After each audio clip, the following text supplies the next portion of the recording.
He watched his crown shatter and fled when the world burned. But when he opened his eyes again, time had rewound. Same useless third prince, same doomed destiny. This time, however, he doesn't flinch. He grips his blade, seizes the throne, and carves a path through blood. Step by step, battle by battle. He's forging himself into the legendary knight his kingdom once lacked. He's done running, now he's the one leading the charge. In a tavern, rumors spread of a lunatic haunting the front lines. A soldier asked a madman. The man slammed his mug down, claiming he was a soulless mercenary, with hollow eyes. As soon as the slaughter ended, he'd vanish hunting for the next massacre. The comrade pondered, a merc with no will to live. How bizarre. The man continued. The psycho keeps muttering that he survived again. Word is, he strikes every battlefield, involving the Empire. It's a personal vendetta, not a quest for gold. The soldier took a sip, shivering at the tale. Who is this freak? The man replied. Rumor has it, he's a prince from a fallen realm looking for a grave. Elsewhere, Yuri sat by a cold stone, as a knight unmasked and questioned him.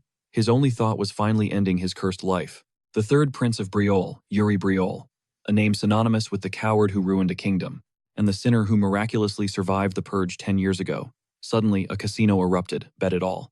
Yuri Briole laughed like a maniac, shouting, yes, he's on a heater. Hernando, the royal mage, marveled. How does he clutch every win by such a thin margin? The man stood up, smirked, and said, luck favors the bold. Yuri grinned, ready for another round. Let's go. This time he doubled down. Hernando whispered urgently, we need to bounce now.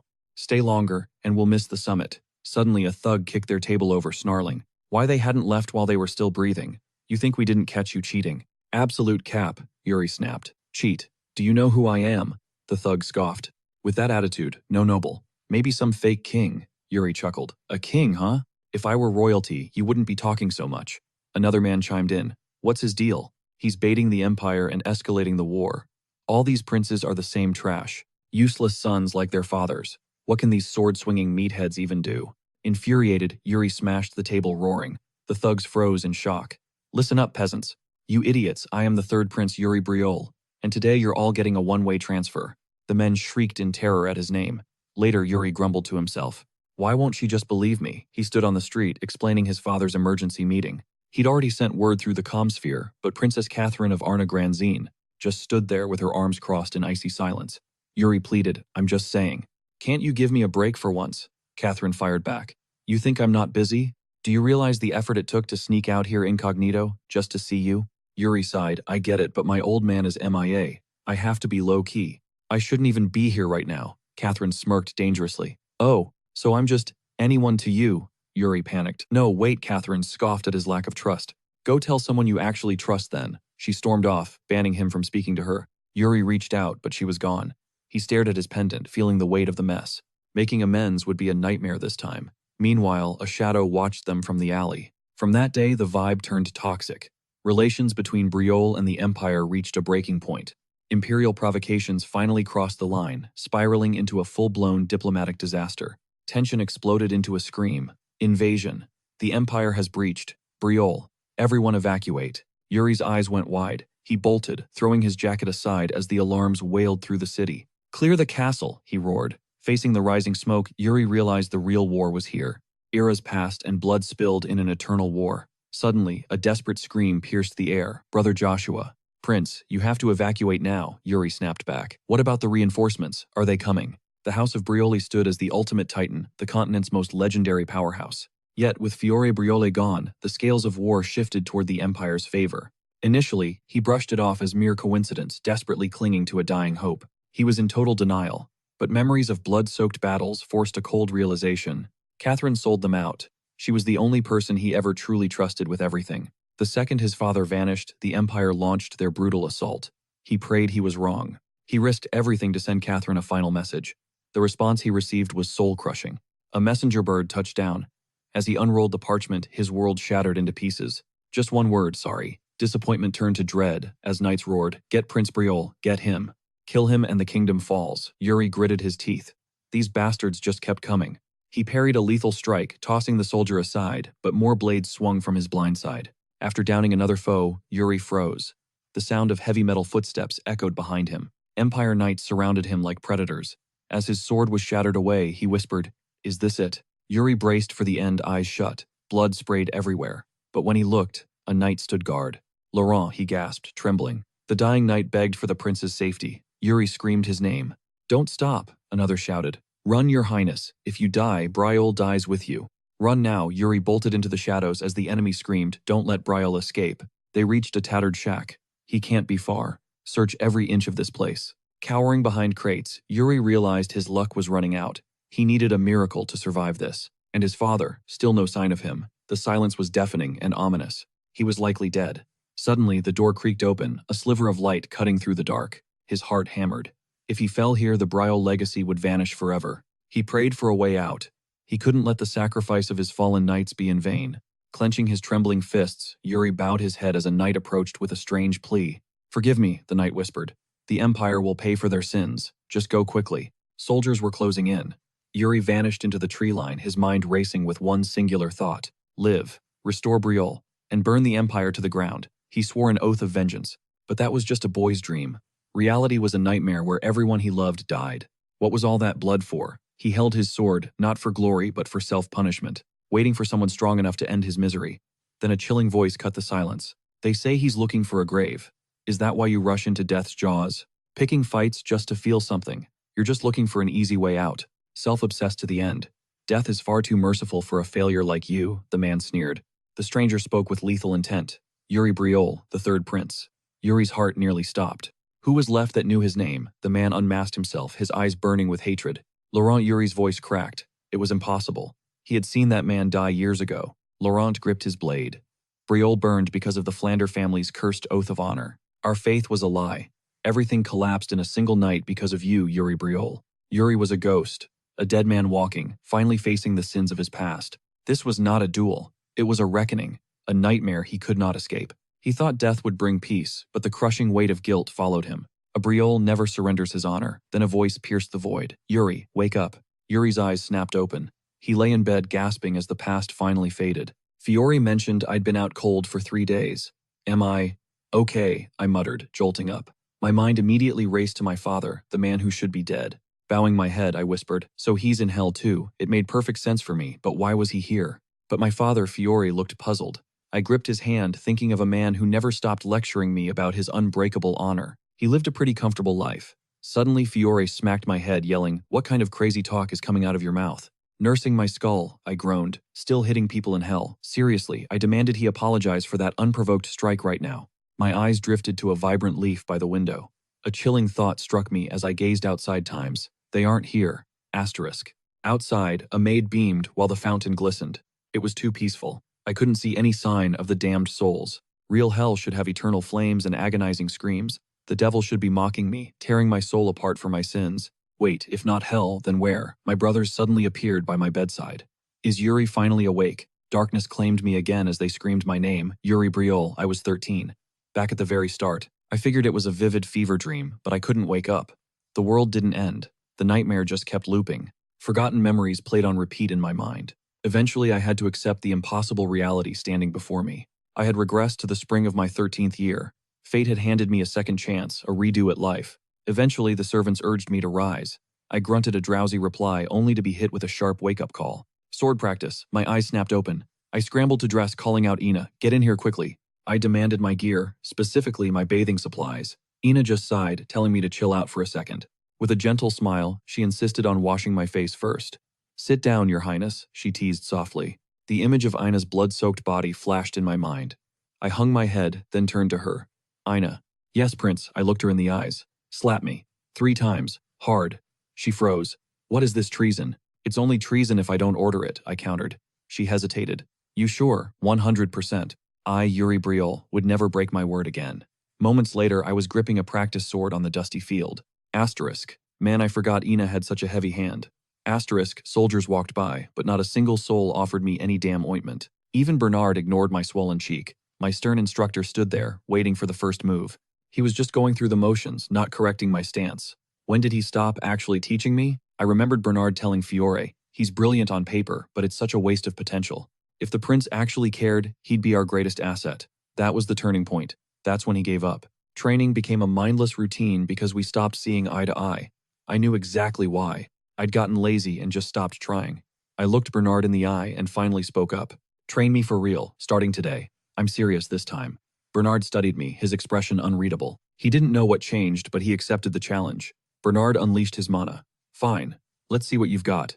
He lunged and I yelled for a timeout. Asterisk. Wait. Before he joined us, wasn't he? Asterisk.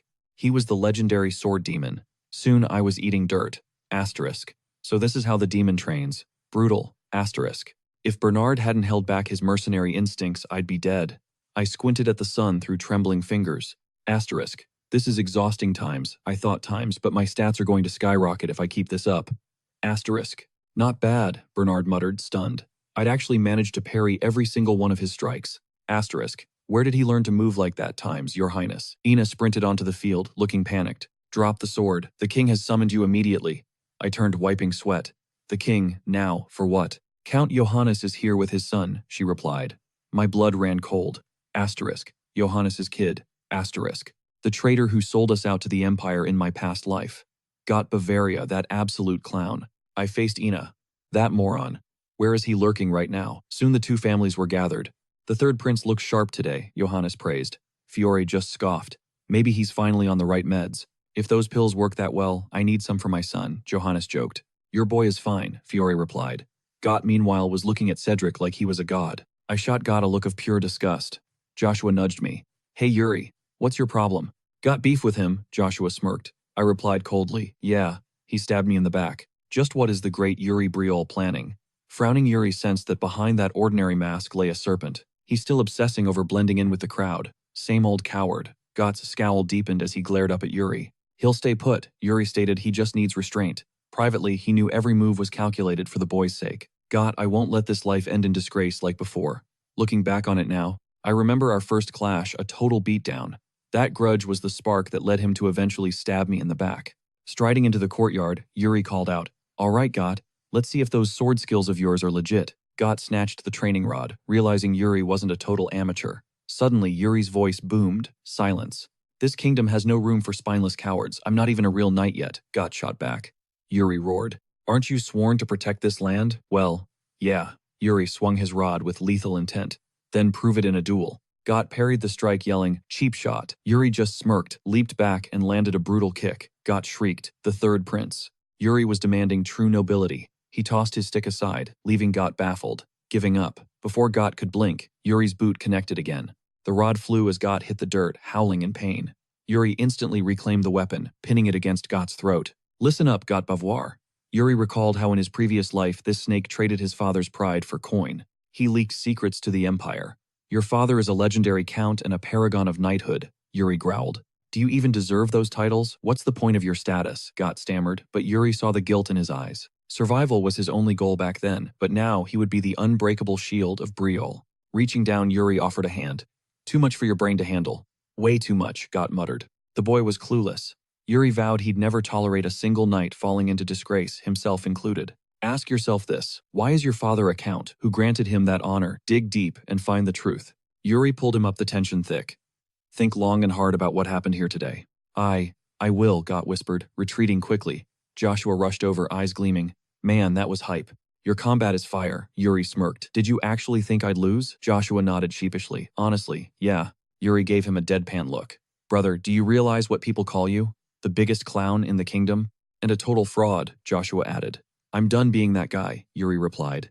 And you need to stop acting out too. Joshua stared. Did you catch a brick to the head? Later, Yuri leaned heavily on his blade, panting. Finished. He collapsed, lungs burning. Impressive work, Bernard noted. Let's call it a day before you break something. Bernard turned to the prince with a serious glint. It's time. You're ready to master mana cultivation. Will you teach me your style? Bernard shook his head. No. My techniques would only limit your insane potential. You must learn the legendary Briol method. Yuri blinked. Why? Because it's the absolute peak of mana mastery. It's flawless and potent.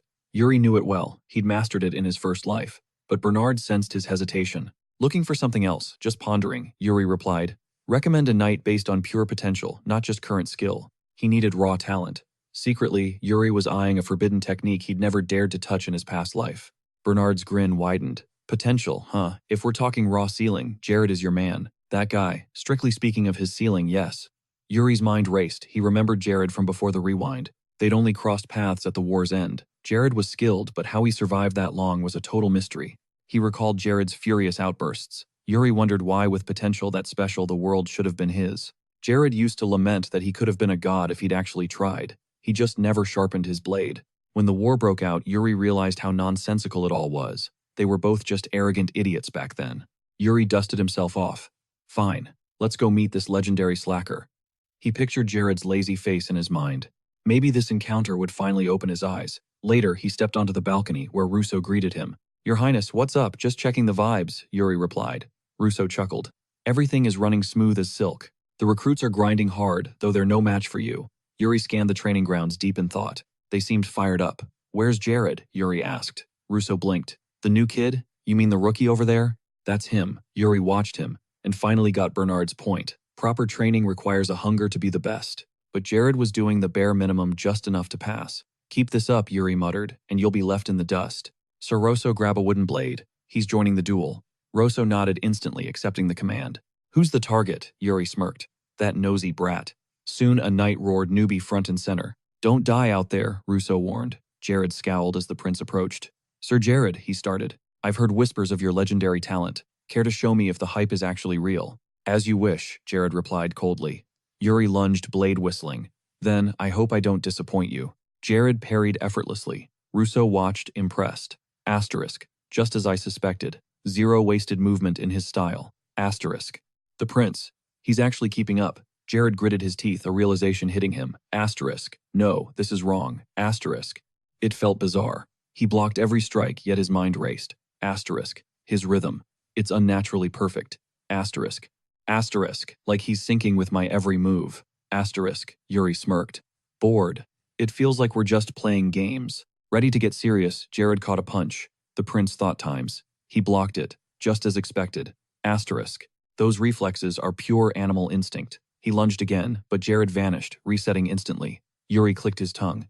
Asterisk. I wanted to build momentum slowly. Asterisk. Jared countered with a heavy swing. Yuri reeled. Asterisk. A nightmare. No chance. Asterisk. Jared was a monster.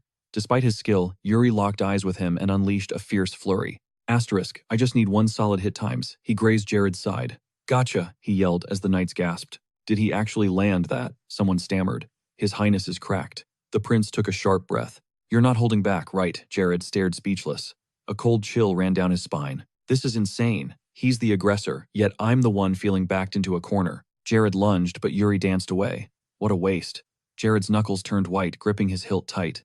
Enough of this. A knight screamed Jared stop. Suddenly, a violent surge of mana erupted from him. Is he nuts? The crowd shrieked. Mana control in a friendly spar against the third prince. He's lost his mind. Jared stood up, several locks of his hair fluttering to the floor. Yuri watched the trembling, Jared totally confused.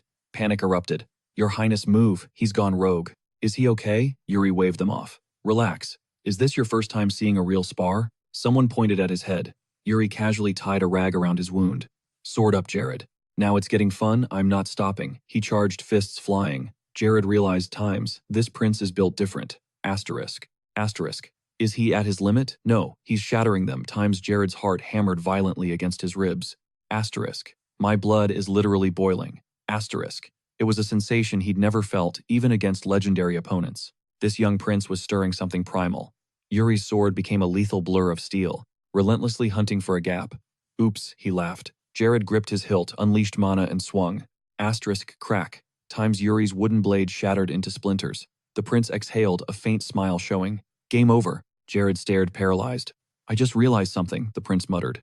Jared shook his hand. No, that was a hell of a match. Jared was stunned. Asterisk. That grit. That sheer willpower.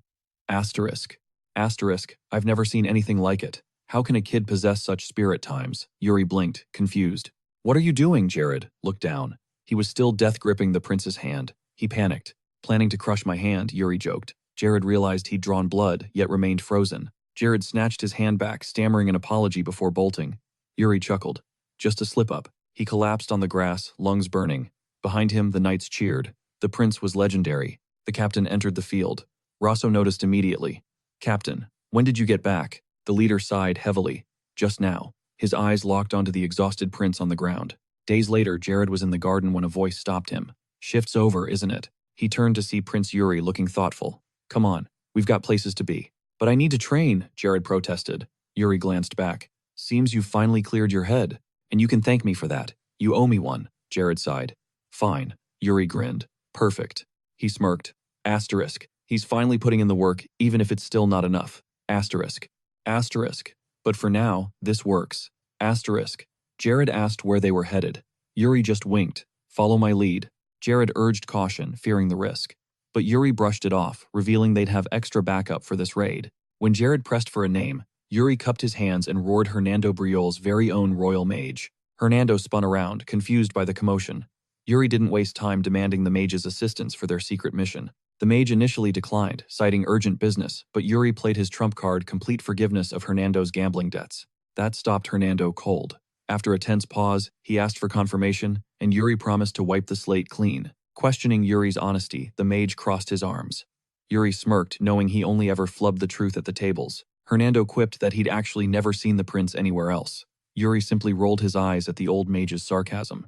Yuri cut the chatter, ordering him to follow if he wanted that debt erased. Reluctantly, Hernando gave in to the deal. Still skeptical, the mage demanded a written contract. Yuri clutched his head in frustration as he grabbed the offered paper. Validating his royal word, Yuri gestured toward Jared. He declared the knight would serve as a witness to this princely vow. Jared's eyes went wide, but he nodded. He would officially witness the pledge made by Yuri Briol himself. With a grin, Hernando joined the fray. But he wondered where a prince, a knight, and a mage were headed. Yuri let the silence hang before dropping the bombshell they were going to the Mountain of Swords. Hernando looked utterly baffled. The plan was simple: rob the progenitor dungeon. Soon the trio was trekking through the dark ancient corridors. Hernando marveled at the secret tunnel hidden beneath the palace. Meanwhile, a curious Jared asked what lay ahead. Yuri explained the path led straight to Sword Mountain. Jared's heart raced at the mention of the legendary peaks. He asked if it was truly the mythical home of the kingdom's founder. Yuri nodded firmly. Memories of his past life surfaced. After the Empire's conquest, they had unearthed the dungeon's hidden entrance right here. He recalled the headlines about the legendary relics of Briol's founder. It was a treasure that changed history. The world had erupted in chaos when those ancient secrets were finally revealed by the Empire's scouts. Back then, Yuri had only used this path to flee for his life. He was too broken to claim his heritage. The Empire had seized everything, but this time he wasn't running away. He was taking what was rightfully his. With a determined heart, he marched toward a brighter future. He would witness the power of his ancestors firsthand. What secrets did the founders leave behind? Stepping out of the darkness, they swung open the massive dungeon doors. Hernando scanned the area, confused. They were on the mountain, but how would they unlock the next gate? Spotted an artifact, Your Highness. Yuri smirked. It was sitting in the corner, exactly like in his previous life. His past self hadn't realized its value until it was too late. He shut down Hernando's questions with a cold reply. The mage yelped as a thorny branch snagged him. Yuri warned him to stay focused and keep his guard up. The terrain was treacherous with razor-sharp flora. As Yuri led the way, Hernando watched the prince's strange, newfound competence. The mage whispered to Jared, asking if the prince had hit his head. Jared just offered a knowing smirk. Apparently so. Yuri's sharp voice cut through their chatter, reminding Hernando that the prince's prickly attitude remained unchanged. Yuri signaled a sudden halt. A pack of dire wolves lurked ahead, their predatory eyes locked onto the intruders. They hunt in a coordinated frenzy. Jared was stunned by the prince's tactical insight, wondering how he knew. Yuri claimed he'd read about them in a book.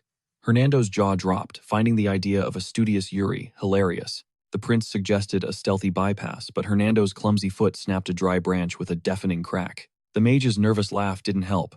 Within seconds, the wolves lunged forward, baring their lethal fangs at the group. Jared leaped into action, his blade cleaving through the first beast. Yuri observed calmly, noting the thickness of their fur. He praised Jared's mana control, but the real threat emerged. A colossal alpha wolf now had them in its sights. The alpha's howl shook the cavern. Gripping his hilt, Jared ordered the others to stay close behind his shield. Snarling muzzles charged. Jared narrowed his eyes, meeting the onslaught with a flurry of precise, deadly strikes. Hernando marveled at the knight captain's prowess. Yuri agreed, though he knew the knight was just getting started. He's a prodigy, but still unpolished. As more wolves swarmed, Jared's composure began to fray under the pressure. Yuri turned to the mage, telling him to finally unleash the destructive power the king had bragged about. Hernando chuckled, igniting his mana. He finally let loose, incinerating the monsters in a spectacular wave of fire. Jared watched the explosion in shock before pivoting to strike down another wolf, keeping the momentum going. A searing arc of fire streaked toward them, followed by a thunderous blast. Once the smoke cleared, Hernando muttered, he never imagined finding monsters beyond simple dire wolves.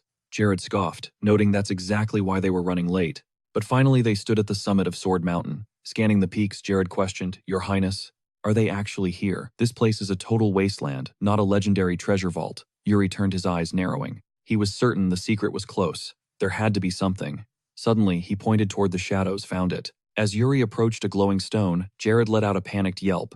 Ignoring him, the prince began unearthing the prize. I have to pull this out. Jared begged Hernando for help, but the mage refused to risk his delicate hands. After a grueling effort, they unearthed a blade with a shimmering hilt. Yuri noted it looked surprisingly untouched by time. It's pristine. Yuri traced the cold steel, reading the chilling inscription. Guilty. Jared chimed in, asking, Is this the progenitor's legacy? Yuri hesitated. Suddenly, a violent tremor shook the floor beneath them. The mountain groaned. Yuri smirked with pure confidence.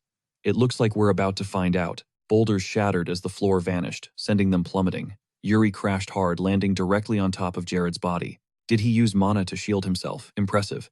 Hernando looked around, stunned by the sheer depth of the cavern.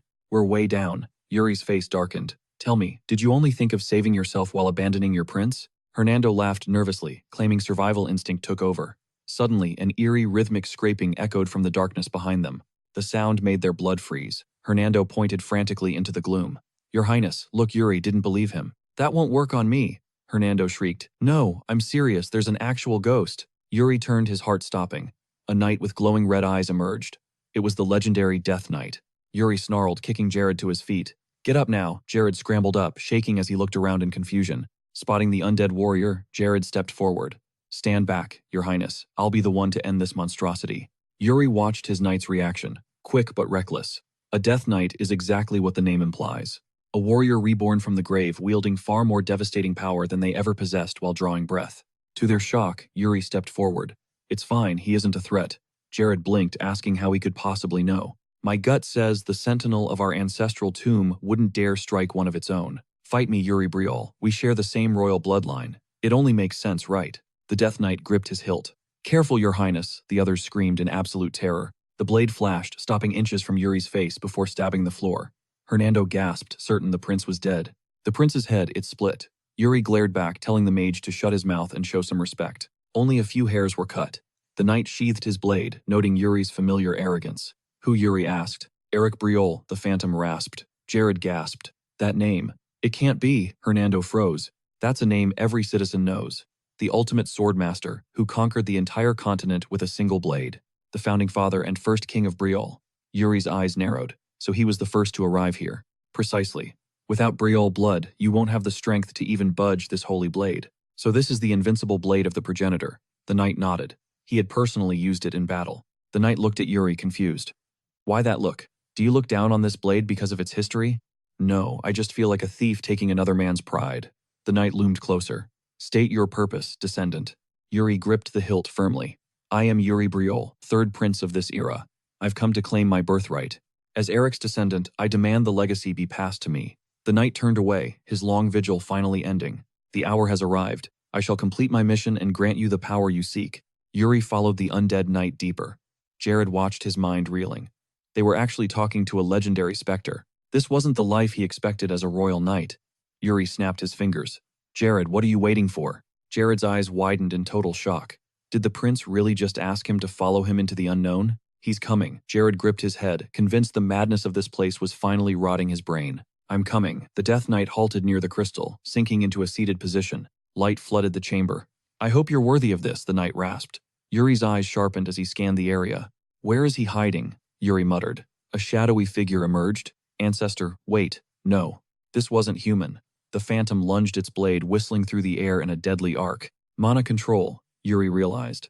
The specter tapped his chest, igniting a pulsing radiant glow. As the phantom's blade shimmered with energy, Yuri saw it a masterclass in mana manipulation. It was teaching him the fundamentals. The figure gestured, challenging him to replicate the moves mid-clash. Yuri let out a wild laugh. Training mana control during a deathmatch. His ancestor was truly insane. Learning while fighting for your life. Only a second lifer could pull off this kind of madness. Like this right, dropping low, Yuri let his mana explode outward in a powerful surge. He checked his palms, grinning. It wasn't perfect, but he was hyped to test it for real. The silhouette smirked. Yuri knew he needed more power. The Empire's greed was coming for Brio. He swung his sword, eyes burning. This time he'd crush them and protect his legacy. No more past mistakes. Eric Brio's secret arts, he roared, fully locking in. He claimed the technique, forcing the shadow to dodge. Suddenly, the scene shifted. Jared woke up. Jared gasped, scanning the training grounds. This wasn't a dream, the air felt far too real. Show yourself, he bellowed. Spinning around, he froze. He was staring at his own double. A doppelganger. The Death Knight's trial had begun. What are you, another Jared? He spat. Don't fight fate, the clone droned. Jared scoffed as it urged him to live a lazy life. Quit the prince's side or you'll suffer. Jared exhaled, feeling the weight of those words. The old Jared might have folded. But this one, he just smirked at the fake's audacity. You're just a ghost, Jared taunted. You can't undo my past. Your words are just static. The clone's brow furrowed, sword igniting. Wrong answer, it hissed, charging forward with lethal intent. Pathetic. Jared saw right through the cautious defensive stance. It was far too predictable. Launching off the floor, Jared realized this mirror image was boringly similar to his past self. Terrifying, he mocked, swinging his blade. The impact shattered the clone into a dark mist. But the fight wasn't over. The puddle of shadow began to swell and mutate into something bigger. Jared sighed as the creature loomed over him. Of course. The classic second phase. The beast was massive. Don't lose out there, Prince Jared muttered, readying his combat stance. He gripped his hilt, focus sharpening. Meanwhile, Yuri faced his own relentless Shadow Master. The silhouette's mana-infused strike triggered a massive blast, rocking the entire training area. Yuri reacted instantly, parrying with a burst of mana that sent the figure flying back. Light exploded between them. As the dust settled, Yuri exhaled, standing tall among the debris. How long had he been in this trance? That spar felt dangerously close to the edge. Yet every doubt about mana and swordplay had been burned away in the heat of battle. Through that brutal, endless grind, his mana had finally reached a state of perfect stability. Yuri watched as the Shadow's sword crumbled its form, evaporating slowly into the light. The figure gave a final salute and vanished. Time's up, Yuri whispered with a satisfied smile. Transported back to reality, the world blurred before his eyes until he finally woke up. Feeling okay, Sir Jared? Hernando asked. Jared nodded slowly, his senses finally returning. A vivid dream, wasn't it? The knight remarked. It was Eric's final gift to Brio. Yuri realized in his past life, the Empire had stolen this treasure before anyone could reach it. Did the Ancestor master mana control too? Yuri asked, seeking the truth of the legacy. No, the knight replied. This is the ultimate culmination of Eric's life's work, his final legacy. Yuri was the first true successor. But why me and not the royals? He questioned. This dungeon only opens when the world needs a hero, the knight explained solemnly. The time to use this power is now. Yuri stared, the weight of destiny finally sinking in. You must discover that truth alone, the knight muttered. Yuri focused his gaze on the blade, his curiosity piqued. Name this mana technique, Yuri demanded. The warrior's voice echoed, I call it the strike of heart and soul. Yuri repeated the name in awe. Kneel, Yuri Briol, the knight commanded. Receive the legacy of our ancient progenitor. For the heir of Briol, as Yuri bowed, the knight's palm pressed firmly against his brow. Face your foes without a flicker of dread. Understood, Yuri vowed. Then forge ahead on your chosen path. Yuri nodded. Uphold Briol's honor until your final breath. I will. Suddenly, the knight yanked Yuri upward by his hair. Never forget your bloodline. Even in the jaws of death, maintain your honor. That is our sacred oath. Yuri's gaze lingered on the phantom. Later back at the castle, Anna swung the curtains wide, letting light flood in. Morning, Your Highness. Yuri exhaled a heavy sigh, dragging himself up. Exhausted. You weren't back until late last night. You look ready to crash into your pillow right now. Yuri stretched his aching limbs, shaking off the sleep. I was just doing some late-night research at the Royal Library. Anna looked puzzled. Why now? Searching for lost archives. The library's genealogy held a secret. King Eric Briol once had a mysterious younger brother, a nameless shadow erased from history for abandoning his pride. Yuri wondered. Was that man the terrifying Death Knight? Was he the original owner of that blade? Your Highness, hurry. You must get dressed immediately. The king has summoned you. Yuri stood alert.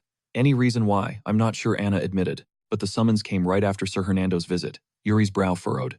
That snitch Hernando. He recalled the man's smug parting shot. I'll be briefing the king on all your activities today. Yuri had questioned the necessity of it. Hernando's grin was cold. In my professional opinion, absolutely. Yuri rubbed his temples. He spilled everything, didn't he? Soon after, he stood before the throne. Entering the great hall, Yuri approached the king. You summoned me? Father Fiore nodded grimly. Hernando's report was enlightening. Sneaking out of the palace is one thing, but finding our ancestors' hidden dungeon, on Sword Mountain no less. It's true, Yuri confirmed. And is that where you claimed this blade? Yes, father. Fiore stood, his presence looming. Lately I've heard rumors of a massive shift in your character. Anna Bernard, even Hernando, they all say the same. Tell me what triggered this sudden evolution. Yuri's hand tightened around his sword's hilt. Fiore's eyes narrowed, reluctant to speak. Not exactly, Yuri replied. Then why do you pull back? Because your aura is suffocating, Father Yuri stated calmly. And you were clenching your fist, Fiore scoffed. Talk, now. Yuri took a breath. I had a vision, A dream. A dream, yes. One where I was burdened by an unforgivable sin. A sin Yuri Briol named this transgression you committed in your sleep. The sin of failing to protect Briol. Fiore's expression darkened. Yuri pressed on, detailing the vivid nightmare. A great war erupted, slaughtering thousands. I fought to save our kingdom, but I was too weak. The kingdom crumbled as I fled like a coward only to die. Then I woke, and the necklace was gone. Mother's keepsake had vanished. Was it her final warning from beyond the grave? Fiore remained silent. Who destroyed the realm in your dream? Fiore questioned. Yuri hesitated, the truth burning in his mind. He couldn't mention the Empire yet. It was far too dangerous to reveal that card so early. By altering history, perhaps the Empire's invasion would never happen. After a tense beat, he spoke. An unknown dark army brought us to ruin. Fiore's lips curled into a dry grin. I see. Perhaps just a nightmare, or Lily's spirit guiding you. Either way, I'm glad you finally matured. Matured, Yuri scoffed internally. He was simply trying to wash the blood of his past sins away. There's one more thing. Yuri looked up, meeting his father's piercing, expectant gaze. Draw your steel. Fiore Briol, a natural-born monster, had been a master of the blade since birth, a legendary figure decorated with countless titles. His divine swordsmanship ranked him among the continent's elite 10. He was the undisputed peak of that elite circle. Quite simply, the strongest swordsman alive. An absolute powerhouse no one dared challenge. Yuri blinked, stunned. Am I finally allowed here? My father's private training hall. Honestly, Fiore remarked. I never thought my sons possessed any real talent. Yuri claimed he was the exception. His father let out a heavy sigh, whispering talent before unsheathing his blade. Leveling the steel against his son's heart, he questioned, what defines a swordsman's talent? Is it raw power, velocity, lightning reflexes, or a genius mind? Does possessing every trait make one an invincible knight? As Yuri searched for an answer, Fiore cut him off. Incorrect. The sudden rebuttal left Yuri reeling in shock. His father explained that superficial traits are secondary compared to the true fire burning within. It is the force that pushes a warrior past human boundaries, transcending even desperation, or a sense of obligation. Suddenly, his eyes blazed with a divine radiance. Yuri froze, paralyzed by the overwhelming presence radiating from him. Sheathing his weapon, his father admitted he lacked a name for it. Perhaps it was the sword's call. Yuri stood there, completely floored by the weight of those cryptic words. Drawing his own blade, he wondered, is this fate? Possibly came, the reply. Yuri scrutinized the cold steel. In his previous life, the blade was a stranger to him. But now Theo broke his trance, asking, what's on your mind, son? Do you feel the sword's pull? Even when death looms, will you hold on? Fiore contemplated the heavy question, but his brow furrowed, as he felt absolutely nothing. He glanced up, meeting his father's predatory gaze. Terror surged through Fiore as he scrambled backward in fear. Panic set in as he realized a sea of mystical eyes was staring him down from the shadows. His jaw hit the floor. Suddenly, a desperate scream pierced the air. Run, the train has to leave. Amidst the pleas for help, a voice cried out for Prince Yuri. Looking up, he saw the palace engulfed in flames.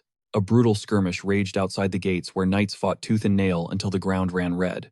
Thrown back into his agonizing past, Yuri struggled to comprehend the chaos unfolding before his eyes. Seeing Briol in ashes, he heard a shout. There, we found the third prince, the last one. Pure dread washed over him as the Empire's legions closed in. Yuri's mind raced. How was this happening again? Staring at his trembling hands, the grim reality set in. He was back at the dawn of Briol's destruction. Inferno-like flames swallowed the city, as the enemy knights shrieked for his blood, lunging from every direction. Snarling with newfound rage, Yuri bared his teeth and met their charge head-on. With every ounce of his strength, he tore through a knight, spilling crimson across the battlefield. My prince, his men yelled. We'll hold the line. You have to escape. Go now. Yuri watched as his loyal knights sacrificed everything just to give him a fighting chance. Was his peace just a dream? Was Briol truly doomed to be wiped from the map? I can't change this, he whispered, his spirit breaking as he lowered his blood-stained blade. Then he remembered his vow. He would never fear his foes again. It was time to act. He would fulfill his duty to the kingdom until his very last breath. He raised his steel high. Like a god of death, Yuri carved through the horde, obliterating every enemy with a single devastating strike. Drenched in the blood of his enemies, he refused to falter, continuing his lethal dance of destruction. Despite his burning lungs, he parried a lethal blow before driving his edge home, finishing his opponent. He shoved the blade deep into the man's throat, a cold, dark grin spreading across his face. Rumors of his death echoed through the chaos, yet more knights swarmed him, demanding his immediate surrender. Yuri's fury boiled over. Briol will never abandon its honor, not even in the jaws of death. With that declaration, he leveled his sword and lunged forward, a man possessed by pure willpower. Vaulting over the shocked soldiers, he swore to see his mission through, no matter the cost. The vision faded. Back in reality, Yuri smiled, knowing exactly what path he had to walk. Stepping into the light, he approached his companion with a challenge in his eyes. "Want to learn the progenitor sword arts?" he asked Bernard.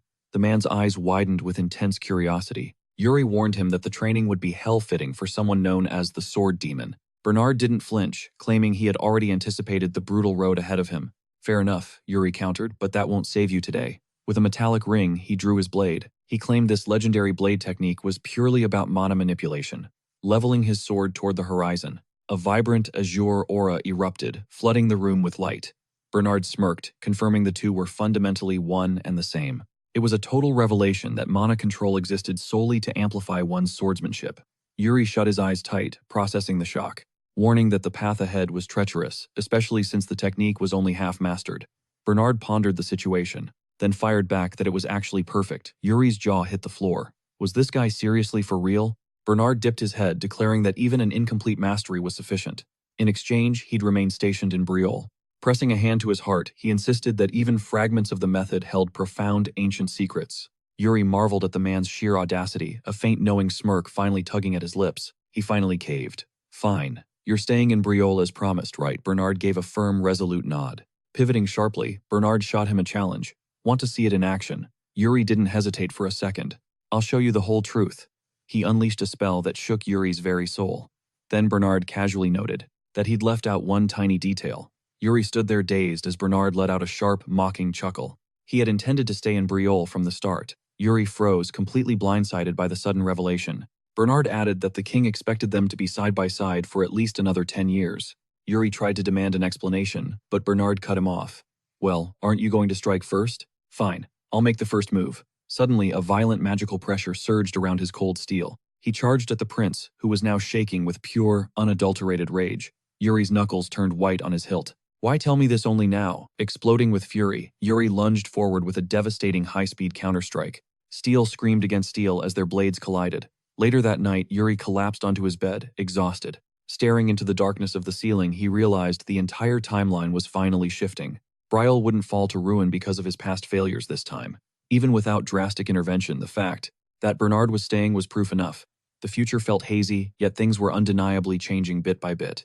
But that wasn't all. This time, the Empire had to be stopped. He squeezed his fist, feeling his resolve harden. This time, failure was not an option. Suddenly, a soft rustle broke the silence. Anna the maid had arrived. Yuri raised an eyebrow, and she cautioned him to stay out of trouble. He bolted upright, instantly curious. "Is there something else on the agenda?" Anna sighed, noting his daily habit of courting absolute disaster. "You seriously don't remember," she teased. There was a high-stakes meeting scheduled for the following morning. A meeting, Yuri blinked. Anna confirmed it was the Council of Elders, and the king insisted that his presence was mandatory. Had he really forgotten? Yuri's mind began to race as he came to his senses. He groaned, scratching his head in total frustration. Anna warned they had to leave at dawn to face the council. Clasping his hand with a worried look, she warned him about the stubborn, terrifying figures waiting there. "Just please don't start a war," she pleaded. Yuri assured her he'd keep his cool and stay quiet. Was she actually that concerned about him? Is that a real promise? She pressed him, eyes wide. "I already gave you my word," he replied. As the sun rose, a new day of reckoning began. Tension filled the hall as a duke slammed his fist down, roaring a thunderous no at the table. Yuri's eyes narrowed with displeasure. Anna was right. This was going to be a total mess from the jump. Duke Chenard sneered. "Your Highness, we cannot allow you to study such an unverified mana technique." Yuri scanned the room, realizing every single heavyweight of the Council of Elders was present. This hall was meant for the kingdom's laws, but those days were long gone. It had transformed into a brutal battlefield for the throne. Now he knew why his father stayed away. Chenard pushed further, suggesting Yuri stick to the traditional Briolla arts, instead of some obscure method. Another councilman chimed in, questioning what the Duke was even trying to imply. "Unverified. This is the legacy of our ancestors." Chenard just laughed, asking how they could be so certain. "Are you questioning the prince's word?" the Duke bellowed. Chenard just gave a serpent-like grin in response. "I'm simply saying we need cold, hard evidence before validating such a legendary and powerful royal secret. Precision is key." Wasn't this summit summoned purely out of deep concern for the prince's future? Yuri noted they'd even convened the Council of Elders just to dissect his mana cultivation techniques. "I'm honored, Duke Chenard," he smirked, crossing his arms. Absolutely disgraceful behavior for a high noble. He was the first coward to kneel when Briolle crumbled. Then as now, he's a master of manipulation. "Fair enough," Chenard conceded. "Sign, what's your take on this?" After a heavy pause, Sign finally spoke. He wasn't about to rush into a verdict. Naturally, the others pressed him for an actual explanation. He explained that every cultivation style has flaws. Suddenly, Gennard stood and roared at the assembly. Shut up and listen. Even Brioli's knight, Captain's son, is doubting this specific mana technique's viability. It's a sham. Reason enough to scrap this entire method immediately, another duke chimed in aggressively. Sign didn't say it was invalid, just that every path holds inherent value. Gennard's lackey shouted back. Same difference, he barked. The duke feared this unstable mana method might literally break the prince. The assembly members traded shifty looks, a detail our protagonist didn't miss for a single second. Things were going south fast. The council leaned into the narrative, nodding in collective scripted agreement. Yuri felt the tide turning. A brief study of this method could fundamentally rewrite his energy circuits. Altering the core's mechanics was possible. However, his brutal battles within the illusion world changed everything. After facing the progenitor, the scars were etched into his core. It defied any logical explanation. Panic set in. Suddenly, a mysterious guest smirked, commenting on how perfectly the nobles chose their words. All eyes, including Yuri's, snapped toward him. As the crowd murmured, the man offered a mocking apology. Just one question. Has anyone here actually survived a real orc encounter? It was Lord Calcio Aaron. The room erupted in whispers. Agitated Gennard demanded to know this newcomer's identity and noble rank. Standing tall, he introduced himself as Calcio, Aaron bowing slightly while declaring his status as a free lord. A baron. How does a low-ranked noble infiltrate the High Council? Gennard spat with pure venom. I was bored, Aaron shrugged. Yuri realized Duke Zendog had sent him. Wait, Zendog is involved. He's the legendary Margrave holding Briol's frontier, a man whose title is forged in border blood. He's a hardened warrior who's lived his entire life in the trenches of the battlefield. Politics bored him to death, so why on earth was he represented at this elite gathering? A duke spoke up, demanding to know Zendog's true motive for this sudden strange interference. Aaron noted he was a man of action watching these highborn puppets play pathetic political games. Seeing their endless, pointless bickering made it crystal clear why the Margrave deployed him here today. In the heat of slaughter, your mana style is irrelevant. Whether it's Briol's ancient way or the Imperial Lionheart art success depends on the user's grit. Your Highness, your thoughts. Yuri spoke up. As Prince, I fail to see why you're all losing your minds over this. Discussing the progenitor's technique was moot. Regardless of their whining, he was going to master it. This young swordsman chose to embrace the progenitor's legacy, claiming the ancient mana method as his own. Why do those without skin in the game keep meddling in my personal business? Yuri questioned. It's always the desk-bound cowards who've never gripped a blade that scream the loudest. Gennard scowled. You're overstepping, Lord Aaron. Aaron shrugged off the warning, claiming he was just a simple soldier. He dealt with border orcs daily. He challenged the room. Has anyone here actually shed blood? A deafening silence filled the chamber. Do you think an orc cares about your perfect mana control? Crickets. Finally, a lone voice admitted that the ragged warrior actually had a valid point. The prince is young, so it's our duty. Before the noble finished his condescension, Yuri cut him off. Are you suggesting I scrap my entire foundation just because you lot think I'm mistaken? If it's necessary, yes. Yuri snapped back, calling out their blatant, calculated, and dangerous hypocrisy. They knew a core reset was impossible. Aaron smirked, knowing the prince wouldn't budge an inch. Unless you plan on ripping the core out of him, the dukes exploded in outraged, panicked shouts. With a sharp smirk, he shrugged. They aren't coming, so why waste breath on this pointless bickering? The king surely agrees, right, Yuri? Locks eyes with him, wearing a knowing, calculated smile. These fools were slowly chipping away at the prince's patience. Ah, the palace, what a truly tranquil hellhole. Gennard's face reddened. Gritting his teeth, he let out a thunderous roar. Peaceful. Did he just say peaceful? The audacity. How could he utter such nonsense while the Margrave is out there holding the front lines? Budget in hand. Aaron's voice turned icy. Must hundreds more perish before he admits the world is burning? He's blind to the daily carnage. The very day I departed the border, 4 good men were slaughtered. I buried my own brother in arms, a man I broke bread with every dawn. Orcs don't take breaks, fancy lord. Their lives are nothing but a symphony of bloodshed. The listeners shuddered, their thoughts drifting toward the hero. Analyzing the orc threat, he saw the pattern. Tensions between Briol and Klein were reaching a deadly boiling point. Orc raids were surging, leaving nothing but ruin behind. Had these beasts suddenly evolved, or was it something worse? The conversation shifted to the orcs' newfound cruelty. But what of the Klein Principality's role in this chaos? Aaron's eyes narrowed. Come again, Yuri's reply was a verbal dagger. Klein's army is pulling the strings right. Aaron claimed the guards stepped in. Panic lacing his voice, he pressed. What happened to the border village then? It's a graveyard. Half are dead, the rest are in chains, and the front lines are a bloody mess. He grimaced as history repeated itself perfectly. Is a civil war looming, or is this all a puppet show? Is the Duke's third son behind this? He mused. The room went dead silent as jaws hit the floor. Faced with their shocked stares, Yuri coughed awkwardly. Well, I believe I've said quite enough for one afternoon. Enough, Gennard sputtered. He tried to protest, but Yuri cut him off with a gaze that could kill. Mana training is trivial.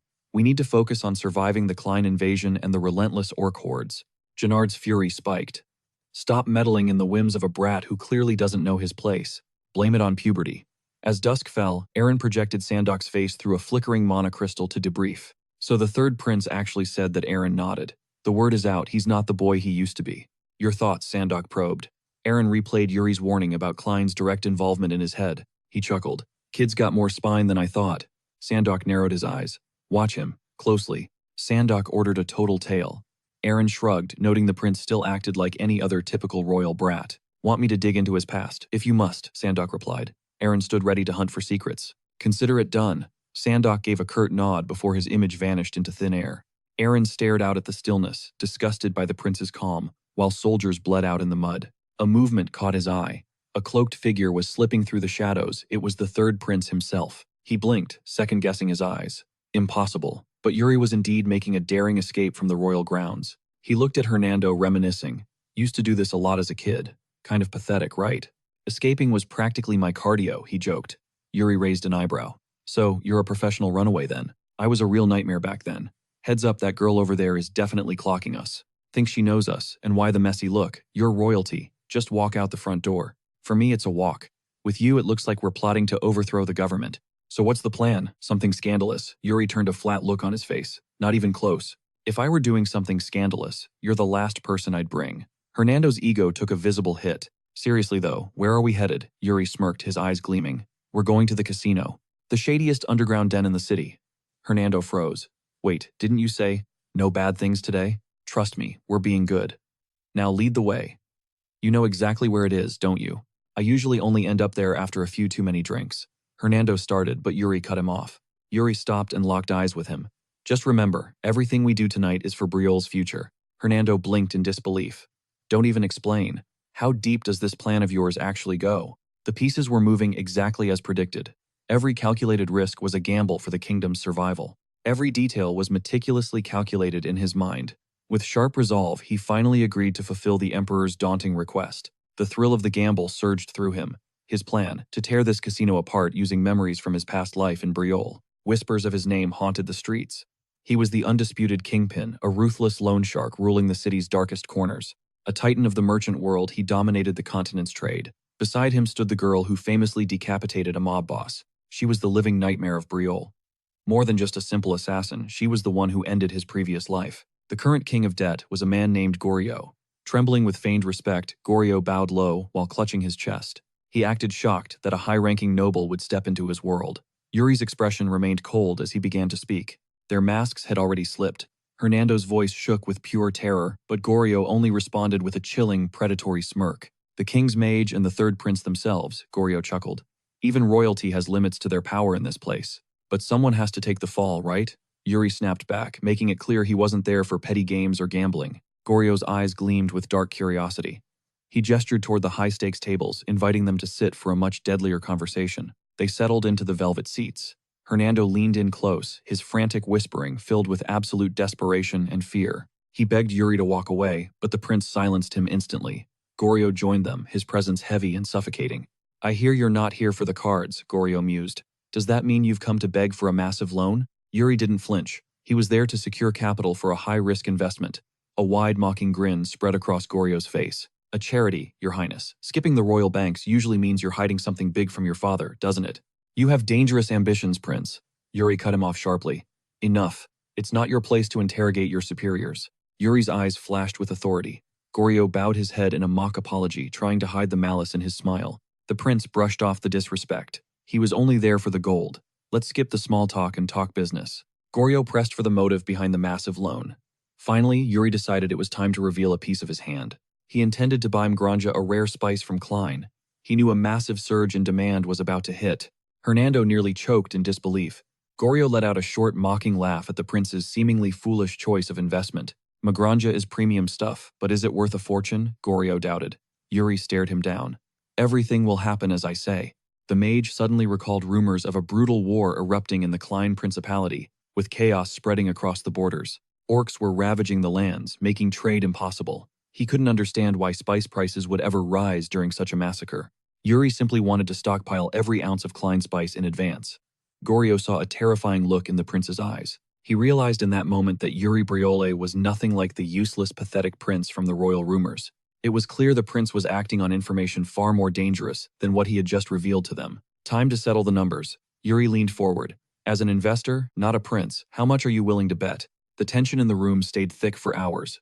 Suddenly, Goryo slammed his hands onto the table with a loud bang. He officially proposed a high-stakes contract. Yuri's lips curled into a triumphant smile as they finally stepped out into the night. The mage was stunned. Goryo had actually handed over a mountain of gold. Yuri scanned the parchment with cold, calculating eyes. He crushed the contract in his fist and shoved it away. "This is insane, Your Highness," Hernando cried out in panic. "Why didn't you warn me? You actually planned to gamble our entire future on this crazy spice deal, didn't you?" Yuri smirked at his fear.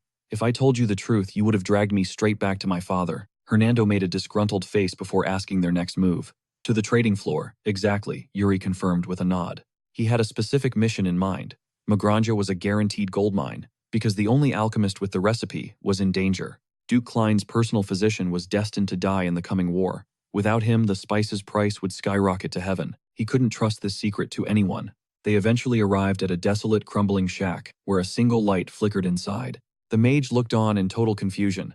Yuri stood before the decaying structure and announced they had finally reached their destination. "You're joking," Hernando stammered, pointing at the ruins. "You want to do business in this literal dump of a house?" Yuri ignored him and kicked open the door. "Ilian Wood, are you in there?" Hernando looked like he was about to faint. He pleaded to hire a professional firm instead. Then a girl emerged from the darkness. It was the legendary Ilian Wood. The prince introduced himself with total confidence. "I am the third prince of Briole, and I have a job only you can do." Prince Ilian gasped, her eyes wide with shock. Yuri reached out his hand, ready to change her destiny forever. "Are you out of your mind?" Yuri's face darkened as he shut down the conversation. Hernando scoffed, claiming anyone would think the same. He had just blown the Magranda deal. On some dying company, a fortune wasted, but Yuri saw what he couldn't. Ilian was a sleeping giant. Soon she'd be the world's top merchant. Unlike the snake Goryo and his filthy schemes, she valued her word like her own life. In Yuri's past life, she was a legend. This time he'd make her a god. Hernando sighed, done for the day, right? Yuri's gaze pierced the sky. Not yet. One final move. Hernando's blood ran cold. Seconds later he was screaming, "Your Highness, where on earth are we going?" Silence was his only answer as Yuri walked on. The underworld lords were already in his pocket. Just one piece left. He entered the slums, passing a broken man, rotting in filth. Around him a sea of beggars clashed in a never-ending shout-fest. Yuri knew he was in the right hellhole. Suddenly he spotted his target. He saw a group of girls and approached with a greeting. They spun around, and he dropped his name, Yuri Briole, the third prince. The girl froze. A prince. Correct. Yuri stared at the future shadow, who would one day slaughter Goryo effortlessly. Asana. She stared back, stunned. Why would royalty come to a place like this? "Relax," he said smoothly. "Just a prince out on patrol, giving a little back to the poor." She stayed silent. Suddenly, Yuri barked an order to his mage. "Give it to her." Shaking with nerves, the mage handed over the jewels. Yuri noticed a tiny girl hiding. Is that her? In the past, Asana sold her soul to Goryo to save this child. She was buried in debt, just another victim of that monster's greed. That tragedy forged a legendary assassin. Yuri refused to let history repeat. Heal the girl. At the temple, Asana clutched the bag. "What's the catch?" Yuri just chuckled. "There was only one condition. Remember the name Yuri Briole. That is all." He walked away without looking back. Hernando scrambled after him, baffled by the charity. "It's an investment," Yuri replied. Every player he needed was now bound to his fate, but he needed one more soul. He turned to Hernando with a sharp question. "What did you actually see in that dungeon?" A heavy silence fell between them. Hernando grinned. A gamble. He'd spent his life playing the high-stakes game. At the Basrega casino. It was exactly the answer Yuri wanted to hear. "Keep your head on a swivel today," Yuri warned, clapping him on the chest. A smirk played on his lips. The next morning, Fiore summoned Hernando to the office. Fiore leaned in. "I heard you were out with Yuri last night. Is that true?" "Yes, sir." His father demanded the details. Hernando claimed they simply left the palace and headed straight for the city's biggest casino. The king's eyes narrowed. He gambled. Every penny, Hernando lied. Fiore scoffed. "He always thought he was a pro. But he's trash. He lost everything you gave him." Fiore pushed for more. Hernando remembered Yuri throwing Goryo's money at a random merchant. And the mountain of gold given to an orphan. He'd spent the night studying the commoners. So Hernando told the king that Yuri was just curious about how the poor lived. "Then you came straight back." Hernando bowed low. "Exactly, Your Majesty. Nothing more." Fiore went silent, his mind racing as he stared at the marble floor. "Will you be at the ball?" he asked. Hernando gave a polite yes. Fiore teased him for being boring. Hernando smiled back. "Desire changes. I feel like dancing." A new day arrived, and Yuri was back in the arena, clashing with Siny. Collapsing onto the dirt, he took a breather before gesturing toward the sideline, teasing that Bernard was quite the ladies' man. "Really?" he pressed. Yuri smirked, noting the maids were practically swooning. He insisted Bernard attend the ball after all. Plenty of admirers were waiting for him there. Bernard just scowled, completely disinterested. "Forget that about our discussion on blade techniques," he pivoted. "You were spot on, Your Highness. This style, it's formless." Yuri stood up, his gaze sharpening as he agreed. "The blade moves like a river's current." Bernard added that mastering mana control, a crucial pillar of their craft, wasn't something he could just figure out solo. To truly evolve, he needed the heat of real battle. Mastery was proving elusive. Surprisingly, his disciples were leveling up fast, showing insane potential for mana manipulation. Bernard was genuinely stunned by his progress. Yuri stared at his blade guilt gnawing at him. He'd tried scrubbing away his past life's Briol techniques just for a trial run, but the weight of those memories only grew heavier. "You need to chill," Bernard warned, his brow furrowed with genuine concern. "Worried about me," Yuri echoed. Bernard nodded. Yuri was moving at a breakneck pace, despite being a total prodigy for his age. However, his physical vessel hadn't caught up to his power yet. Yuri just chuckled, promising he'd handle that hurdle eventually. "Ready for round 2, Yuri challenged. Bernard blinked in disbelief, asking if he was actually serious. Yuri didn't flinch. "Absolutely." Suddenly, he hurled his sword aside, demanding they switch to live steel for this bout. He needed real stakes to truly ascend.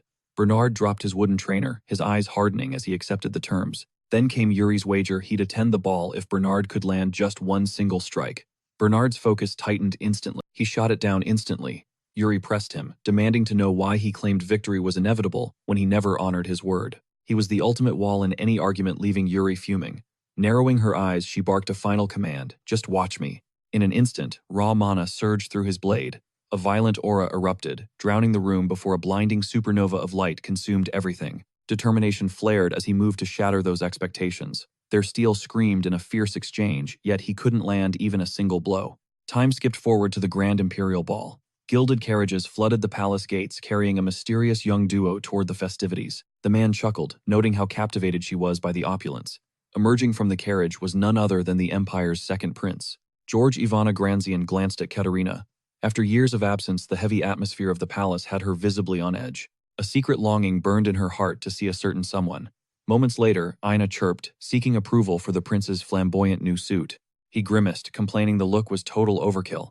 It was a cluttered mess of jewels and silks that needed to be removed immediately. Ina pouted, insisting it was perfect. He used to adore this flashy style, had his legendary taste suddenly shifted overnight. "Preparations are complete, Your Highness," she whispered. Softening his gaze, he used her name and extended a shocking invitation to the dance floor. She spun around, eyes wide with pure disbelief. Stretching out his hand, he casually claimed he just needed a bit of practice. Since he was officially partnerless, she was his only choice. Her heart raced. Was she truly supposed to accept such a request? Yuri's eyebrows shot up at her strange expression.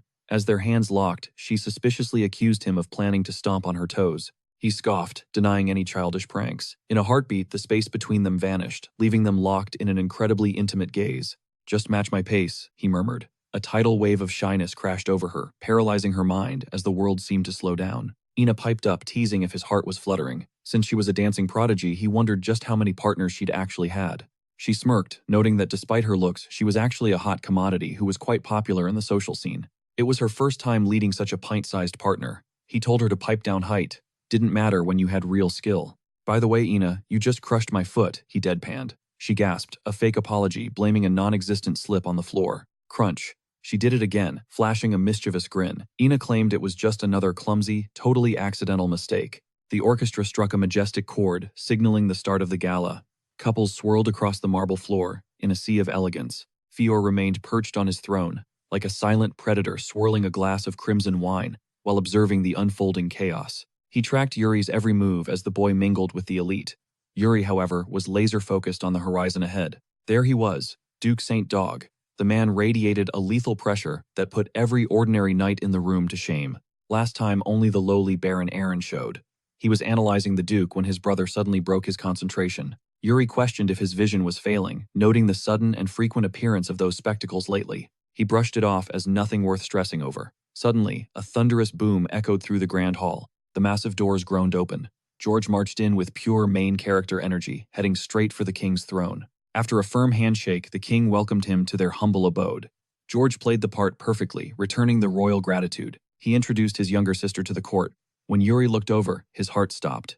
It was Katerina. Memories of his tragic past life flooded back. He swore right then, no engagement. He wouldn't repeat that fatal mistake twice. Their eyes locked for a fleeting second. She was breathtaking. Soon, the hall was buzzing with the whispers of 100 guests. Yuri watched Katerina closely, noting how Cedric handled the crowd with the effortless grace of a true respected leader. That was the aura of a future king. Compared to that brilliance, Yuri felt like a mere shadow in the corner. Suddenly, Katerina glided past, her eyes piercing right through him. He managed a stiff formal greeting as she approached. She ignored him, focusing entirely on his brother. Yuri gripped his head. Was he still a slave to these cursed, doomed feelings? Ina skipped over, offering a cookie to break his dark mood. He softened, thanking her for the tireless effort. She shrugged it off like it was nothing. When he asked if she was tired, she joked that this was nothing compared to his messes. The disasters people leave daily are worse, she started. Yuri cut her off, insisting that the details didn't matter. Just hand over the cookie, he grumbled. She smirked, telling him to call her if he needed anything else to survive the night. He watched her leave, sighing as he leaned against the table. Suddenly, a heavy, familiar presence loomed over him. Sensing the pressure, he snapped his eyes open. Standing there was George, the legendary second prince of the empire, a former god of the battlefield. Yuri bowed low, introducing himself formally as the third prince of Briole, the one and only Yuri Briole. At the same time, he was the man who had personally. Briole was crumbling. He had to suppress his rage. Showing hostility now would be fatal. Precisely, George sneered, suddenly freezing with a chilling grin. Yuri stood paralyzed, completely blindsided by the shift. Unfamiliar mana waves pierced through him.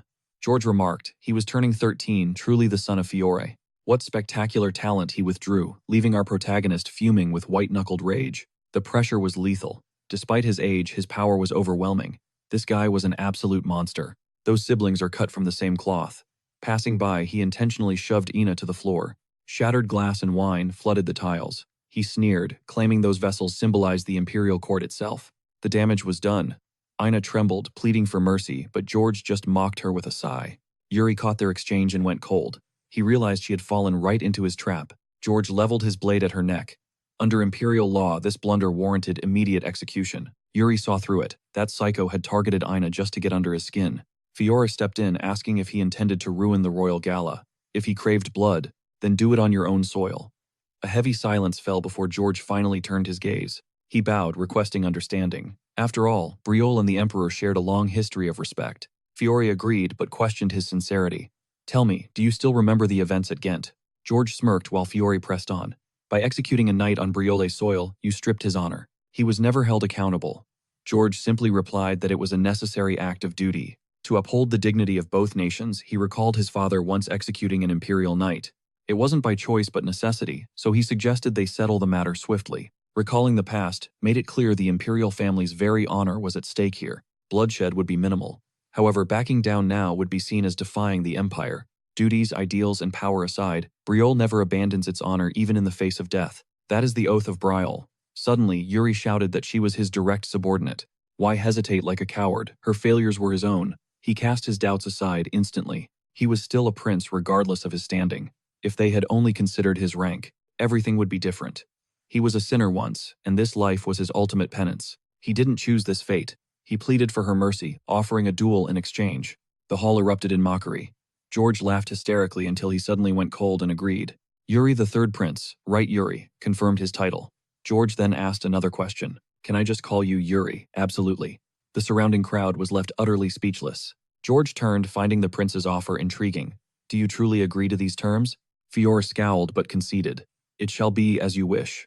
George thanked him for complying. George declared he'd usually fight himself, but to preserve the imperial family's dignity, he would choose a champion. He'd send a young knight to duel the prince.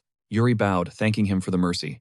George replied that they'd meet at the duel. He glanced at the terrified Ina, who was shivering. He rushed over and took her hand. Stand up, he urged, lifting her. Go rest. Ina asked how she possibly could. This was all her fault. He told her not to worry as servants escorted her away. Yuri turned around only to find Katerina watching him. She stared deeply into his eyes. He brushed the thought aside. As he walked past Hernando, who was drinking nearby and saw everything. Later, Yuri walked the dark corridors alone. His brother was waiting. What were you thinking back there? Yuri turned around. Yuri was surprised. I couldn't just stand by and watch Ina die, he explained. You're truly hopeless, he sighed, patting Yuri's head. Yuri was stunned by the gesture. It had been ages since they'd shared such a moment. Then his brother gripped his hair. He proposed lending a hand, hoping his rival would mistake the move for a genuine peace offering. But it was all a ruse. When power levels are identical, any slip-up becomes a lethal opportunity. Yuri wasn't having it. Cutting him off mid-sentence, the prince made it clear he already saw through the fear. His brother sighed, insisting the debate was over, and that he'd shoulder the entire burden himself. Yuri fired back with cold resolve. This was his path, and he refused to hide behind anyone. A subtle smirk played on his brother's lips as he finally yielded, choosing to place faith in him. Fair enough, Yuri grinned before shifting gears to ask about the current leaderboard standings. Things were looking grim, but his brother promised to fix it, urging Yuri to save his energy. He realized then that if the Empire had played their cards right, Brielle's throne would already be theirs. This was the turning point. He had to crush whoever stood in his way to secure their future. Morning light hit the arena as he faced his foe under the watchful eyes of the kingdom's elite. Hernando couldn't believe his eyes. The prince was actually throwing himself into the center of this deadly duel. Sine noted the opponent's icy composure, a seasoned knight of the Empire, with a sword like a razor. The tension was thick. Could their prince really survive a head-on collision with such a master? When Sane questioned Hernando's laughter, the mage simply gestured toward the arena as the carnage began.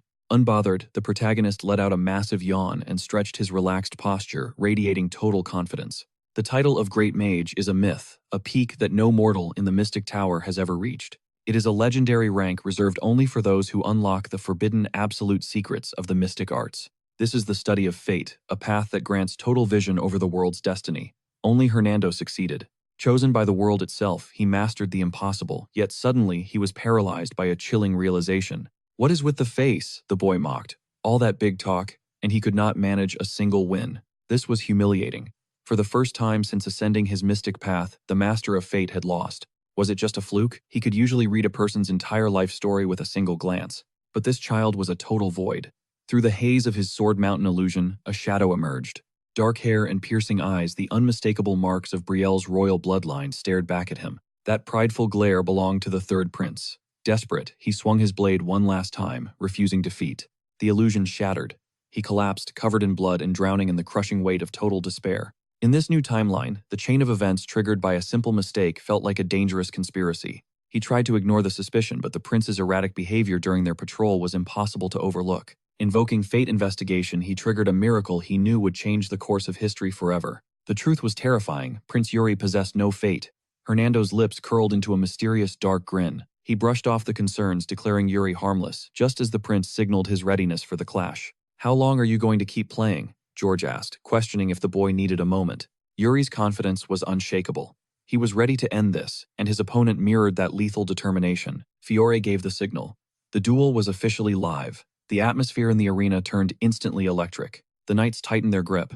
Suddenly Yuri blurred, closing the distance with the speed of a predator. He lunged with terrifying force, leaving his opponent wide-eyed and paralyzed by the sheer intensity of the strike. The knight barely parried steel, clashing against steel as the arena shook from their violent, high-speed exchange. Watching with a smirk, Fiore called out to Hernando, who responded with immediate, unwavering loyalty. The king demanded a prediction, but Hernando simply watched the boy, his own certainty beginning to waver. As the bloodbath intensified, Fiore broke his silence, asking about the mage's accidental arrival in the kingdom. When asked if it was time to move on, Hernando's response was a simple, definitive negative. Fiore's relief was palpable. He was glad his guest was staying while Hernando played the humble servant. Exaggerating my worth only causes trouble, Fiore noted, warning against the dangers of overinflated egos. The mage countered with a final piercing question. In your eyes, Majesty, who truly holds the power? He lunged forward with absolute confidence, acknowledging the man's terrifying power. Hernando just smirked, agreeing that his assessment was spot on. Your Majesty, his arrival in Briole was pure coincidence. Yet fate placed him right before the continent's most formidable warrior, a man whose strength defies logic. This legend could literally rewrite the world's destiny. But despite his sheer presence, the sacred blade refused to budge from its sheath. Believing his business there was finished, he prepared to vanish. He even reached out to Fiore, making his intentions to depart crystal clear. Suddenly, a knight lunged at awaiting Yuri with lethal intent. It looked like his departure would have to wait just a little longer. Yuri's lips curled into a smirk as mana surged through his blade. I'm done playing around, he declared, his patience finally wearing thin. Raising his weapon, he decided to end the farce. As his overwhelming aura exploded outward, his speed reached levels that left the spectators speechless. Yuri's eyes flashed with a predatory light. Before anyone could blink, his steel was resting effortlessly against his opponent's trembling throat. The opponent felt the cold kiss of death. Within seconds, the duel ended, leaving George and Katerina paralyzed by the sheer impossibility. Fiore stood frozen in shock, while the saint gasped in disbelief. Amidst the erupting chaos of the crowd, Hernando wore a knowing grin. How could he possibly maneuver like that? The crowd watched in awe as the opponent's blade shattered into two useless pieces of metal. With the jagged tip inches from his jugular, Yuri just smiled. His rival finally admitted defeat, sending the entire palace into wild celebration. Hernando knew destiny had guided him. He'd finally found someone who dances on the edge of life and death, completely ignoring fate's rules. The third prince's blade reshaped everyone's future, even the humble maid's. Every step he takes is a direct middle finger to destiny itself. A man living in total rebellion against the world's script. Yuri Briol, the indomitable Hernando, could only marvel at such a magnificent sight.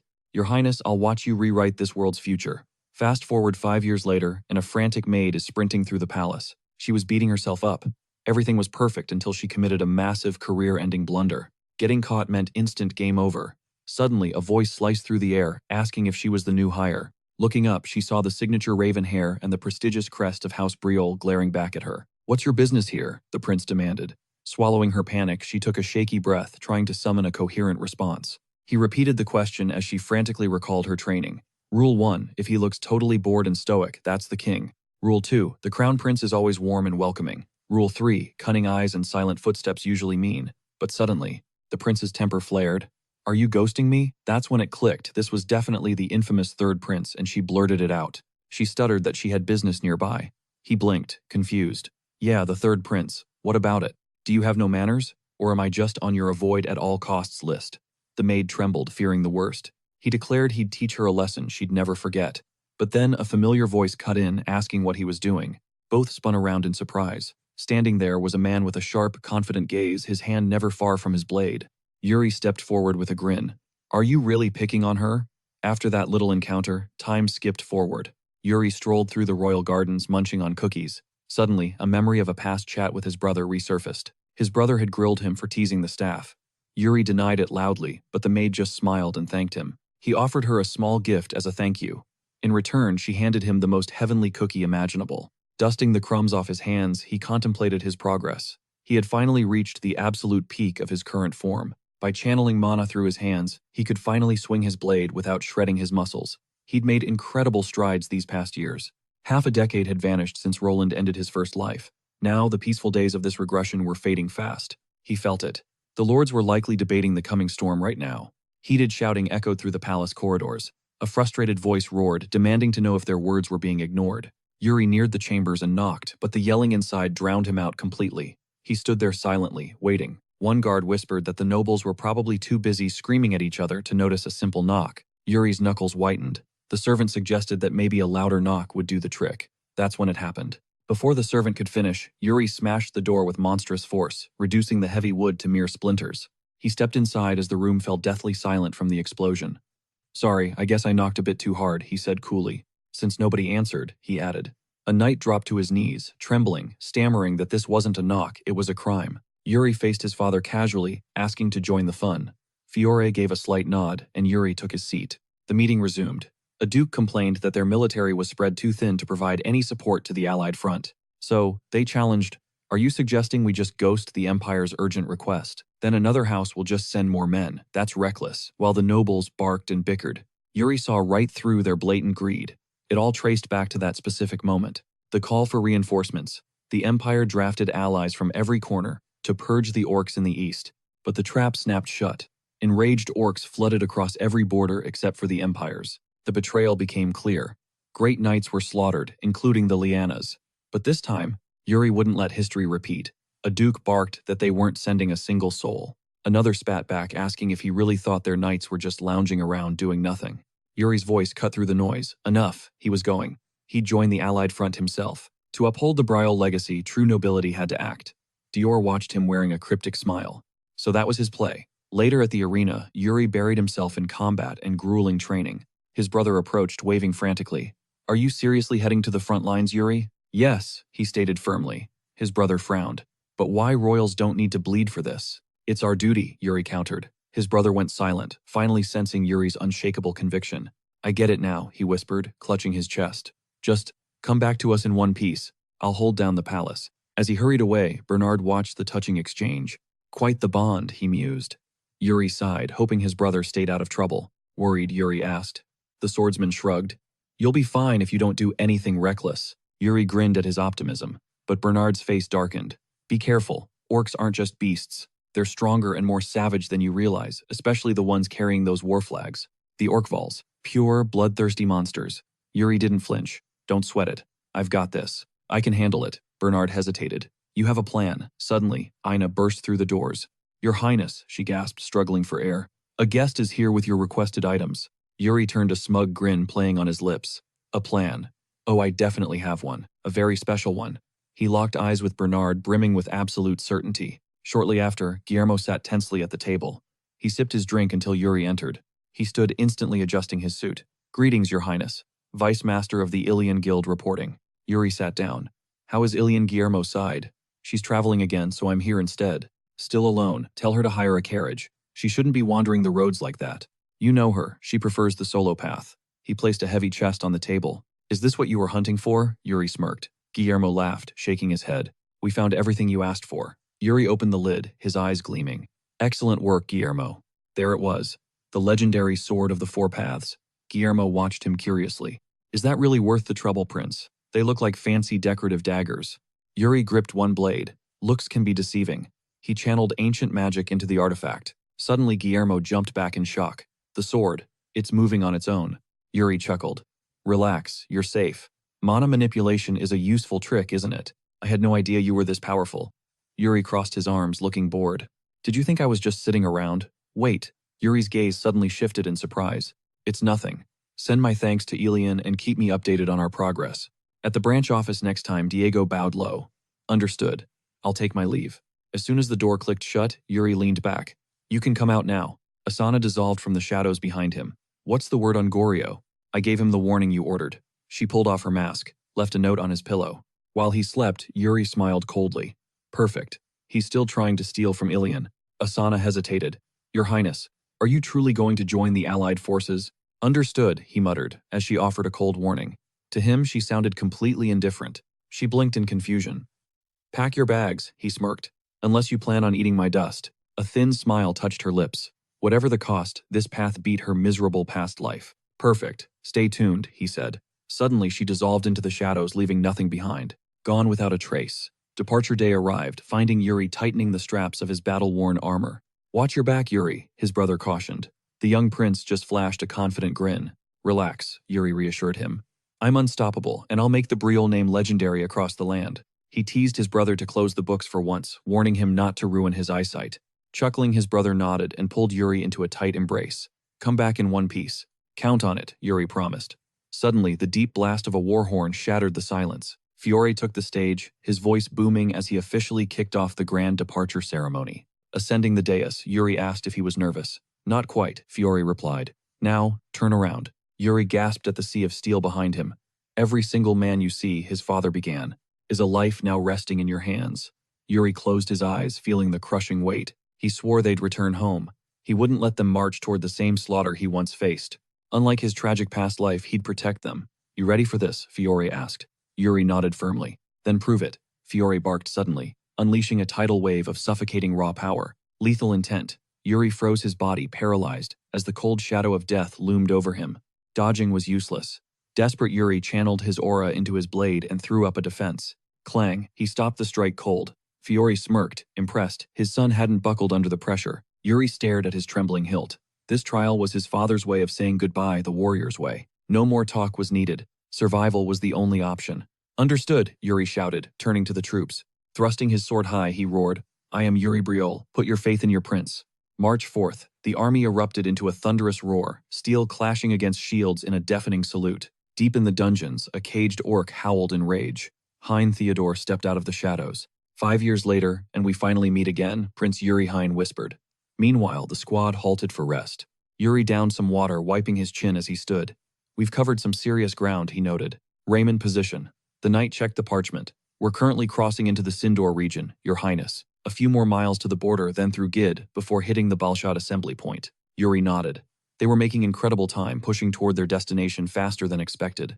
Absolutely, Raymond agreed.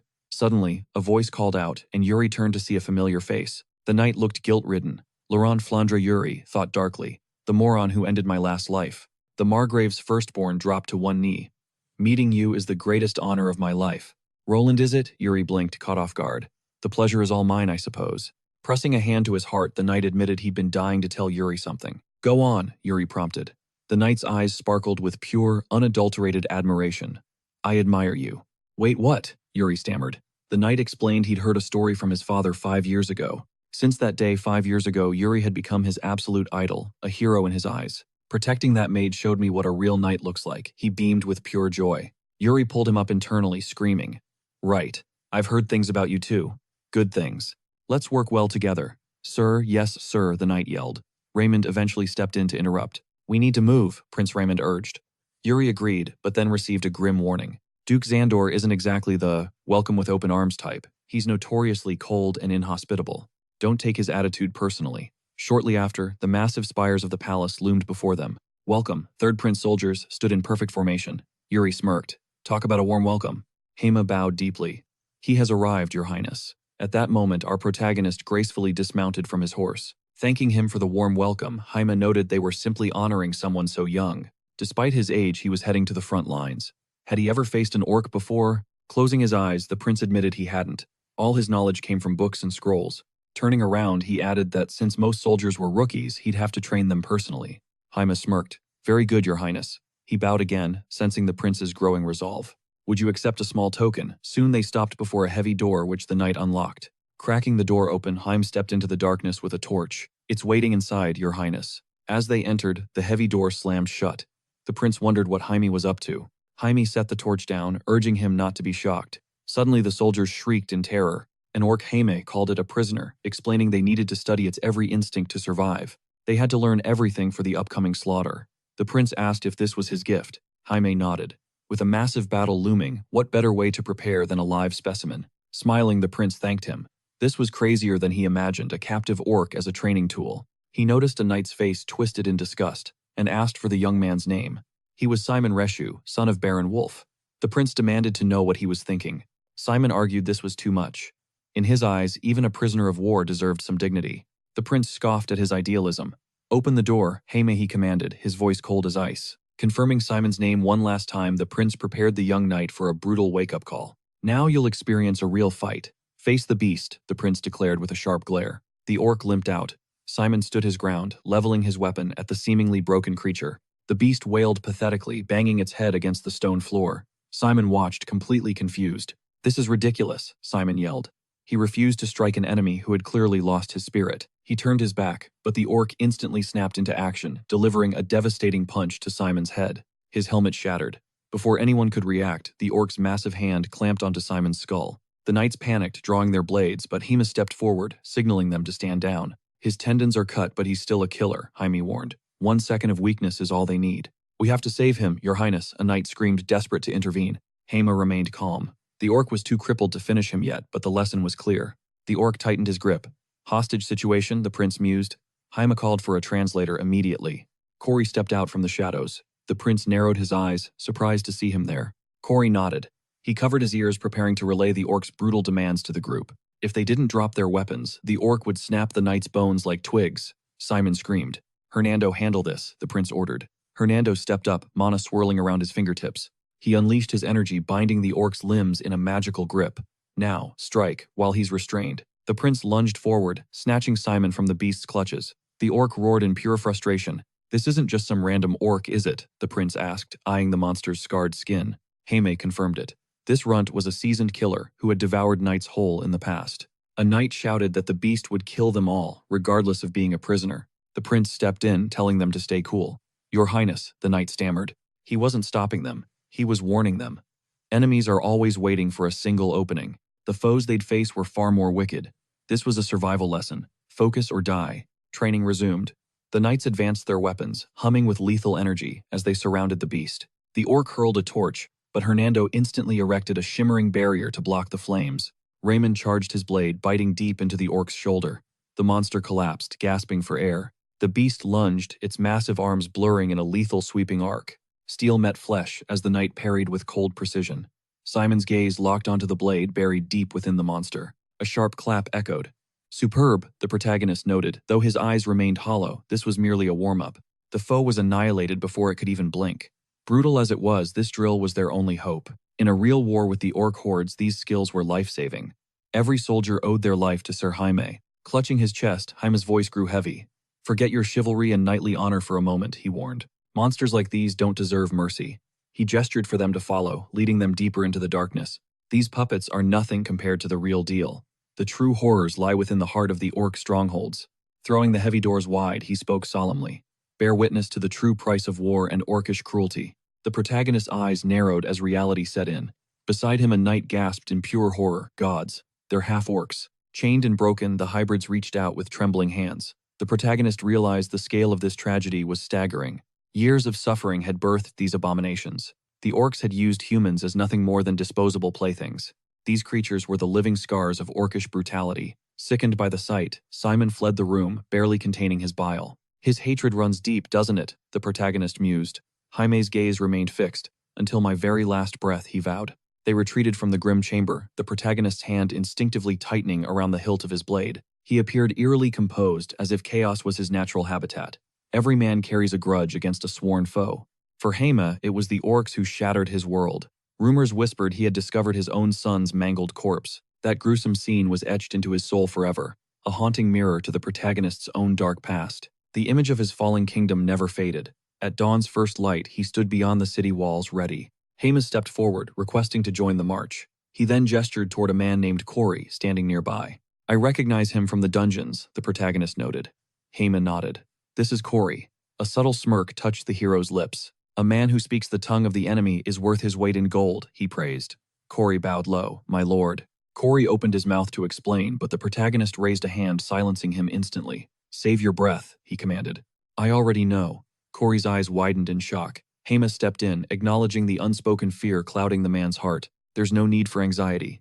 Handing over a glove, Jaime promised that total honesty would be the foundation of their pact. He hoped for a powerful alliance. Corey stammered, overwhelmed by the gift's value, but the protagonist suddenly barked. "Sir Raymond?" Raymond hurried over. "Are we pushing straight for the border?" he asked. The answer was a firm, "Indeed we are."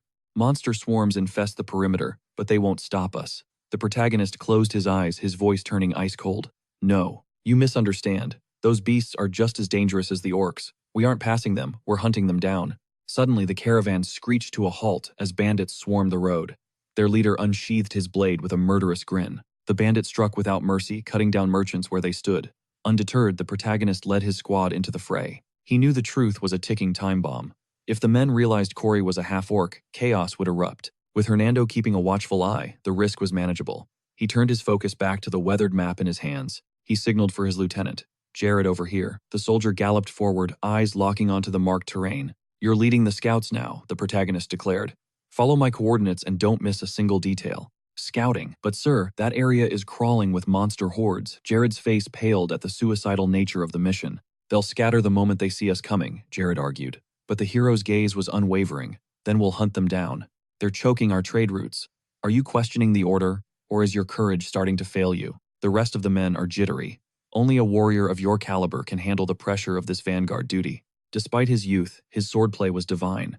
This was the ultimate test. Could a genius survive where common soldiers fell? Without another word, Jared spurred his horse forward, shouting his resolve. The protagonist watched him go with a knowing smirk. "You're surprisingly soft on the boy," Raymond remarked, pulling up alongside him. The hero raised an eyebrow. "Is that how it seems? He's just useful to have around." His expression shifted to one of rare seriousness. "Tell me something, Sir Raymond. I have a rather cliché question for you." Raymond nodded curiously. "In this godforsaken world, what is it you're fighting for?" Raymond's eyes widened. A bittersweet smile touched his lips. "It's been an eternity since anyone asked me that." Raymond offered a timeless vow. He was listening, but his heart was set on one thing: Brioli's safety. Our MC blinked in shock before smirking. "Decent answer," he mused. Then he barked. "Squad, listen up. Don't fall back," he commanded, bolting forward to find Jared. Cut to the camp where things were heating up. A bound bandit hit the dirt hard. Our lead stepped into his space, whispering, "Zip it, unless you've got a death wish." He let the cold steel of his blade do the talking.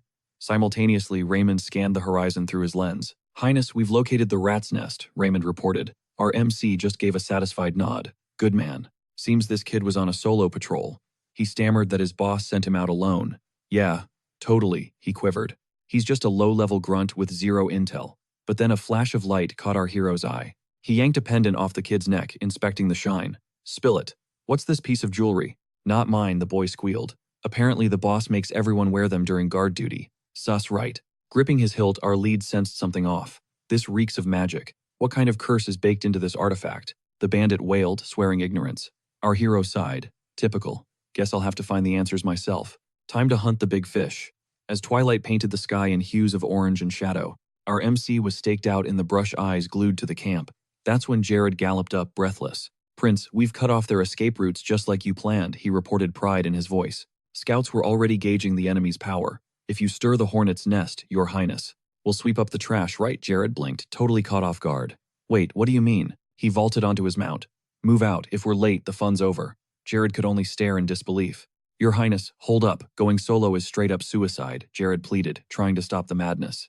But our MC just roared charge. He tore into the camp, sending bandits scrambling from their tents like ants. They were wondering what the ruckus was. One guy looked up only to see a nightmare on horseback. Our hero charged his blade, a blur of steel, as he shattered their table before skidding to a halt. Evening, fellas? Room for one more, he smirked. By nightfall, Jared and the knights finally caught up. Your highness, Jared screamed, only to find our MC literally chilling on top of the pinned bandit leader. Sitting by the fire, he noted their tardiness. Jared begged him to stop these dangerous solo stunts. Then keep up, he joked. Raymond, any runners? All neutralized, sir, came the crisp reply. 0 casualties, a perfect run. Grinning, he stood up. Perfect, let's raid their pantry and start the feast. He grabbed a skewer, but Jared wrinkled his nose. That smell. Are you sure about this? You've got no taste, Jared. This is gourmet. We camp here tonight and move at dawn. Plan set. While the bandit leader groaned, Raymond stepped forward. Sir, a quick heads up on our route. We're hitting Gid next, the final stop before reaching Bolshad and the main allied army. Expect company. Another nation's military is taking the same path. We're bound to cross paths. Our lead's interest piqued. He glanced at the captive. Oh, and who are we playing nice with? The Holy Kingdom, Raymond answered. Our hero mused, the land of divine scripts and prayers. If we play our cards right, their healers could be a huge asset to our squad's recovery. Raymond shook his head. It's not that simple. Word is, the Holy Princess herself is leading them. She's the new commander. Rumor has it she's desperate for a win after failing to secure the throne. She needs a victory to save her reputation. A cornered princess is unpredictable and dangerous. A holy princess, huh? He murmured. Should I dig up more dirt on her? Raymond offered. Don't bother. I'll size her up myself. Fast forward to the Allied assembly point, a massive hub. Gid was a sprawling fortress city, acting as the lifeline and supply hub for the entire coalition. Keep your heads down, Raymond warned. Gid doesn't play around with rule breakers. Break their laws and you'll face their local justice. This city is a law unto itself. Our MC nodded.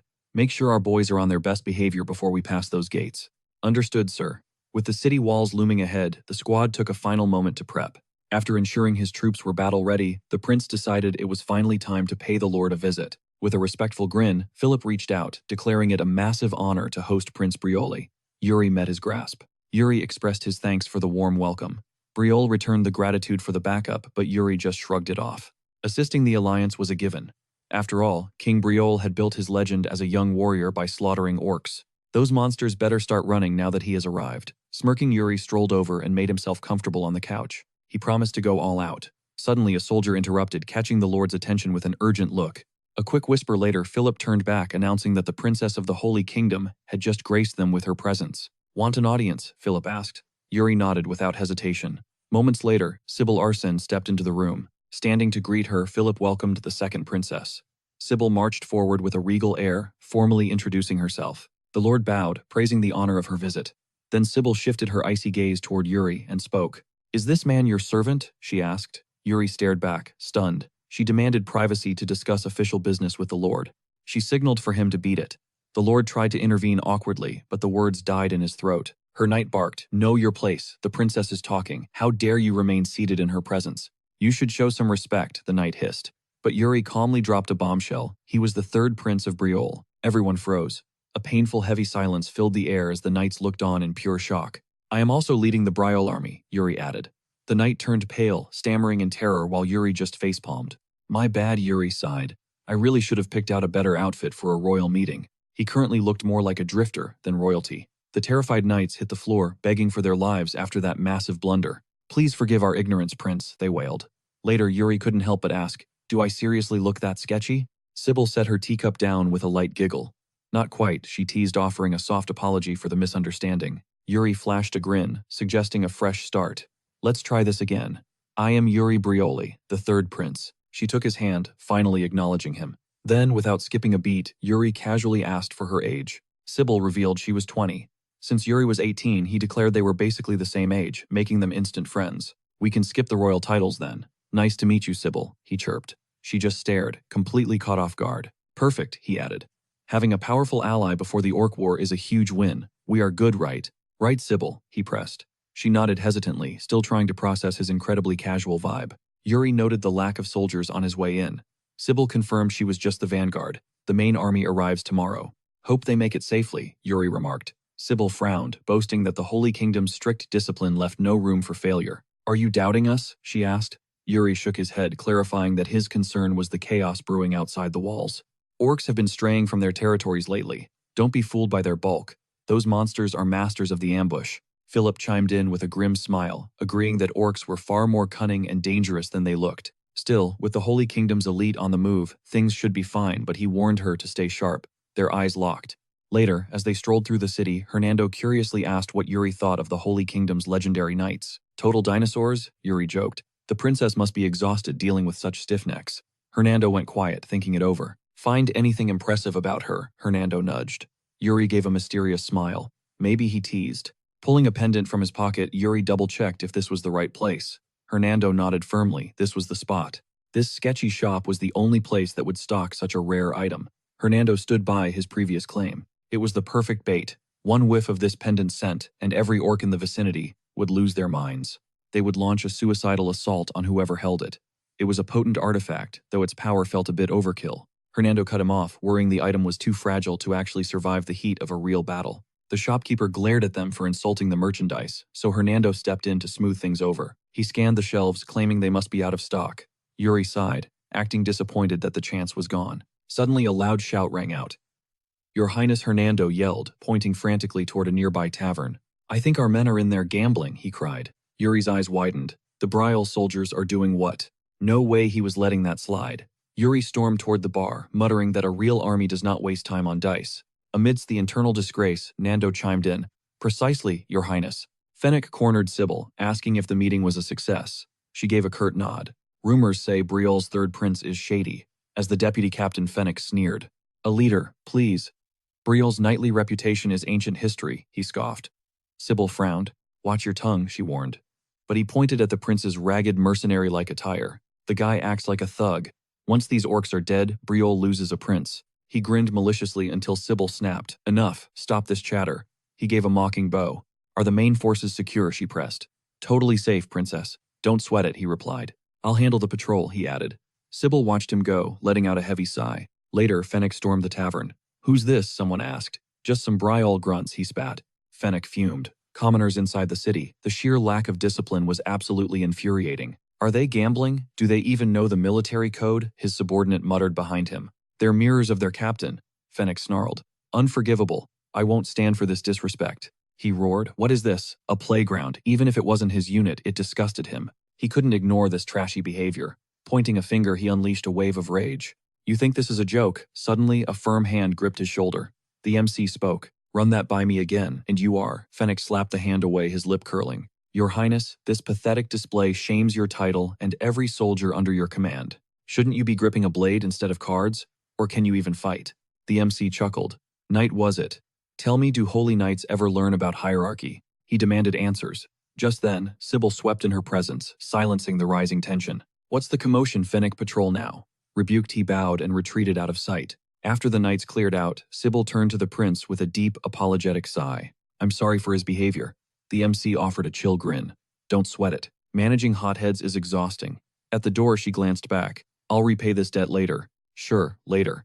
Suddenly, Raymond's warning flashed through the MC's mind like a premonition. She was desperate to prove herself after that power struggle. "So that's the deal," he mused. Shrugging it off, he shoved his hands in his pockets. He headed back to his crew. "Ready for round two?" he laughed. "I'm up first," a soldier cheered. The vibes were peak. Outside, Fennec watched Sybil, his irritation peaking. Is she really getting cozy with him? Is it a crime? She shot back. Fennec grumbled. Princess, that man has zero dignity. Suddenly, a scout sprinted toward them, his face pale.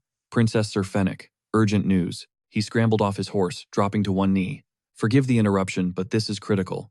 A frantic message arrived. Sybil stiffened. Speak. The main force, they're under orc ambush. Shock hit them like a physical blow. Sybil mounted up instantly as Philip hurried over. Deployment now. Pardon my boldness, Princess, but you need to reconsider this move. Shouldn't we call Briol? To minimize casualties, they're our best shot. Sybil remained silent. Fennec rode up his face, flushed with rage. What kind of nonsense are you spewing? Holy Kingdom matters are for our knights alone. You think we'd lose to mere orcs? Philip backtracked, but Sybil interjected calmly. I appreciate the concern, but our pride stands. We'll handle this. Advance, she commanded. Philip watched their dust trails with a heavy heart. Roy sighed. Those holy knights are insanely stubborn, especially that deputy captain of theirs. Ride to the Briol barracks. Find the third prince now, Philip barked. Roy bolted instantly. Time was a luxury they didn't have. Later, Raymond found the MC looking visibly shaken. Your Highness, look at this, he gripped a letter. The Holy Kingdom's main force, their toast. Orcs had launched a brutal assault. The Lord's plea was urgent, clear the area alongside the Allied forces. Raymond spoke up. Wait, is this GID's call? Or the Holy Kingdom's? Yuri's thoughts drifted back to Fennec. He knew those guys were incredibly thick-headed. Sir Raymond prepped for immediate deployment. Raymond saluted with a crisp nod. Yuri eyed the knight nearby. What's your name, Roy, your Highness? Roy, get to the tavern by the amulet shop. Mobilize the Knights of Briol. Tell them only the first 10 make the cut. We need to move yesterday. On it, Roy mounted his horse and vanished into the night. Yuri tossed the letter onto the table. He dusted his palms. Looks like we're pulling a late-night ride. The squad galloped out. Yuri glanced back. Are we actually awake or just sleep riding? Wide awake, sir, came the roar. Only Jared looked like a total zombie face, pale as bone. I'm fine, sir, he insisted. Suddenly, Laurent pulled up. Your Highness, what's up, Laurent? I'm in awe of you, Laurent sighed. You didn't just forgive those arrogant holy knights. You're actually rushing to save them. Your kindness is next level, unlike those petty fools. Your Majesty truly sees the grand strategy, while others just focus on their own egos. Yuri gave a strained smile. It's not that deep. Laurent had always been a bit of a fanboy. Your loyalty is top-tier knight, Yuri thought. Man, he really wasn't the same guy he used to be. It felt surreal. He'd changed so much. Sensing the praise, the knight shouted his gratitude at the top of his lungs. I guess I'm a good influence, Yuri smirked. Suddenly, a scout screamed Prince. There they are, he pointed. The holy knights were pinned down. Yuri growled. Listen up. This is your first dance with orcs. I'm the first one in and the last one out. Third, Prince Yuri orders you. Don't you dare die. He flared his aura and spurred his horse into a gallop. Meanwhile, Sybil was drowning in regret. She'd been too reckless. The ambush was a total disaster. Yuri's warning echoed in her head. She should have been more careful. Glaring forward, she barked. Keep swinging. We're still in this, she charged, relieved to see the line hadn't broken yet. Sir Fennec, we're sniping the commander. Understood. Tighten the formation, he roared. They surged forward like a spear. Sybil clutched her holy cross, her heart racing. God, your servants are terrified. Give us strength. Instantly, white-hot energy erupted from her body. Push through, she screamed, only to freeze. Skeletons were clawing their way out of the dirt. Glowing eyes pierced the dark as a massive magic circle ignited. In a heartbeat, the ground gave way. It's a trap, Sybil shrieked, as knights and horses plummeted into the abyss. No, she wailed. Had she failed again, everyone had put their faith in her. Ever since her powers awakened as a kid, she'd trained like a demon just to meet their expectations. But after crushing her brother in a duel, she realized her talent was actually her greatest curse. Sybil joined the alliance. It's God's will, they'd told her. What a lie. Her brother just wanted her gone so he could snatch the throne. He'd patted her head, claiming her soul would find peace in heaven if she died fighting. In the pit, she hissed, damn it. Her hands shook as she gripped her blade. He just wanted me dead. Around her, knights struggled to stand. Regroup now, she ordered, but then she felt something slick on her skin. Is this oil? Her blood ran cold. Looking up, she saw orcs lining the rim with torches. One orc reared back to throw. An ambush, then a fire trap. How was she supposed to survive this? She closed her eyes, wondering if her life was just a joke. Then a roar, Sybil, open your eyes. An orc's head spun through the air. Yuri stood there, torch in hand. Is asking for help really that hard? He tossed down a rope and hauled her out. I owe you everything, she stammered. Don't mention it, he shrugged. As she stood, Fennec rushed over.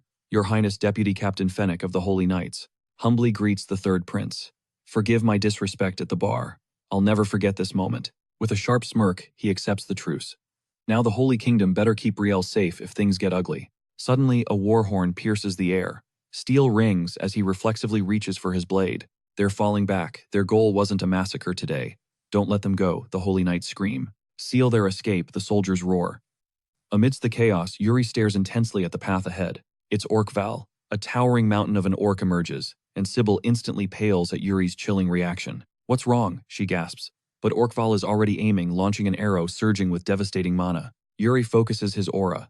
With a single explosive swing, he cleaves the magical projectile clean in half. Seems the commander is triggered. Time to give him an answer, he thinks, shouldering his sword with a grin. He channels his energy, promising a swift return.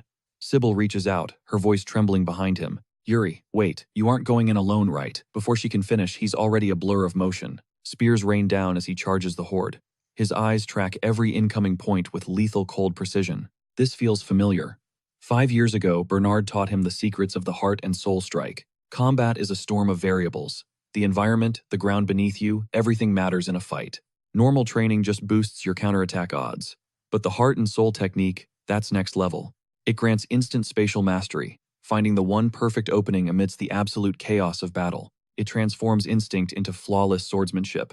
Back then, Yuri just wanted the simple version of the truth. Bernard told him that when the time was right, he wouldn't need words. He would just know. His body would react naturally, becoming a living weapon designed for the most efficient kills imaginable. In the present, he weaves through a hail of spears, jumping high to dodge a lethal strike. He swings his blade in a wide arc, unleashing a whirlwind of steel upon the orc pack. The forest echoes with the monster's dying screams as he carves a bloody path through their ranks. 3 more, close in.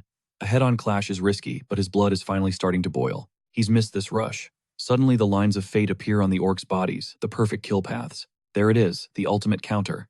He strikes with surgical precision, dropping the first beast instantly. 2 more fall in a heartbeat. His physical body is still struggling to keep up with his true power. Orkval, he bellows, snatching a fallen spear and locking eyes with the massive orc commander. He hurls the spear with soul-crushing force. Orkval barely manages to intercept it with his heavy axes. The spear is deflected, and the orcs growl in fury. Orkval barks a command, his eyes burning. They're retreating, the losses are too high. Consider that arrow debt paid. Yuri smirks, watching them go. Sybil sprints toward him, her face full of worry. Yuri, are you hurt? Talk to me. He turns with a relaxed smile. I'm fine. Looks like the trash took itself out. First win for the Alliance, Sybil. Not bad, right? She nods, her eyes shining with pure gratitude. Meanwhile, deep in the shadows of the forest, a humiliated Orkval smashes a tree in pure rage. Back at the camp, the knights are buzzing. Is it true? Did he really do that? Jared slams his drink down. His Highness is a total legend, he shouts, recalling the prince's bravery. It's hard to believe. Rumors always said Prince Yuri was just a weakling who gambled his life away. But Roland scoffs at the gossip. He knows the truth. Those rumors are absolute garbage. The prince carries the most potent bloodline in the entire kingdom. He's the real deal. Clutching his chest, his face flushed with booze and pride, he looks ready to fight anyone. No way I'm gonna tell you guys every single epic detail of what His Highness achieved. He's wasted. The others laugh. But nearby, Asana sits in silence, her mind spinning with questions. Yuri is no ordinary noble. He read her secret assassination techniques like they were a child's book. He charges into the heart of death and always comes out 3 steps ahead of everyone else. It's like he sees the future. She signals the innkeeper, her gaze sharp and focused. I'm looking for a man. Dark brown hair, a sword, and skills that shouldn't even be possible. Crossing his arms, the innkeeper drew a total blank. He noted the mystery man couldn't even speak the common tongue. He had a thick accent, he recalled. Suddenly it clicked and he snapped his fingers with a smirk. He couldn't confirm the brown hair, but remembered a guy with a weird accent ordering basic risotto. The traveler had asked for the route to Balshad. Asana tossed him a coin, nodding her gratitude for the intel. Chuckling, he snatched the coin. I wasn't begging, but since you're offering, I won't say no, he joked. Asana stared out the window. Balshad was the Allied staging ground. This mystery man was tracking the prince's exact path. They had to move. This Eastern Bladesman was one of the continent's 10 most legendary monsters. Briefing over, they pushed toward their goal. Even as darkness fell, they prepared to strike camp under the stars. Every detail was double-checked. They wouldn't repeat the horrific fate that decimated the Holy Kingdom's knights. Our hero walked up to Raymond impressed. Looks like the crew knows the drill, he remarked casually. He'd been stressing about micromanaging them, fearing he'd have to explain every single basic step from scratch. These men are veterans, Sir Raymond replied. Establishing a night perimeter is second nature to them by now. Raymond deserved the credit. Nodding, the main character decided to scout the perimeter himself to ensure their safety. I'm leaving the troops in your hands, the prince declared, before disappearing into the thickening tree line. Stepping into the woods, he felt a chilling silence. Despite their numbers, a night ambush felt dangerously imminent. Suddenly, a harsh shout shattered the quiet. "You little brat." He ducked behind the foliage to investigate. He spotted Corey kneeling surrounded by aggressive knights. They were berating him for supposedly straying too far. As Corey wept, a knight sneered, "This kid's a rat. He's playing the prince just to spy on us." "That's a lie," Corey cried out.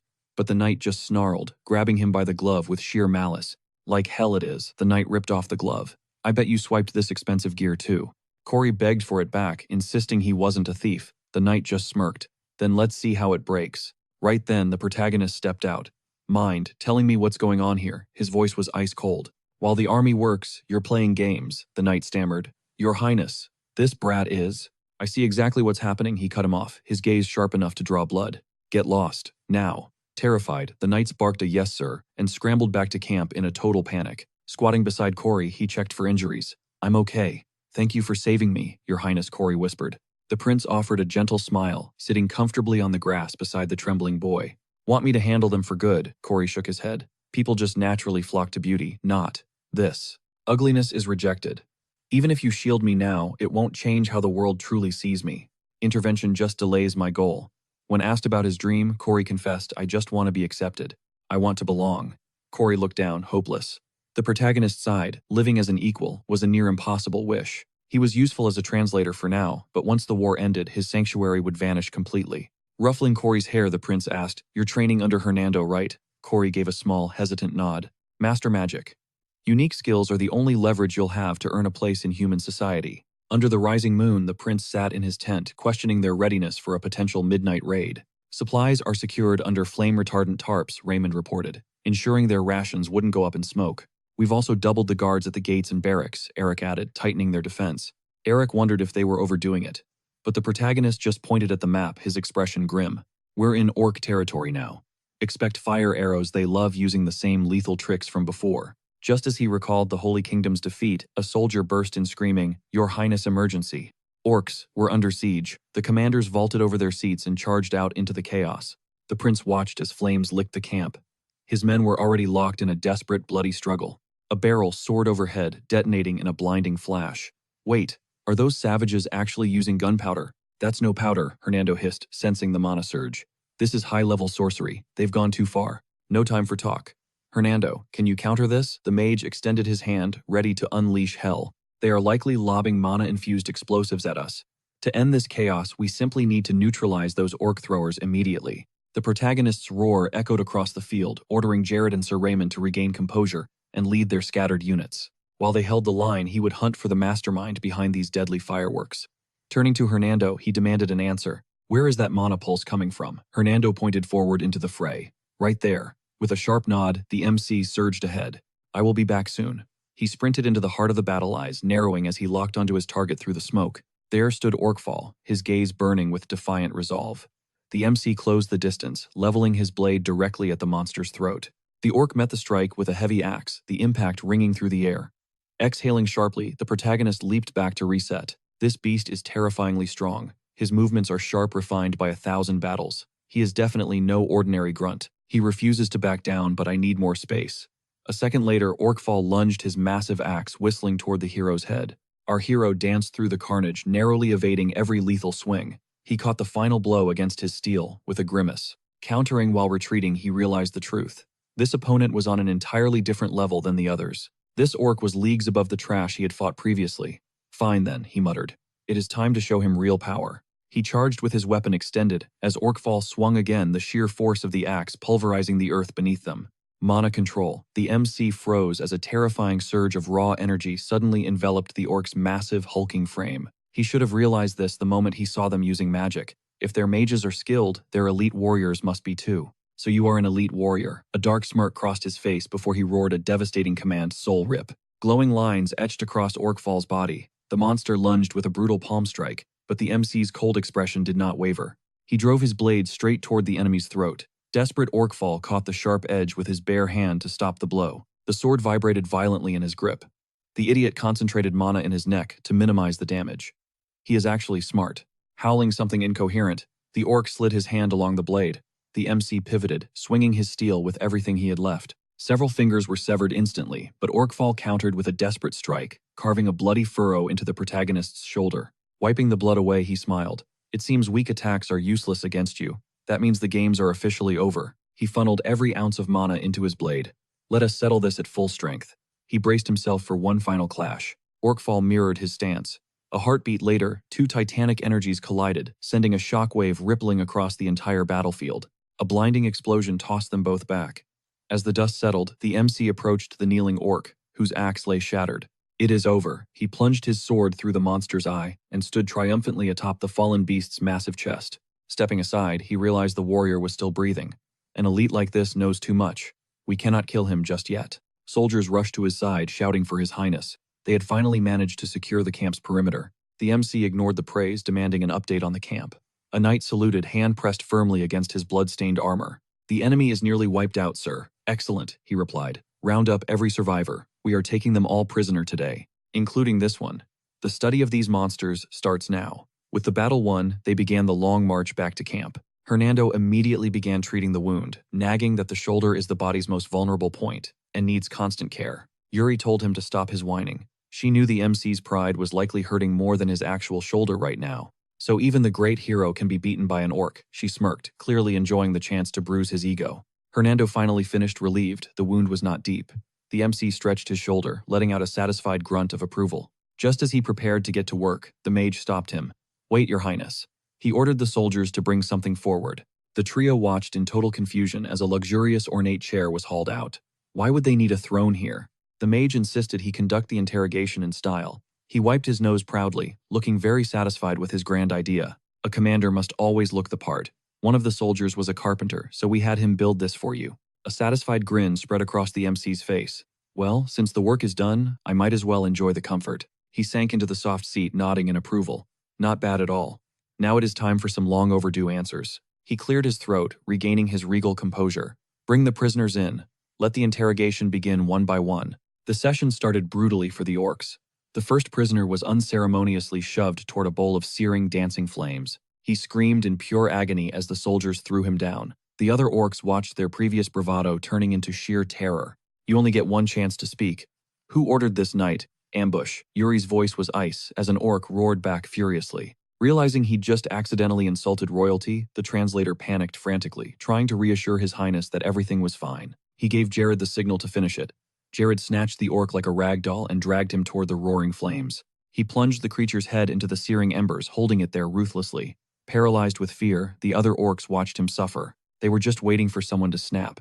Jared finally tossed him aside, but unlike the first, this orc was completely broken. Channeling his mana, the youth coated his blade in swirling water, delivering a chilling ultimatum. They only got one chance to speak. Their honesty would decide if they lived or died. He drove the dagger home, the water instantly dousing the orc's burning flesh. He signaled Jared to pull the blade. Suddenly an orc barked a desperate plea, prompting Yuri to demand a translation from Corey. Corey explained they were just low-level grunts, claiming ignorance, insisting that a leader named Orkfall was pulling all the strings. The coward begged them to punish Orkfall instead.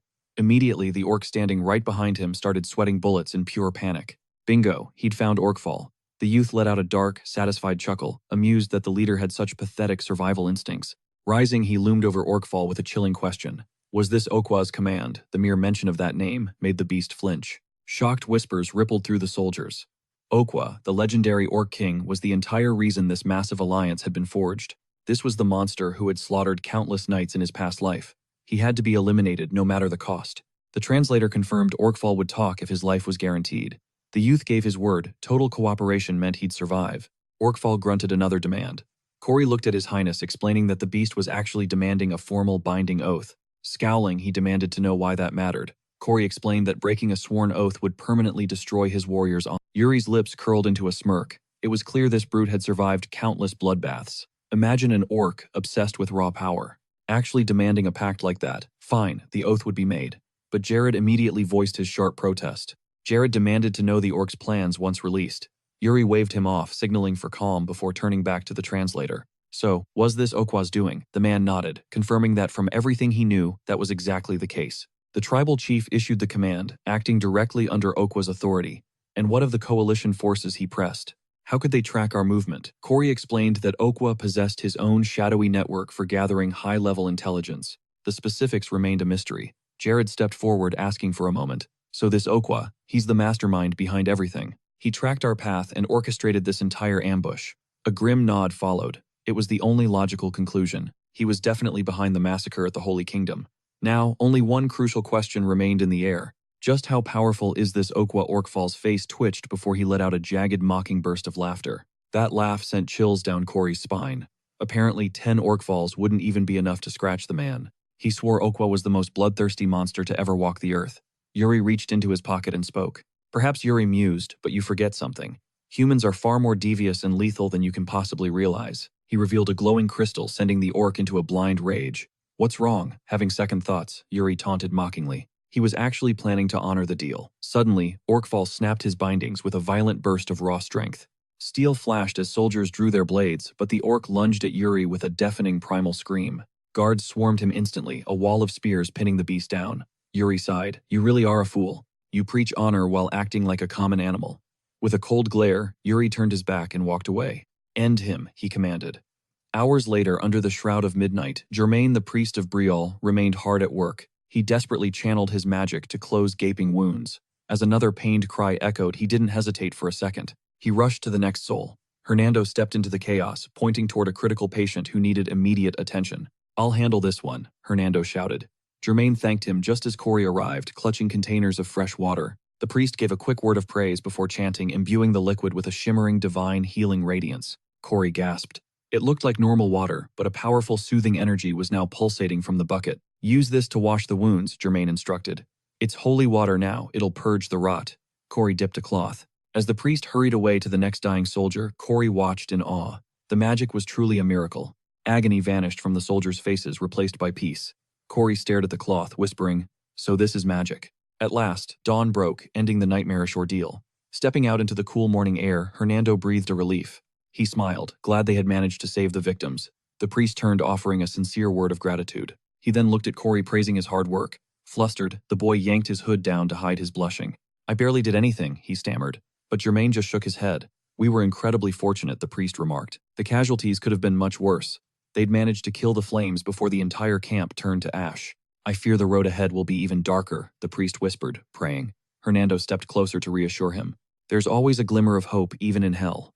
The priest looked up, confused by his sudden optimism. Hernando pointed toward the campfire where soldiers were now sharing laughs. Just a few hours ago, he began. They were fighting for their lives. Now, they're healing together. With a sharp, cinematic snap of his fingers, a brilliant flare shot into the sky, bathing the camp in light. Magic can heal hearts too, he mused. Every eye turned upward, souls warmed by the sight. Corey watched the lights, mesmerized by the sheer magical beauty. After a long pause, Corey turned to Hernando with burning determination. Please, teach me how to use magic. Hernando blinked in shock. He hadn't heard a request like that in ages. He reached out and ruffled Corey's hair. Why the sudden interest? Hernando asked. Corey fidgeted nervously. His Majesty. He gave me a whole new perspective. I want to see people smile like that. I just want to be useful. In my own way, Hernando grinned. A half-orc wizard. Now, that would be a legendary sight. As the morning sun finally arrived, Yuri sat perched on a rock, catching his breath. Suddenly, a scout scrambled up breathless. The Imperial Knights. They've arrived and are demanding an audience. Yuri stood up, his eyes narrowing as the knight asked for him. He agreed to the meeting. With Bolshad just over the horizon, crossing paths with them now was practically inevitable. Upon his command, the soldiers escorted the newcomers. A knight stepped forward, bowing low as he spoke of the immense honor. This was Rapiot Artem Count Zeno's second son. He flashed a charming smile while offering a formal noble greeting. When asked if the Empire reached Bolshad first, the knight nodded. They were essentially the tip of the spear. With orc sightings confirmed throughout the Bolshad district, they were now scrambling to alert every nearby unit of the looming threat. Our hero's eyes locked onto the silent warrior standing behind Rapio. The mysterious man seemed in no rush to introduce himself. Curious, he prepared to ask, leaving Rapiot stumbling for words. Suddenly, the silent knight stepped into the light. He offered a humble apology for the late introduction.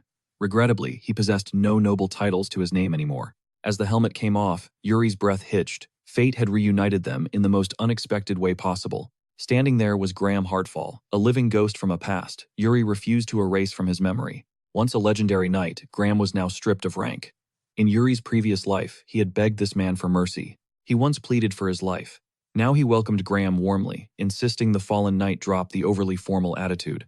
Since he lacked official rank, Yuri questioned if he was truly risking his life in this war without a title. Graham gave a pained smile, admitting the truth despite the sting of humiliation. Rapiot quickly jumped in to defend his honor. He simply chose the wrong master. Graham tried to silence him, but Rapiot countered, stubborn in his sense of justice. No warrior was more renowned. Yuri recalled the whispers of how Graham had been stripped of his knighthood by the Empire. Imperial politics had crushed his career. Yuri never imagined their paths would cross again under such chaotic circumstances. Seeing him among the allies sparked a smile, yet it hurt to see such a noble soul doubting his own value. Yuri grinned, expressing how much he'd heard of the man's legend. To him, this meeting was a genuine privilege. Graham brushed off the praise, clearly uncomfortable with flattery. He simply reached out to offer a firm warrior's handshake. Yuri had one burning question. He looked Graham in the eye and invited him to join the kingdom of Briole. Memories flooded back. Yuri despised Imperial Knights, but he knew Graham was built from a far nobler kind of steel. In another life, Graham had shown him mercy, a choice that cost the knight everything in the end. That debt fueled Yuri's kindness. He promised Graham that in Briole, his skills would finally receive the respect they deserved. With a sad smile, Graham bowed and politely declined. Yuri didn't take offense, respecting the man's steadfast loyalty. He anticipated the rejection. Soon, the massive gates of Bolshad loomed before them, marking the end of their long journey. As the Allied forces gathered, Yuri stared in awe at the colossal walls, protecting the sprawling urban landscape. Hernando noted the sheer scale. It was a massive fortress city, rising defiantly from the center of a vast open plain. Yuri wondered if magic forged these stones. After all, the Bolshad line was legendary for its mastery of the arcane. The mage nodded, but his expression darkened with a warning. Yuri needed to stay sharp in a den of sorcerers. One slip-up could mean being devoured by political schemes. Yuri realized he was being warned about the ruling Mage Duke. He braced himself for a meeting with some arrogant, crusty old man, feeling a surge of genuine unease. Answers awaited inside. As the gates groaned open, they were swept into the city and straight into a lavish reception. The ballroom buzzed with nobles, until Duchess Mary Rose Entree appeared, commanding the room with her mere presence. Yuri blinked in surprise. She definitely wasn't an old man. Hernando chuckled, noting the new generation had taken the reins. She glided toward them, offering a warm welcome to the Briole Knights before boldly taking the seat right beside Yuri. She inquired about his royal status, but Yuri's response was ice cold. He was here as a commander, not just a prince. Flattery followed as she confirmed the rumors of his looks. Playfully, she pressed him to reveal his true age. When he admitted he was 18, she leaned in. She realized there were only 4 years between them. She sensed a connection, but Yuri wasn't buying it. He saw right through the way she wielded her beauty like a weapon. Her smile was a trap designed to ensnare the weak. Unfortunately for her, Yuri had no interest in playing her games. He argued that shared values mattered more than age. True friendship transcended years or gender, if the soul was right. Amused, she challenged his philosophy before standing to announce a well-deserved break for the exhausted knights. She presented the Briole army and their prince to the crowd. Soon, they would all bleed on the same battlefield. Jared leaned toward Hernando, whispering in confusion about what the Duchess was really planning to do.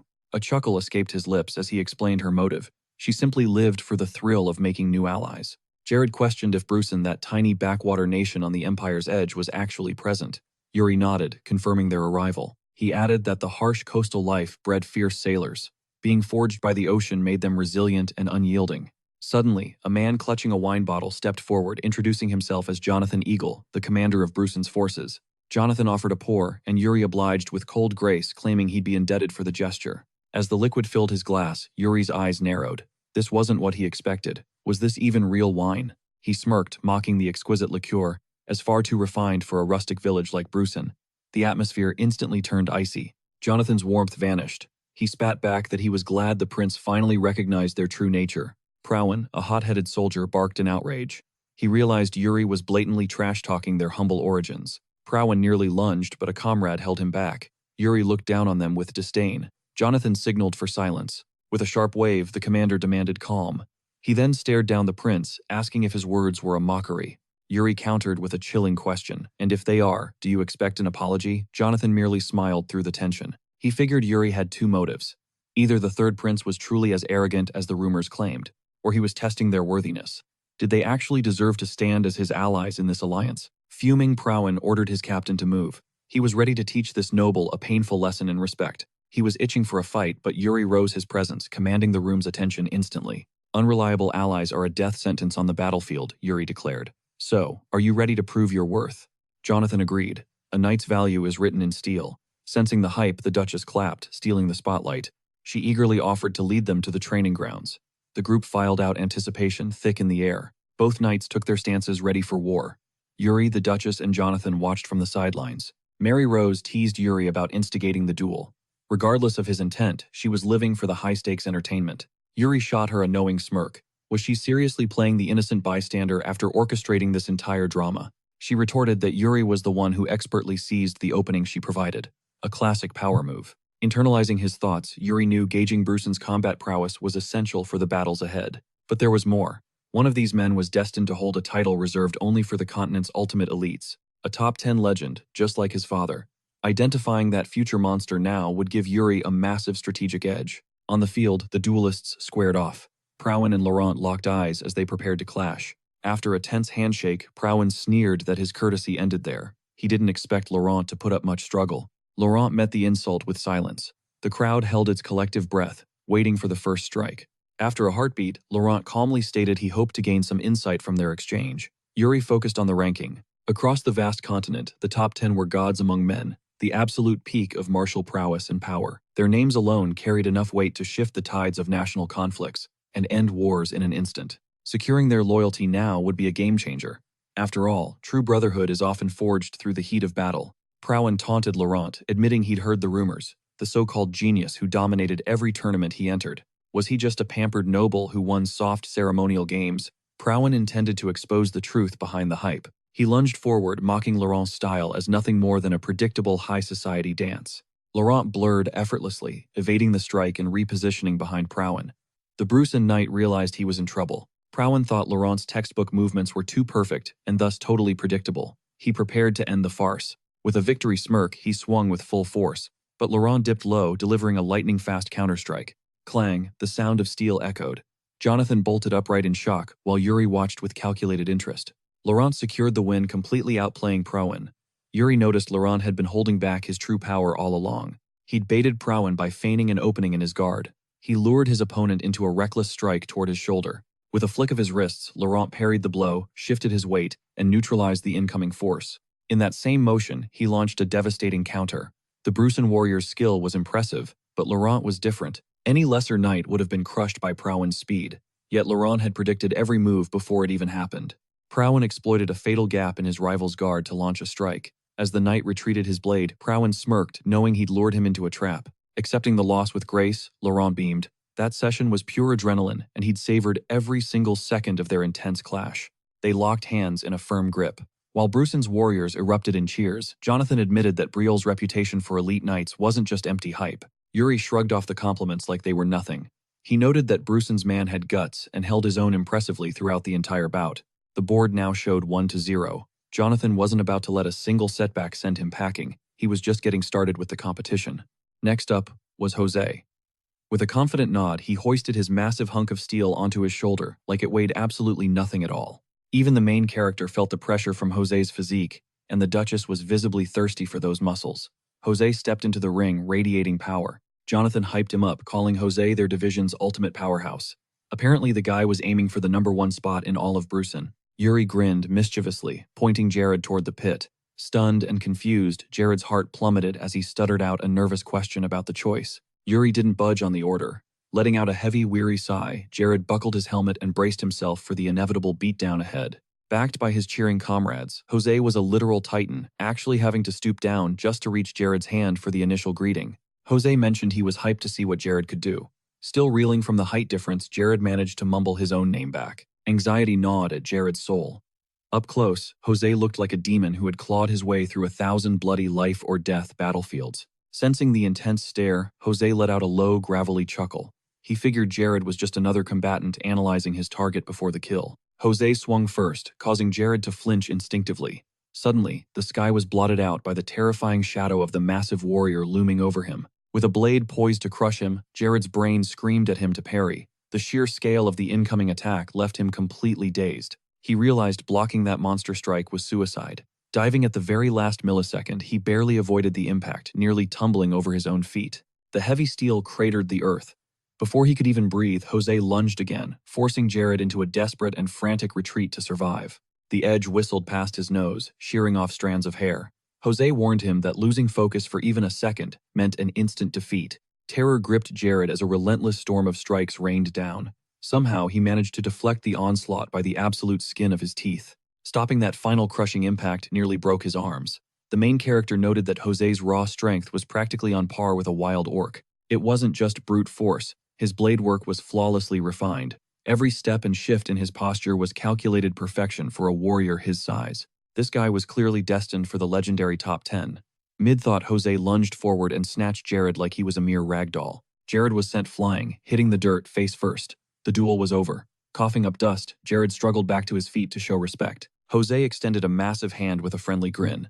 He admitted that was actually a pretty solid and enjoyable warm-up for the day. He was genuinely impressed by Jared's durability. Grabbing the hand, Jared thanked him, admitting he'd learned a brutal but valuable lesson in combat today. Yuri stood up, declaring the score a dead heat at 1-1. Both sides had shown their mettle, so he proposed calling it a day. While the soldiers celebrated, Mary Rose purred that the ice had finally been broken between their two groups through the heat of battle. Yuri agreed that battlefield trust was everything for allies. However, Mary Rose's expression shifted. She seemed low-key let down by his formal response. She placed a lingering hand on his shoulder, forcing him back into his seat with a playful yet pointed gesture that he couldn't ignore. She pouted that, while he was busy bonding with the men, he'd totally ignored her. Her fingers traced a slow, suggestive path down his cheek. She leaned in close, putting her charms on full display, but he didn't even blink. His stoic reaction left her visibly frustrated and disappointed. Jonathan broke the awkward tension, reminding her that she'd promised to give them a tour of her private office and the facilities. She sighed, messing up her hair in annoyance before admitting she did say that.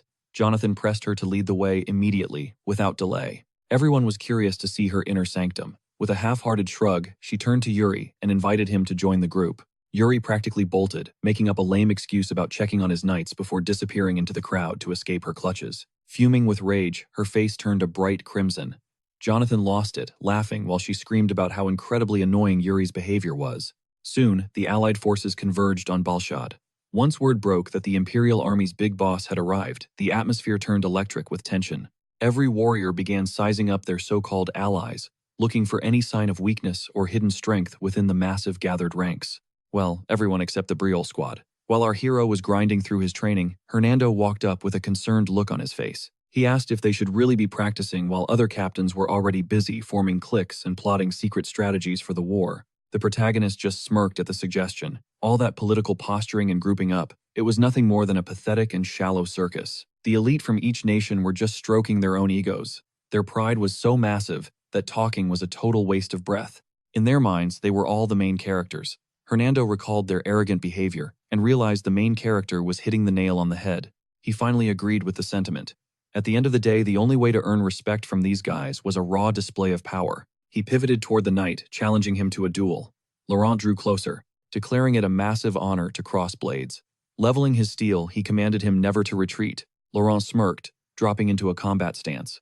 Sensing his surging aura, our hero realized that, as predicted, his energy was incredibly refined. He truly was the ultimate sparring rival. Suddenly, Laurent lunged. He unleashed a heavy swing that was instantly parried, but the knight infused his blade with mana and struck. A flurry of thrusts targeted Yuri. Watching the cold steel dance before his eyes, Yuri admired his insane precision. Flawless technique, zero wasted motion. He'd always been this way. Even when he dealt the fatal blow, his blade remained untainted. Like his purity defied his feelings. Now he sought a destiny where that same steel would guard his back. Only then could he truly protect him. Yuri exploded into motion, his blade a blur as he forced the knight back. Yet Laurent countered instantly, and Yuri charged with a grin. Their steel and spirits collided. The crowd roared in excitement, rooting for both warriors. Jared wondered if this much intensity was necessary for a simple training session. Suddenly, a voice from behind remarked that the prince was actually cracked. He spun around, eyes popping in shock. Jose stood there, grinning ear to ear before shouting toward the prince, claiming he had a favor to ask. Yuri paused the duel, looking over as Jose requested a turn to spar too. Yuri chuckled, getting the message. He'd lend him Jared instead. Before Jared could react, Jose hoisted him over his shoulder and hauled him off while Jared protested loudly. The prince just waved, wishing him the best of luck. Laurent offered a deep bow, grateful for the chance to gain insight from their intense clash. He expressed his excitement for their next duel before they headed their separate ways. Yuri took a breather under a massive tree. Slumping onto the grass with a heavy sigh, he called out to Asen, demanding an update with a grim look. Her stealth was peaking. She materialized from the darkness, behind the trunk admitting her growth, though she noted her talents worked best in the grimy back alleys. He pressed for info on the mysterious stranger. She reported his trail led to Balshad. Yuri knew this man was an Eastern legend ranked among the continent's top 10 powerhouses. In the previous timeline, he soloed Okwa. The reason remains a mystery, but the enemy of my enemy is an ally. He insisted they track him down before the showdown with Okwa. She gave a sharp nod of understanding, knowing time was running out. In the original history, Okwa's rise would cost him his elite ranking. The Emperor's half-brother and supreme commander of the Allied forces, Ragnar Gustav Granzian. He'd crossed paths with him before. He recalled a day when he and Catherine snuck away for some private time. She panicked about getting caught, but he just smirked, telling her she was overthinking it. They were totally alone. She hesitated, but once he promised to take the heat, she finally let her guard down. Suddenly, a voice cut through the air. Her uncle lounging on a sofa called them brats and told them to get a room. Yuri jumped back instantly, while Catherine stammered in terror. Yuri realized so it was him. Ragnar let out a massive sigh, demanding they shut up. He was visibly annoyed, but he actually had a question for the boy. Yuri's heart raced. Roughing Catherine's hair, Ragnar bluntly asked if he truly had feelings for her. After his confession, Ragnar dropped it, telling them to chill because they'd deal with the consequences later. He took his leave then. Yuri smiled, realizing that the man had seen right through them from the start.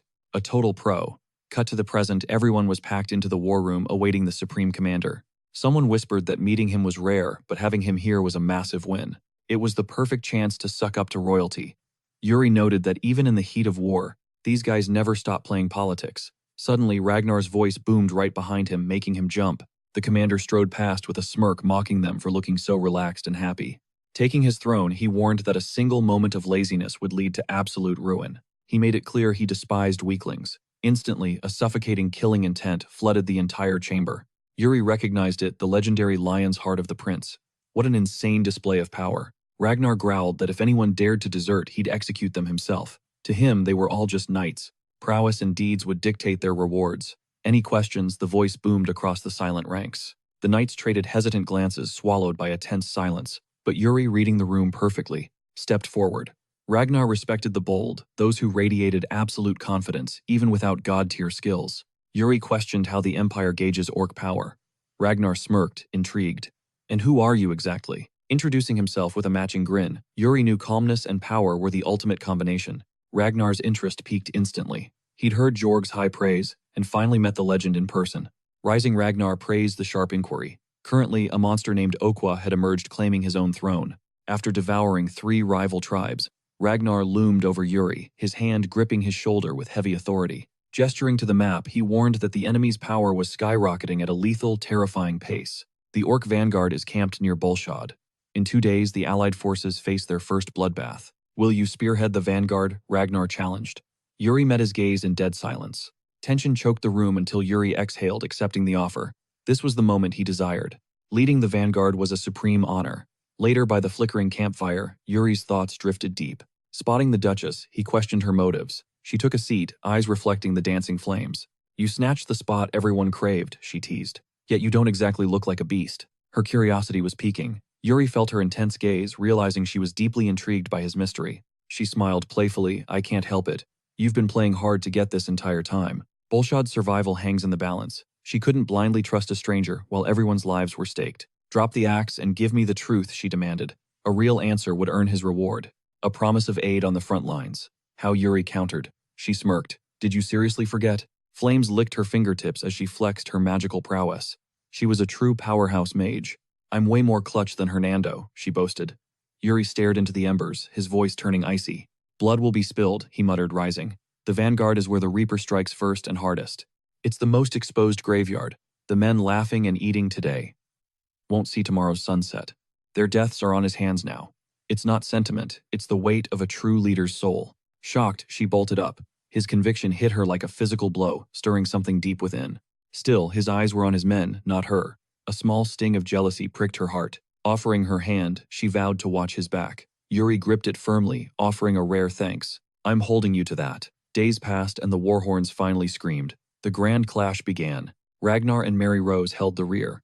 Meanwhile, Yuri and his elite knights stood at the precipice. The tip of the spear. Ready weapons, Yuri roared as Ragnar watched from the command post. The vanguard's moment is here, Ragnar noted, glancing at the Duchess lurking nearby. Why are you here? He asked. She grinned. Just fulfilling a special request for Prince Briel. A horn blast shattered the air. The enemy tide was coming, a wave of pure, concentrated orc malice. Staring down the charging horde, Yuri checked his men. Their war cries confirmed they were beyond ready. "Let's move." Yuri kicked his horse into a gallop, charging headlong. Ragnar's eyes never left them. Brielle was way too far ahead, reckless, suicidal even. Mary Rose barked at Ragnar to step back. Hoisting her staff, she conjured a massive sun of fire. "This is my mission," she yelled, aiming. The inferno roared toward the orcs, but Yuri's men were dangerously close to the impact zone. Ragnar panicked. "They're too close. You'll incinerate our own men." The disaster felt inevitable. The Duchess just smirked. "This is exactly what Yuri ordered." As the fireball descended, Yuri dove into the orc ranks, grinning as his blade drew first blood. Then he paused. Boom! The explosion erupted. Yuri channeled mana, drenching his knights in protective torrents of water, a shield against the flames. Ragnar watched in awe as the battlefield turned into a miracle. Through the hellscape of fire, they charged. Yuri's roar echoed, "Annihilate them all." Our warriors tore through the blast-dazed orcs, though several monsters still surged with lethal energy. Yuri snatched a stray spear, sniping a beast's skull just as a lizard man lunged from his blind side. His men intercepted the strike instantly. Jose smirked, noting they truly lived up to the legendary National Knight title. Time to show their worth. He leaped into the fray blade, flashing as Sibel rallied her elite squad. Acting as Briolle's iron shield, their synchronized assault shattered the enemy lines into bloody remnants. The commander-in-chief watched with a grin, intrigued by Yuri's raw power as he pulverized the opposition. Morale hit fever pitch on the front lines. Seizing the momentum, he signaled the Duchess to unleash magical devastation. Casting a tidal shield around his men, he warned the Duchess that her current play was beyond reckless. Did she back him, knowing the risk? She admitted she'd initially tried to shut his wild plan down, but his execution was flawless. A man full of surprises is charming, right? The commander had to agree. Not a bad debut for the Allied forces. By sunset, the enemy was in a state of total humiliating retreat. Darkness descended. As Mary Rose toiled in her office, a sudden, chilling presence prickled her skin. Turning with a scowl, she muttered that while Prince Briolle's victory was impressive, manners were still a thing. Who gave him permission to intrude? Hernando manifested from the shadows, sheepishly rubbing the back of his head. Don't be so cold, he was her mentor after all. Didn't she even care how he was doing? After all this time, she flashed a sharp smile, asking what mentor ghosts their only student like that. Why was he here? He sank into the sofa across from her and finally gave her an answer. He wanted to witness her growth, specifically her progress on the complex transcendental interpretation formula. She'd cracked a major lead. This magic was originally designed to bridge languages and decode their hidden meanings. They'd finally bridged modern speech with ancient magic. Hernando urged her to push even deeper into the unknown. She huffed, asking why she should bother. He countered with a smirk, "Aren't you curious about Prince Yuri?" This was the key to Yuri's fate, and he needed her. A flicker of anxiety crossed her face. He was obsessed with fate, yet knew a grand magus must never meddle in the flow of history. He knew the rules, but too many players, including the Imperial Knight Commander, were already tangled in Yuri's web. Meanwhile, the Commander-in-Chief called Yuri to his war room, assigning him a high-stakes scouting op. Yuri was baffled. Moving into the Eastern Orc territories meant walking straight into a meat grinder of ambushes. With the main army under immense pressure, Yuri realized the commander wanted specialized strike teams for protection. Ragnar gave a nod of approval at Yuri's sharp intuition, pausing a beat to let it sink in. He was grateful but pointed out that Briolle's men had already bled on the vanguard in the last battle. Fairness dictated another faction should step up. But Ragnar countered they were simply the best tools for the job. He only gambled on proven talent, and Briolle's track record was the only one he trusted for this mission. Yuri interjected with a bold counter-proposal. Soon, whispers of a newly formed elite recon unit rippled through the camp. To safeguard the alliance, this wasn't an open invite, only the absolute cream of the crop would be chosen. A brutal trial was announced for all hopefuls. Sibel was genuinely stunned by Yuri's unconventional high-stakes recruitment method. Jonathan and Jose were instantly hooked. Over a round of drinks, Jose noted the prince wasn't playing around. His Highness was dead serious. Jonathan realized Yuri was weeding out the weak to build a team of monsters. No room for scrubs in this unit. For the first time in ages, the fires of competition were roaring. Hernando delivered the news to Yuri. His Highness ordered them to locate every orc along the march route. The bounty, a right ear from every kill. Their performance here would dictate their entire future. Staring at the official decree, he looked at Yuri in disbelief. Don't tell me. This was your idea. Yuri confirmed it. Since it was an official mandate, every nation's finest would be forced to show their hand. This wasn't just a mission, it was a chance to measure the raw power of every ally on the board. Jared voiced his nerves. Scouting was a different beast than open warfare. They were stepping out of their lane. Yuri just smirked, "Trust me, I've got a plan." At dawn, the commander-in-chief summoned the entire assembly. The main army would advance, but the chosen few were to strike first and clear the orcish filth. Whoever claims the most trophies earns the leading edge. The three rivals braced themselves for the coming hunt. The commander flipped the hourglass, igniting the race. Instantly, the factions scattered into the unforgiving wilderness. Ragnar wore a smug grin, while his soldier noted his massive reliance on Prince Briol's hidden talents. "Is it that?" Blatant Ragnar laughed. The kid's raw potential was undeniable, especially if he pulled this off. He'd be watching closely now. Meanwhile, Yuri's squad surged forward, while Jared voiced his mounting anxiety. "Got a plan," Yuri dryly replied. They needed to track the orcs first, clearly annoyed by the question. Locating them was only half the battle. Yuri just chuckled, assuring his comrade that everything was under control. He had a trick up his sleeve. Suddenly, a scout spotted orc signatures lurking to the northeast. The beasts sprinted past, completely oblivious, until Yuri revealed a glowing lure crystal to bait them in. The dazzling light froze the orcs in their tracks, their eyes glued to the mesmerizing enchanted gem. They charged straight into the trap. As the horde approached, Yuri reminded his men of one vital rule. Right ears only, boys. Don't get messy. With a roar, he launched the first devastating strike. Jared vaulted from his saddle, intercepting an airborne rider and skewering him before he even hit the ground. Jared rejoined the fray while Yuri locked eyes with the enemy leader, closing the distance instantly on horseback. Before the orc could swing, Yuri's blade flashed, claiming its head. He stood still, surveying the bloody aftermath. Not a single monster remained.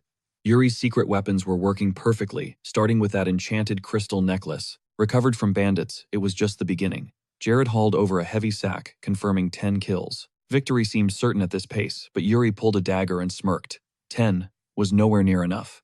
Before Jared could even process the words, Yuri slammed the enchanted blade deep into the earth. A pillar of light erupted skyward, finally revealing the grand plan. Yuri turned to his battle-hardened soldiers. They weren't leaving until every orc in the region was dead. Soul Rupture was a terrifyingly versatile power. It bent to the user's will. By channeling vibrations through his earthquake sword, Yuri sensed everything. Infused with Soul Rupture, the seismic energy allowed him to map every heartbeat across the vast terrain. No enemy could hide from him. As dusk settled, the commander checked the final grains of sand. It was time for the final tally. Nations stepped forward, presenting their gruesome sacks of trophies for inspection. They approached with hesitance. Opening the first bag, the commander found the contents pathetic and entirely empty. "Is this a joke?" he spat. Scouting required killers, not cowards. He discarded the trash in pure disgust. The next few results were just as embarrassing. It was a disgrace that so many nations failed today. Not a single kill was recorded. Finally, Bruce's team stepped up, dumping their harvest onto the counting table. 6 years, a meager win, but currently the lead. Jonathan played it cool, claiming it was just luck. They'd intercepted some scouts. Ragnar smirked, noting that in the heat of war, luck is a skill. Fate is cruel to the unlucky. The Imperial Army couldn't just watch. They had to show their dominance. They joined the fray, revealing 12 trophies. Jonathan realized the massive power gap between their elite forces. The Empire was truly elite, doubling the count of the nearest competitor with effortless ease. Worse yet, they'd started an hour late. Sybil gritted her teeth, feeling the sting of their blatant arrogance. Were they being mocked as mere cannon fodder? Ragnar caught their bitter glares and laughed it off. He told them to stay focused on future results instead of sulking over a single minor defeat. "Is that it?" Ragnar asked. One nation remained. Suddenly, Yuri stepped forward and slammed his heavy bag down. The room went silent as they saw the bulging sack. Ragnar's smile faltered. "How is this possible? What was the trick?" Yuri simply shrugged, claiming they just put in a little extra effort today. As night fell, the squad returned. Jared oversaw the logistics, managing the haul of heavy supply boxes. A foreign knight stomped past intentionally, slamming his shoulder into Jared. Jared whirled around, completely stunned. The knight's gaze was pure venom. Confused by the sudden hostility, Jared immediately went to report to Yuri. Tensions were peaking. Foreign knights were itching for a brawl. Yuri stood up, his eyes narrowing dangerously. "Is that so?" As they moved out, news arrived. Nasty rumors were being spread to sabotage their reputation. Their killing intent was unmistakable. Yuri realized there was no avoiding the drama, since they were now the center of attention. They're likely just salty about them scoring a prime spot in intelligence. He decided to ignore the haters and keep moving. Right now, interrogating the captured orc mage took priority. They headed toward the massive cage where Corey was already waiting. Our hero asked for an update, but the mage immediately cut him off with a deafening guttural roar. A nervous Corey translated the scream, "Black Dog." Apparently a rumor was spreading among the ranks about a legendary knight, a man who could sniff out orcs like a bloodhound. Jared nearly lost it laughing, but barely kept his composure. Yuri wondered if that was his new street name. Corey joked that the mage thought he should be proud of himself. Getting a nickname from the enemy is a total flex, but Yuri was offended. Why a dog and not a wolf? Hearing a snicker behind him, he whipped around to the knight. "Oh, you think this is funny?" he snapped. Jared looked away, playing it cool. MC smirked. Had his terrifying reputation really reached the orcish front lines already? It made sense he'd been absolutely cracked lately. Corey confirmed it, adding that the rumors were actually quite specific. They say the Black Dog of the Empire is hunting for Okwa's head. Mentioning the Empire instantly killed Yuri's vibe. They think I'm the Empire's lapdog, he roared. Fuming, he reached for his blade to silence them for good. Jared scrambled to de-escalate frantically, offering to handle the interrogation himself before Yuri caught a case. At this rate, the orcs would be dead before they talked. Yuri finally cooled off, letting the knight breathe again. Corey dropped the real intel orc barracks were spotted in Gurung. It's the territory of Kurui Okwa's most lethal subordinate. Kurui had already mobilized his forces for a counterattack. This guy was a beast who ruled his tribe through pure violence. He's a top-tier warrior who claims he'll crush the Alliance before they even lay eyes on the big boss Okwa. Yuri gave Corey a head pat for the solid work. He then told Jared to handle the rest of the dirty work. He had to brief the commander-in-chief, but the second he entered the tent, the general hit him with a curveball. "Are you single?" Yuri blinked, completely caught off guard. He awkwardly confirmed he didn't have a girlfriend. Then came the age check 18. Yuri was officially suspicious. "Sir, what's with all the personal questions?" Ragnar admitted war isn't for romance, but then mentioned his stunningly beautiful niece. The ultimate marriage trap. Yuri was shook. Ragnar just patted his shoulder and dismissed him, leaving the awkward proposal hanging in the air. He stumbled out of the tent, his brain short-circuiting. Pretty niece. The image of Catherine immediately flashed in his mind. He aggressively messed up his hair. No way, absolutely not. He needed to dodge this situation at all costs. Seeing him spiral, Sybil checked in. He looked like he'd seen a ghost. That's when the light bulb went off. She gave him a suspicious side-eye. To dodge the general's niece, Yuri needed a fake relationship, and he needed it now. He needed someone loyal, someone who owed him one, someone who literally couldn't say no to his crazy plan. Sybil was the perfect candidate. He grabbed her shoulders with a mischievous grin that definitely meant trouble. "Remember how I saved your life?" he asked. She nodded, and he dropped the bomb. He needed a massive favor. "You're the only one who can help me," he whispered before vanishing. Sybil was left standing there, totally lost. She shouted for an explanation, but he was already gone. She stood there bewildered, trying to process the chaos. Suddenly, Sir Fennec appeared behind her with a smirk. She nearly jumped out of her skin from the jump scare. He grinned wide, teasing that they looked like a power couple, and promised to ship them. The ultimate wingman. The realization hit her like a truck, and she felt physically ill. The next day, the troop moved out. Jared dropped some gossip. He knew why the prince kept summoning Yuri. The marriage rumors were spreading like wildfire. "Stop capping," Yuri snapped. He told Jared to snap out of it and stop listening to the camp drama. He glared at the other smirking knights. "Are you guys really that bored? Stop believing every Delulu rumor you hear." Suddenly, a lone raven soared past, followed by a dark cloud of them. The horses began to panic and rear. Yuri sensed the shift in the air. Jared offered to scout ahead, and Yuri decided to join him for backup. They galloped toward the narrow gorge, but the sight waiting for them turned their stomachs into knots. A forest of stakes lined the path, each one topped with a grisly impaled corpse. The scene was straight out of a nightmare, and a suffocating silence settled over the entire valley. Jared's expression turned cold and dark. This wasn't just war, it was a message from hell itself. Ragnar let out a tense laugh, muttering that this was one hell of a twisted welcome party. Yuri gagged as the stench of rot hit him, realizing the orcs had used human corpses as sick ornaments. They hadn't even finished their meal. This was a pure, savage flex to show off their dominance. Turning to the prince, he warned that this would shatter the men's spirit and asked to handle the situation. Ragnar gave the nod, and Yuri immediately barked orders for his soldiers to light their torches. They hopped off their mounts, piling the remains into a pyre.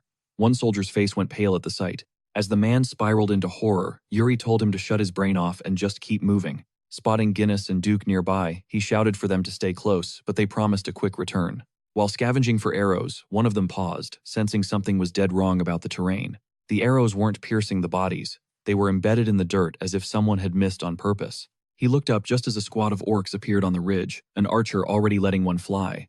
A sickening wheeze caught Duke's attention. He watched blood spray from his friend's mouth before screaming in pure terror. Jared's blade was out in a flash, roaring that they were under fire as the orc snipers stepped into view. Paralyzed by the carnage, Duke felt his heart sink. He wanted to bolt, but he couldn't leave Guinness behind. Yuri charged into the chaos, shoving Duke aside and swinging his steel to swat the arrows out of the air. He checked Guinness's pulse and confirmed he was still breathing before turning back to his unit with a sharp gaze.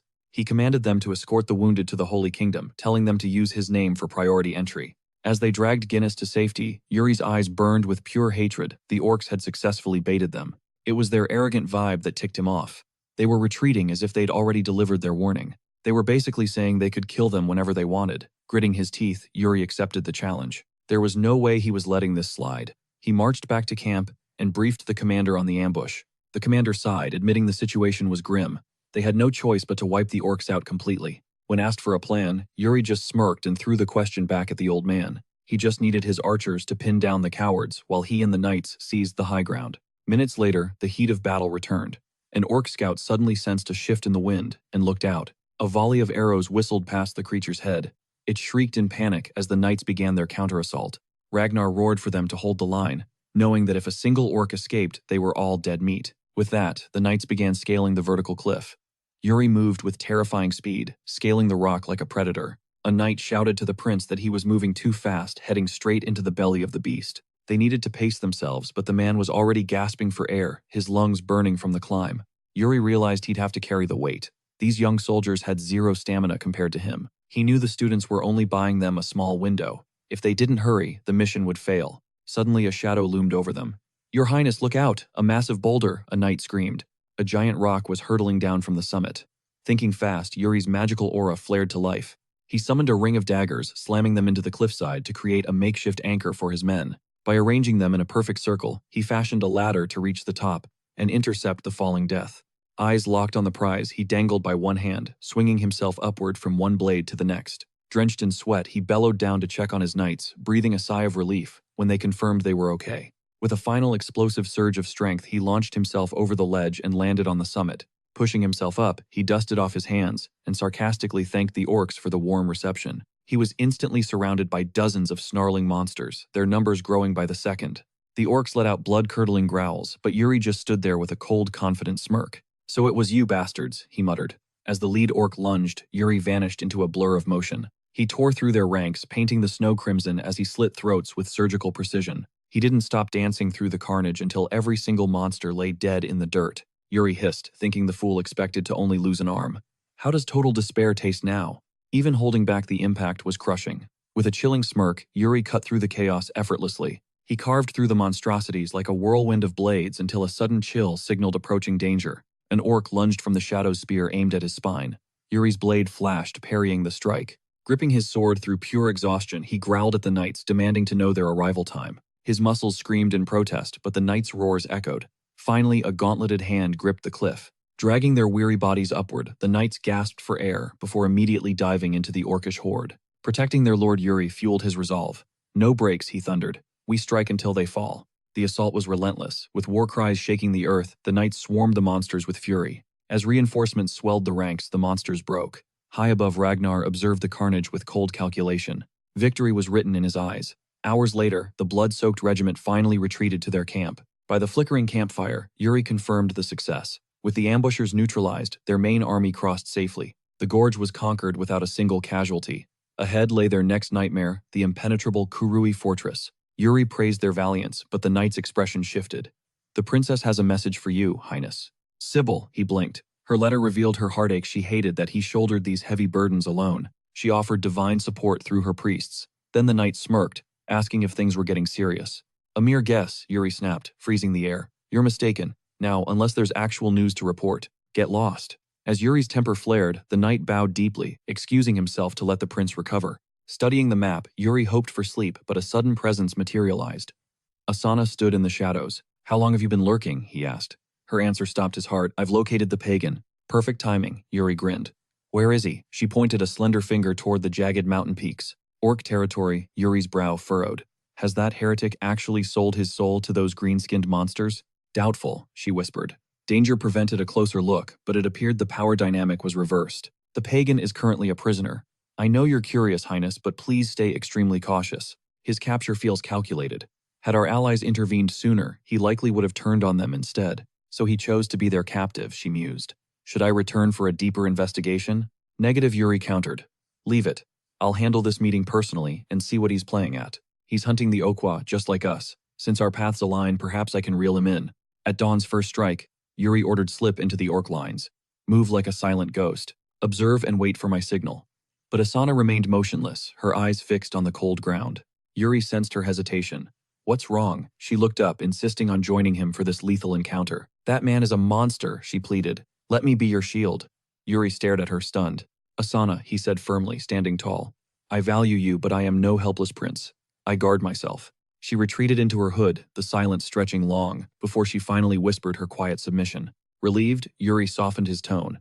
Before you go care for a snack, I have something truly amazing. These treats are legendary, he chuckled, presenting a plate of delicacies he'd been gifted earlier.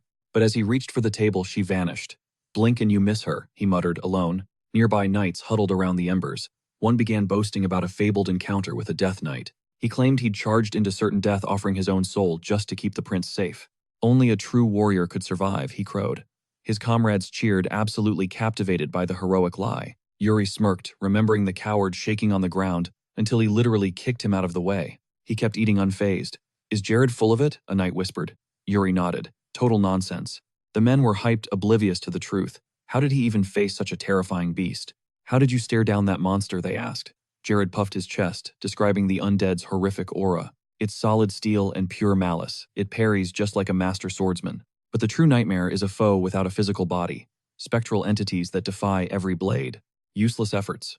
Watching their growing bond, Yuri felt a brief surge of relief until his gaze snapped elsewhere. Shock painted his face. Who still dresses in such filthy rags? Behind Jared, a nameless shadow crept closer. A monstrous ogre with glowing crimson eyes loomed, paralyzing Yuri with dread. He lunged to his feet instantly. He screamed for everyone to unsheath their steel. Confused by his panic, the knights demanded an explanation. Yuri gestured wildly at an orc, but the woods were empty. Jared stared back, gripped by sheer horror. Lost in the confusion, he stammered, Your Majesty, exhaustion is playing tricks on you. There is nothing there. Yuri gasped for air, his mind reeling from the phantom threat.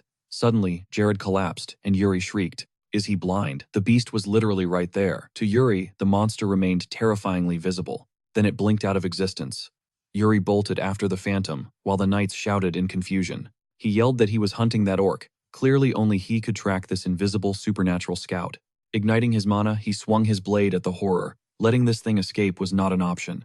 Jagged fangs glistened as the beast snapped its gaze toward him, putting Yuri on high alert. Shielding his eyes from a sudden blinding flash, he hissed, What the hell is this? Raw magic surged through the trees, bathing everything in light. Was this some form of corrupted energy? It crawled under his skin, forcing him to channel his own mana flow to purge the invasion. Something was wrong. He stared at his blackened hands, paralyzed by the unknown corruption. Back at camp, the interrogation began. An invisible orc. The claim sounded like pure madness. Suspicion hung heavy in the air. Yuri scowled, confirming that the threat was both real and lethal. An unseen predator was stalking their lines.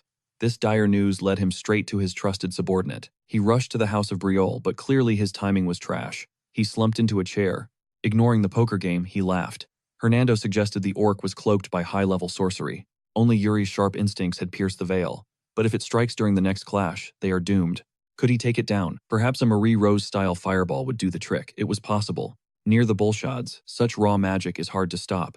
Yuri pressed for more details about their power. What is the deal with their weird spells? Hernando sighed, admitting things looked darker than they seemed. They were tapping into forbidden dark sources. Yuri tensed up. Isn't that straight up suicidal? Chill, Hernando replied. The magic tower has studied this for ages. We just need to strike fast. He would focus on breaking the enemy's illusions. Yuri nodded, accepting the plan for now. One more thing crossed Yuri's mind as he turned back. Hernando raised an eyebrow in curiosity. I will let the gambling slide today, Yuri joked, but next time, you better deal me in. Hernando grinned at the offer. Nearby, the knights gathered around the fire, bragging about their winnings. One knight boasted about cleaning house. His buddies scoffed, wondering how he had lost to such a loser. He laughed it off, claiming he was only playing half-heartedly. Then the shadows of night fell. Carrion birds circled a forest of bones. Chanting foul spells, the orcs converged on their sovereign. A massive lich sat upon a throne of human remains. The orcs hung on his every silent word. With a skeletal gesture, he unleashed a wave of corruption, drawing the monstrous horde closer. The dark energy consumed them. They hissed back, in a guttural tongue, bound to his wicked will. Tomorrow, they would strike. At dawn, the war horn echoed through the Kari base, signaling the assault. Ragnar stood like a statue ready for blood. Yuri matched his intensity, roaring Briol charge. The cavalry thundered toward the orc stronghold, but the enemy was already prepared to strike. A hail of black arrows rained down on the riders. Panic flared in Yuri's chest as the sky darkened. Fall back, he screamed. But it was too late. His men were being impaled by the deadly volley. Retreat was not an option. They had to push. As the bait, they were the only distraction left. Ragnar bellowed for the breakthrough. With a final battle cry, they unleashed their secret weapon. A colossal siege engine thundered forward, obliterating the main gate with bone-shaking force. Battle cries for the Empire echoed. But Yuri suddenly signaled his squad to halt mid-stride. His Majesty had breached the gates. Their mission as decoys was finally over. Time to regroup. Back into that hellhole, Commander the Knights questioned.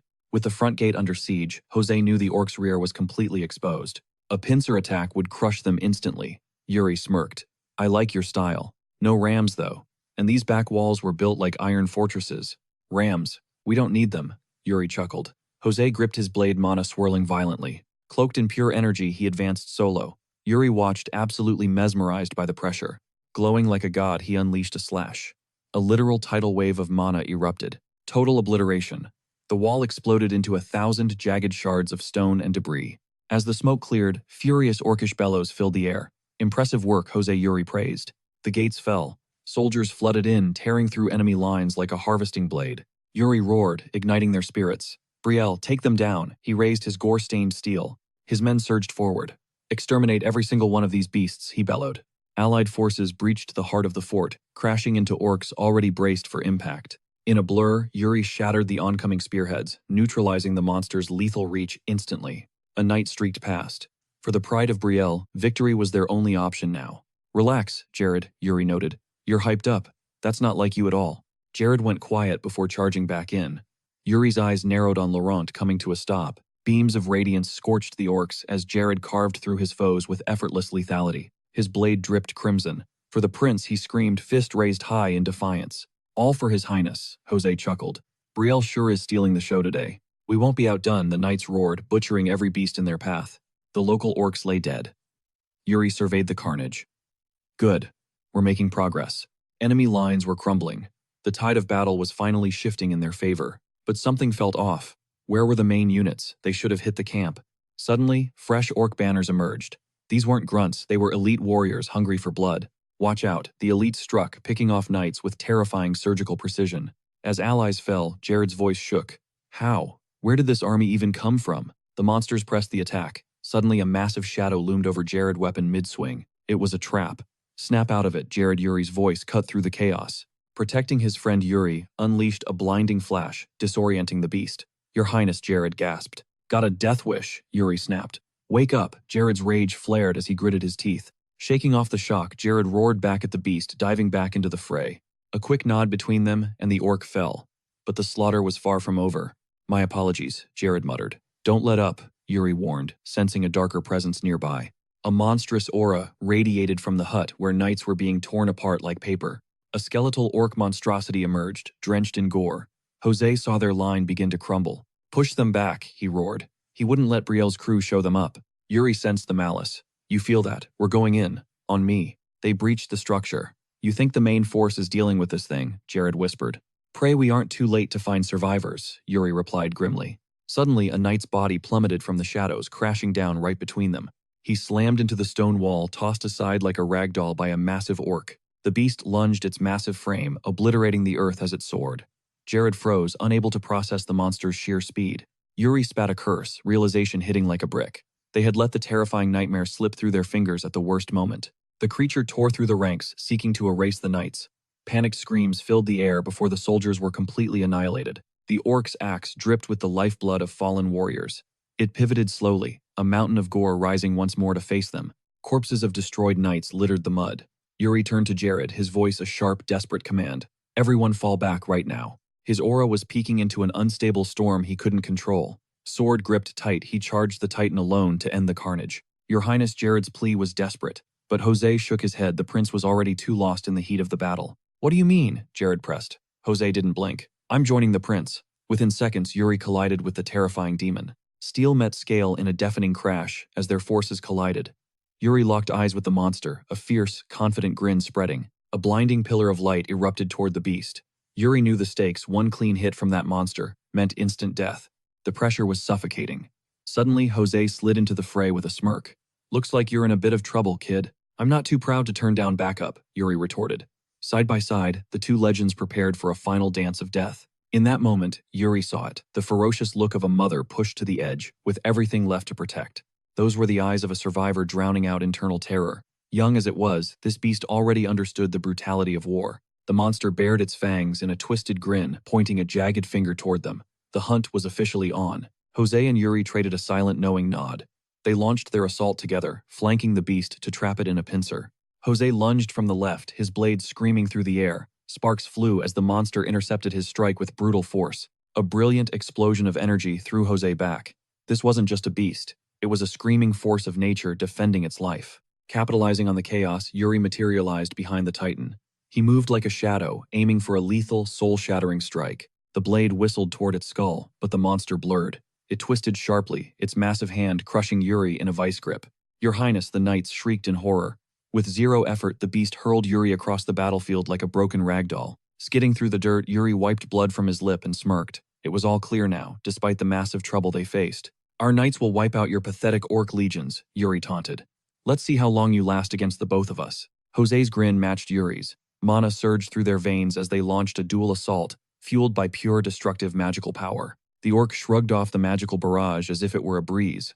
It laughed until the air itself began to tremble. A bone-chilling howl ripped from the orc's throat, summoning thunder from the heavens. Jose looked up, his blood running cold.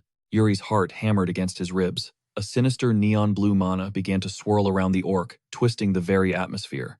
This was the real deal. "Jose, get out of there." Yuri's voice cracked with urgency as the danger reached a breaking point. Before the warning landed, another knight's head was severed in a clean, brutal arc. Yuri watched in pure, helpless terror. Dodge Yuri roared his eyes, a cocktail of fury and paralysis.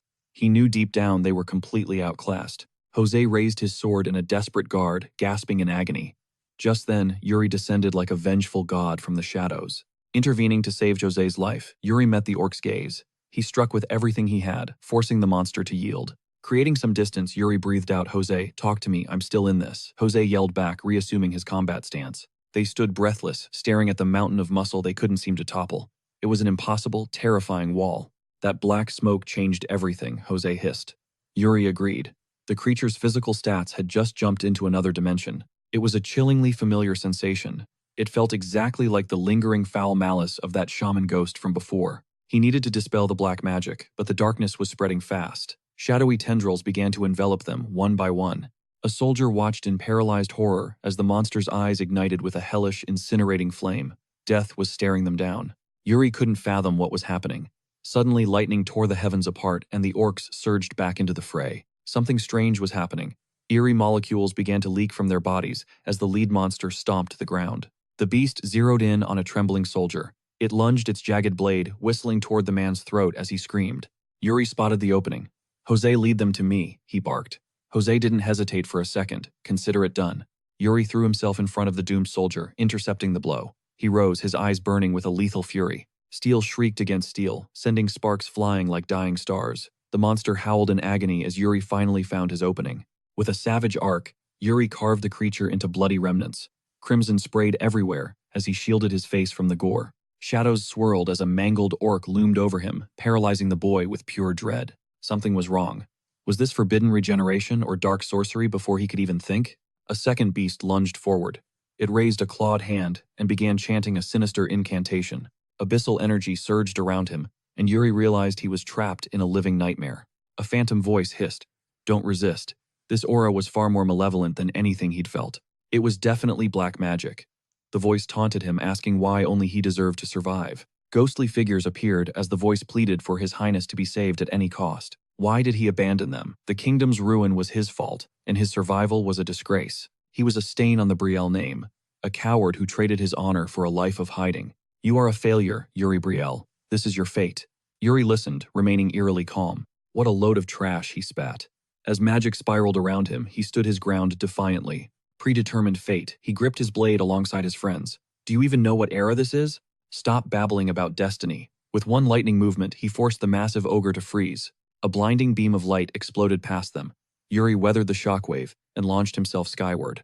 The beast unleashed its mana at him. Mid-flight, Yuri swung his sword to shatter the incoming attack. He cleaved the monster in two, landing amidst the agonizing wails of his dying enemies. A mangled, bloody corpse twitched before him, roaring as crimson sprayed from its shredded mouth. It collapsed face first into the dirt. Yuri watched the scene, sensing the dark energy finally fading. This was his chance. He signaled that the spell was broken, leaving the orcs confused and hesitant. The knights didn't hesitate. They charged into the fray, ready to slaughter the remaining ogre horde. They fought with relentless fury, but the ogres were savage. One knight fell, bleeding into the snow. "Sir Jose," Yuri screamed. The monster tossed him aside and prepared to crush him with a massive paw. The ogre lunged again, but Yuri commanded the others to halt. Get back right now. Jose bled out as the ogre pivoted, aiming its lethal strike directly at Yuri's throat. He was done running. Even if death took him, he wouldn't look away until the very end. He locked eyes with the beast. A second later, blood erupted as the creature's arm was severed. The monster wailed in agony. Watching from the side, Mo Yunshan smirked, calling the kid a genius. Yuri looked at him in shock. Mo Yunshan simply grinned, clearly impressed by the boy's potential. Mo Yunshan continued his path of destruction, pausing to admire the carnage of severed ogre limbs. He snatched a monster by the throat. "Shut up," he growled. "You're not even entertaining." Yuri was baffled. This man had a bizarre accent, a massive build, and an alien fighting style. His sword techniques were completely different from the kingdom's. Yuri could only watch in awe. Another beast approached, but he vaporized it instantly. This man was exactly who Yuri needed. As the monsters fell, Yuri watched in silence. Mo Yunshan finally stopped and looked back. He admitted he only helped because Yuri did something impressive. Though things had gotten messy, Yuri bowed deeply. "Thank you for saving me." This man had subdued a general with one blow. He was the peak of masculinity and power. Mo Yunshan tilted his head, observing the boy curiously. "You're one of the continent's top 10, aren't you?" Yuri asked. Mo Yunshan raised an eyebrow. Yuri admitted his plan. He had allowed the orcs to capture him for a very specific reason. "You're hunting the orc king, Okwua. Let's team up." Mo Yunshan was stunned by the proposal. With Kuru dead, orc morale shattered. The creatures were wiped out in a one-sided massacre. After the Uruks were slaughtered, Ragma hoisted Kuru's severed head high in a grim victory. Haunted by past failures, the Allied forces had never tasted such a dominant victory. The very threads of history were unraveling. "They performed brilliantly, Your Highness." Yuri stepped into the tent, immediately questioning Jared about the final casualty count. Jared reported they were still tallying the fallen, but numbers remained low. However, a much more disturbing issue was emerging. The soldiers who had witnessed the horrors inside the orc barracks were returning with severe psychological scars and trauma. Yuri knew this was inevitable, mirroring the tragedy at the Cedar Domain. Too many innocent souls had been lost there. Broken men stood amongst the monsters, screaming for their lives and begging for the mercy of a quick death. Yet it could have been far worse. Yuri commanded his officers to soothe the troops and prevent a total panic. After Jared acknowledged the orders, Yuri shifted his focus. "By the way, what's the status of our mysterious guest?" Jared confirmed all demands were met. Surprisingly, after a massive meal, the stranger bathed, shaved, and started eating all over again. Yuri was speechless. This man was the definition of unpredictable, possessing a level of audacity he had never seen. Jared explained the chaos. First, the soup was cold. Then, once heated, the stranger claimed it was far too salty. He actually flipped the table in a rage, refusing to eat unless 5 different plates were served at once. This bizarre behavior left Yuri deep in thought. "Fine, I will handle him myself." "Where is he lurking now?" Jared pointed toward the center of the camp. "You'll find him right where you expect, staring into the central fire." Sure enough, Mo Yunchen was outside, mesmerized by the flames. Yuri approached as the man chewed his food with visible discontent. Yuri asked if the feast was satisfactory. Mo shrugged, leaning back with a sigh, declaring he was finally somewhat full. Since the meal was over, Yuri moved to interrogate him, but Mo Yunchen cut him off with a sharp glare. "I ask first," Mo demanded. "How exactly did you track down that orc mage?" Yuri stood frozen, completely caught off guard. Before Yuri could respond, Mo warned him to hide nothing. "I know your target, so give me the truth immediately." His hand gripped his sword, hilt a silent threat of death. Yuri merely smirked, unfazed by the sudden shift in tension. Yuri noticed the man's accent had vanished. He wasn't entirely sure how he tracked the mage, only that his mana reacted. "A mana technique," Mo mused. "That means it is an internal art." He watched as magical rays began to swirl. As Yuri's aura intensified, he revealed the truth. This was a secret mana technique inherited from his legendary ancestor. Eric Briol Yuri stated. Mo was visibly shaken, turning away as he muttered about their fated meeting in the stars. Yuri pressed for an explanation. Mo described his own internal chi technique, rooted deeply in the legacy of his ancestors. Suddenly, Mo slammed his fist into his palm. He declared himself the final disciple and protector of the Chongsong school. Mo Yunchen paid a formal tribute to Yuri, honoring the ancient bond shared with their old benefactor from years ago. The Chongsong school still remembered the friendship of the legendary swordsman. Yuri stared in shock. Benefactor Mo. Mo waved off the surprise. That history was ancient. His ancestor Eric was known as the swordsman who conquered the heavens. He was a brother in arms to the Pure Star sect leader, dedicated to wiping the demonic cult from the face of the earth. A demonic cult, Yuri whispered. Mo's expression turned cold, his eyes burning with a righteous ancient fury. They sacrifice human lives for power, Mo explained. My sect exists only to purge such darkness and rid the world of evil. He had traveled across the world to strike down the ominous star rising in the west, dropping his accent for seriousness. Everything clicked for Yuri. This obsession with demon hunting explained Mo's ruthless orc slaughter in his previous life. But Mo's sect was gone. Yuri realized he couldn't let such a powerful ally wander off into danger alone. If that is your mission, Yuri declared, then you have every reason to join our cause and fight together. Mo Yunchen was stunned by the sudden proposal. What he stammered, his tough exterior momentarily cracking in surprise. Yuri offered him the prestigious title of Honorary Knight of Briol. Join the Allied forces and finish your demon hunt. To sweeten the deal, Yuri promised endless food, luxury baths, and total respect. His knighthood would carry immense weight. Mo was clearly embarrassed, but his eyes sparkled with interest. Yuri then dropped the final hook, a trade caravan position.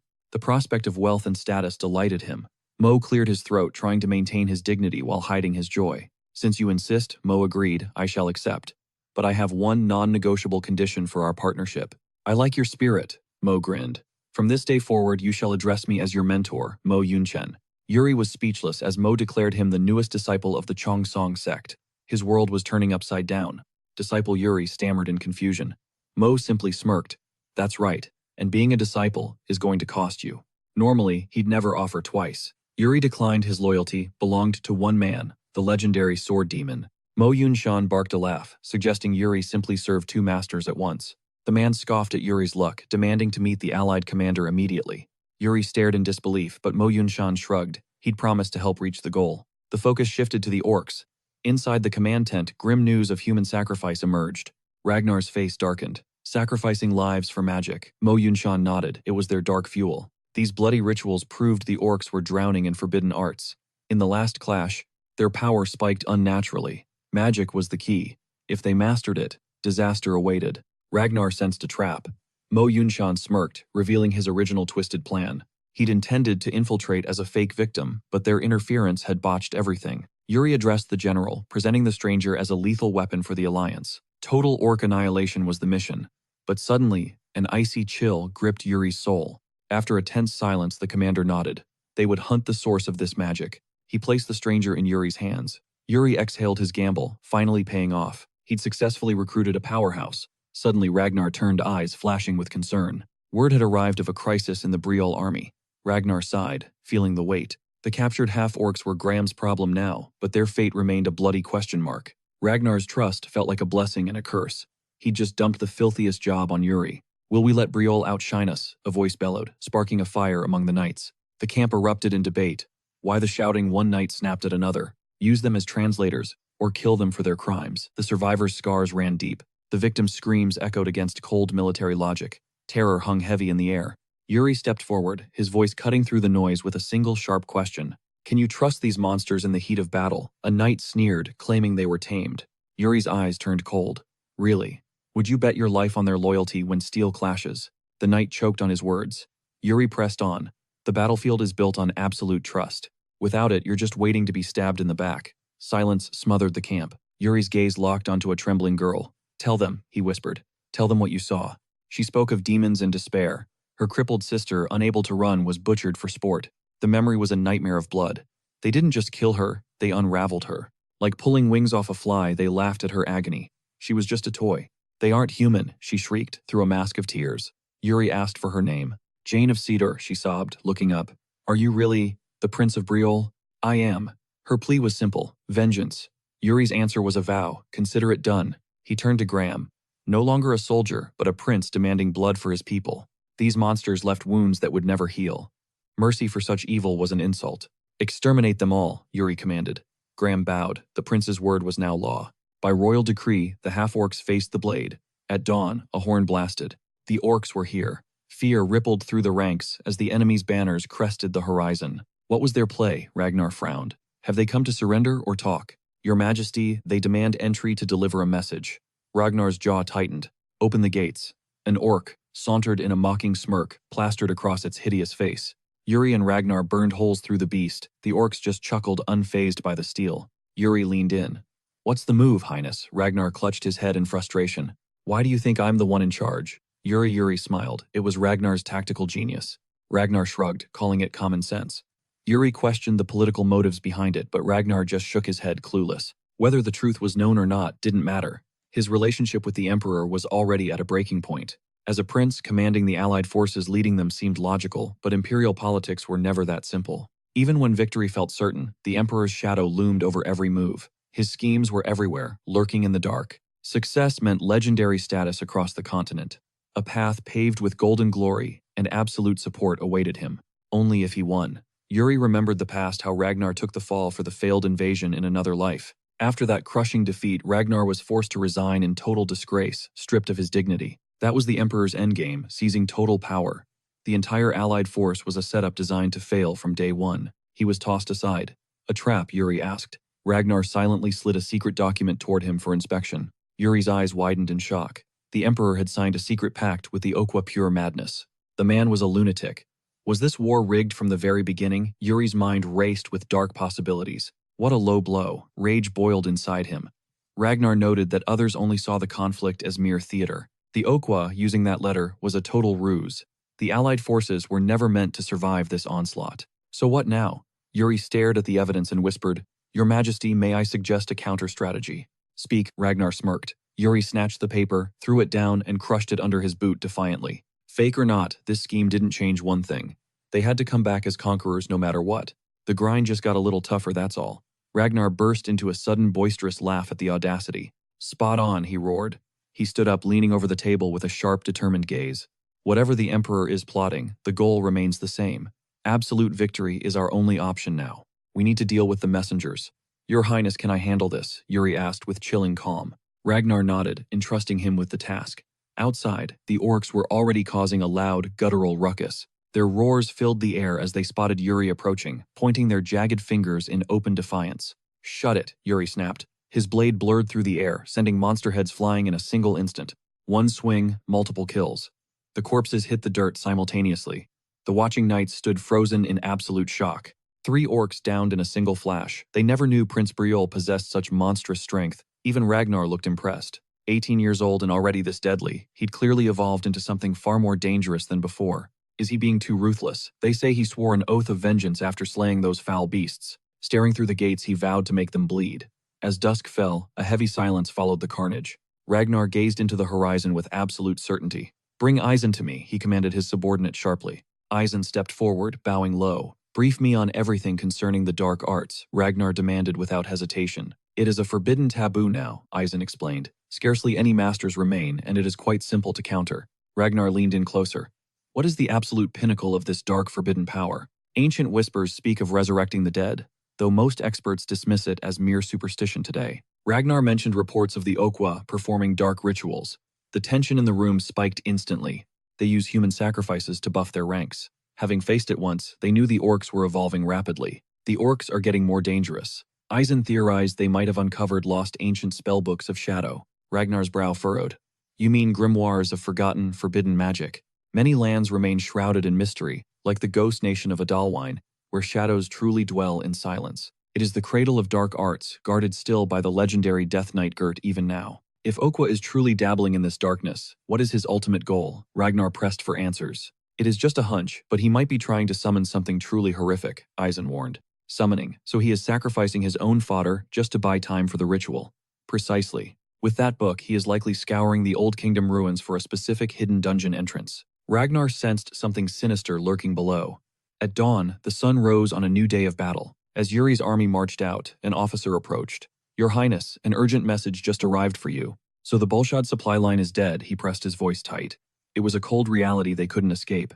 Ambushed at every turn, he confirmed. The High Command had already dialed up the heat. Even with stocked rations, Yuri knew their primary mission was holding the line. They were deep in the lion's den now, and things were about to get messy. With Okwa nearby, an orc raid was imminent. If this turned into a grind, they were finished. They needed a decisive strike. Suddenly, the mounts began to lose their minds. The knights couldn't restrain the beasts. "Everyone off your horses now," Yuri barked. As his boots hit the dirt, a knight gasped. "Is this a quake?" Yuri shook his head. "No, it is worse." Beneath the surface, a surge of raw mana screamed. Something massive was clawing its way up. From the planet's dark core, the ground shattered, and a tangent-sized fortress erupted from the abyss. The gargantuan structure blocked their path. Mages and warriors stood frozen in sheer disbelief. Yuri turned to the king, his voice steady. "Your Majesty, we have arrived." Ragnar stared at the ancient monolith. "What is this tomb?" He doubted the orcs were behind it. It looked like a relic of a forgotten age, yet its walls felt strangely impenetrable. Only one way to find out, Yuri noted. We are going in. It didn't just pop up for a photo op. There was something vital locked inside those walls. I will see for myself, Yuri smiled. Ragnar nodded. Take the Imperial Knights with you. A high-ranking Rodent Empire knight stepped forward, bowing low to the prince. An honor to serve, he said. But Yuri's subordinate leaned in, whispering suspiciously. Are we really doing this? He hissed. Yuri sighed. Orders are orders, no matter how sketchy. This sudden help felt off. He just hoped the Empire was not playing a double game. At the fortress gates, they halted. The massive entrance stood solid, refusing to budge. The search for a hidden lever began as the knights scoured the perimeter. Yuri brushed the cold stone. Clear out. If there is no key, I will just blast it open. He pressed his palm against the wall, white-hot mana swirling around his fingers. Suddenly, a chill ran down his spine.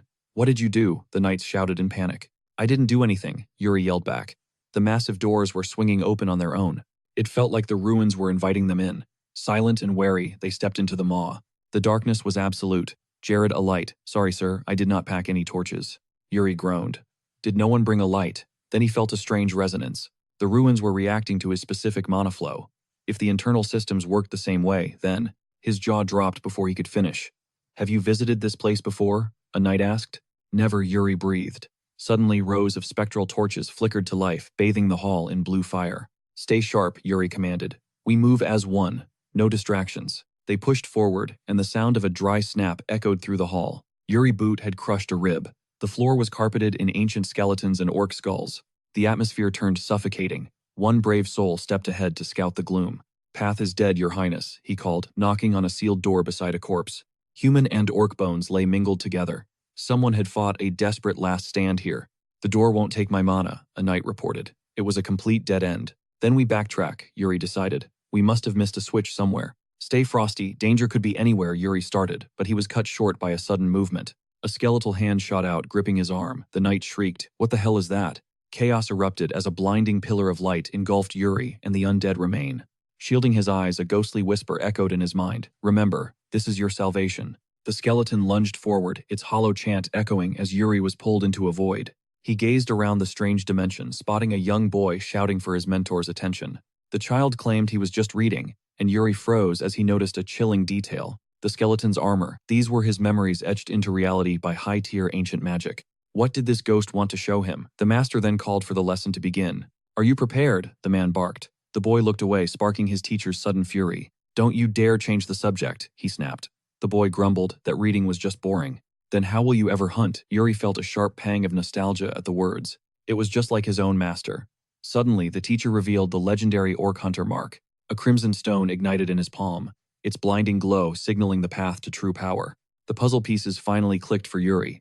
Then the boy asked a haunting, innocent question. Why must we kill them? Can't we just talk? The man paused before unveiling the truth. Listen well, he whispered, for you must understand the sin that birthed these monsters. Orcs were once human, corrupted by the filth of black magic. Yuri stood there absolutely floored. What? He gasped. Long ago, a bloodthirsty noble spent his days slaughtering his own subjects. When the king banned the murders, a wicked sorcerer offered the noble a terrifying loophole. The law forbade killing people, but it said nothing about transforming them into beasts first. The nobleman grinned, obsessed with a hunt where he could kill without any fear or consequence. He forced his people to embrace the darkness, their humanity rotting under the sorcerer's twisted spells. They warped into grotesque, absurd creatures, monsters that no longer held a shred of human spirit. Driven by bloodlust, the first orcs were born. That is the tragic origin of our enemies. Yuri's mind raced in horror. Were orcs really human once? Every kill he'd ever made. Were they all just descendants of man? Was the sorcerer punished? The boy asked quietly. He vanished, the teacher sighed. They tried to reverse the curse, but the kingdom eventually fell. As the boy's heart broke, the master explained their mission to grant these cursed souls peace. Their duty as hunters was to end the suffering and send those trapped spirits to rest. Yuri finally connected the dots between black magic and the horrific sacrifices the stranger mentioned. Suddenly the vision began to fray, the figures dissolving into mist right before his eyes. Time leaped forward, and Yuri found himself standing within the grand halls of a majestic palace. Are we in the ruins now? He wondered, watching the pair navigate the crumbling fortress. The boy suddenly lunged, begging his teacher to stop, but the man pushed him away harshly. You'll die alone, the boy screamed. So be it, the master roared, eyes blazing with resolve. Reinforcements weren't coming, and the kingdom of Adelwine was already on the brink of total collapse. Adelwine. Yuri recognized the name of that fallen nation. There was no more time for hesitation. They were the bait. If they didn't distract the orcs now, everything would be lost forever. The teacher gripped the boy's shoulders, pleading with him to survive and carry their legacy. "I won't run," the student cried. "I'll seal our destiny right here within these ruins." He would leave his memories as a guide for the warriors who would follow them. "Stubborn kid," the master chuckled. Yuri realized the weight of the gift he had inherited. Secret techniques and the combat wisdom of the strongest hunters Adelwine had ever produced. Even if they fell today, their burning desire for justice would never be forgotten by history. Mana surged as they prepared for their final stand. "May our sacrifice not be in vain." The boy turned to Yuri, trembling. "Beware the devil's tome," he warned before the vision shattered. Shards of blue crystal exploded everywhere. Yuri's consciousness snapped back as the knights rushed forward. Gasping for air, he clutched his throbbing head, the boy's final warning echoing in his soul. Any sign of them, deep in the ruins, he noted. Suddenly, the skeleton pulsed with light before vanishing into thin air. Relief washed over them as they realized everyone was safe. Yuri smiled back, genuinely glad to see his comrades alive. These weren't just the hunter's memories. It felt like he was reclaiming a past life, unlocking secrets buried in his soul. Echoes of an ancient era lingered. Speaking of which, did he cause that? Just how much power did he unleash earlier? He chuckled, admitting it was no walk in the park. The knight pressed him. Did he see something? Yuri just shrugged noncommittally. He could have played it off as a hallucination. Then the earth shuddered again, and the knights froze in pure terror. "This isn't another tremor," Yuri warned, his voice sharp. "The orcs are here. This is a full-scale invasion." A soldier stumbled into the room, gasping for air.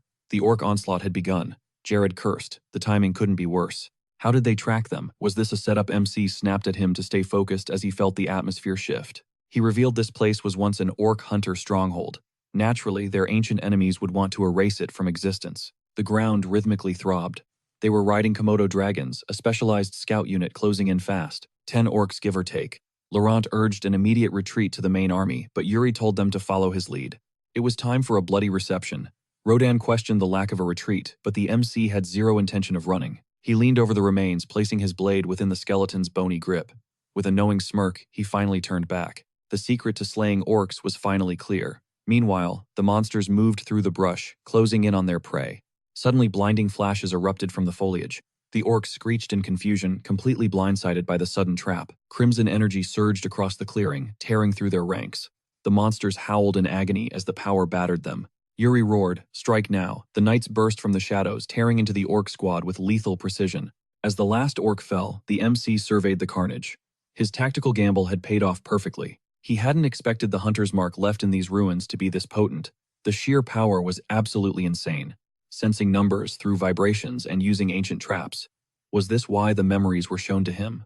He readied his blade just as an orc charged with a blood-curdling roar, interrupting his train of thought. Muscle memory from a forgotten age took over. He pinpointed the beast's weakness and struck without a second of hesitation. He sliced through the monster's arm with ease. Yuri didn't even need soul slash, the sword moved as if it were alive. After the kill, MC vowed to honor the Adelwine hunter's legacy. Later that night, the camp was finally quiet. Ragnar commended the protagonist's skill. Thanks to his quick thinking, the ruins were secured. He'd done an incredible job. "So this was a hunter haven?" Ragnar asked. Yuri nodded, having found the grim remains of their final stand. But one mystery remained. Did Ragnar know of the Devil's Tomb? The commander shook his head. He'd never heard of it. Did it link back to the ruins? MC suspected as much, though clues were scarce. The commander promised to dig deeper. Yuri thanked him, grateful for any lead that could shed light on the dark secret. Leaving the tent, he encountered an Imperial knight named Rodan. The man looked absolutely formidable. Rodan praised his combat style, but wondered why he was so stern earlier. Yuri seemed like a different person now. The knight blamed the Empire's suffocating military discipline. It was enough to turn any soldier into a statue. Most rookies would have crumbled on their first deployment, but Yuri fought like a veteran who had seen 1,000 wars. He teased Yuri about having a girl waiting at home. MC shot back, asking if this was an Imperial interrogation. Rodan looked confused, but the MC kept pushing. It felt like the knight was digging into his private life. "Are you checking my relationship status?" Yuri asked, annoyed. Rodan didn't deny it, which only made things more awkward. "Look, I'm not interested in the Imperial princess," Yuri stated bluntly. Rodan couldn't believe his ears. To the Empire, she was the ultimate prize, gorgeous, kind, and beloved by every citizen in the land. But Yuri saw through it. That kindness was just a tool Catherine used to manipulate those around her. Maintaining his Sybil persona, he claimed he already had a girlfriend back home. They were head over heels for each other. That was all the Empire needed to know. Surprisingly, Rodan seemed relieved. Rodan admitted he was planning to propose soon too. Yuri winced. Talking about marriage on the front lines is a massive death flag. Right on cue, an explosive barrel crashed down behind them. Yuri's prediction came true instantly. The enemy was attacking. The peace was shattered. The invasion was here. Yuri pointed toward the chaos as the real battle finally began. Hellfire consumed the camp as desperate screams pierced the air. The tents were nothing but blazing pyres. They had to secure the supplies at all costs. Amidst the chaos, Hernando's eyes widened in shock, realizing the threat was emerging from below. Suddenly, hundreds of orcs swarmed the camp like a tidal wave. They were completely surrounded. To make matters worse, Hernando's dispel magic was failing, completely neutralized. The enemy was dampening their mana. Yuri felt the surge in his palm, realizing their magic was being choked out. "Your Highness," Hernando cried out. But Yuri was already channeling every ounce of energy into his core, bracing for the clash. Hernando warned that the enemy mages were ready, but Yuri just smirked, vowing to crush them. He told the mage to hold his breath and wait for the perfect opening to unleash his dispel spell. "I'm betting on you," Yuri grinned before catapulting himself directly into the heart of the fray. Hernando reached out in panic, shouting, "Wait, how will you even find the mages in this mess?" Yuri didn't skip a beat. Lucas's training flashed through his mind. He knew exactly what to look for. Orc mages were blinded by their own dark arts.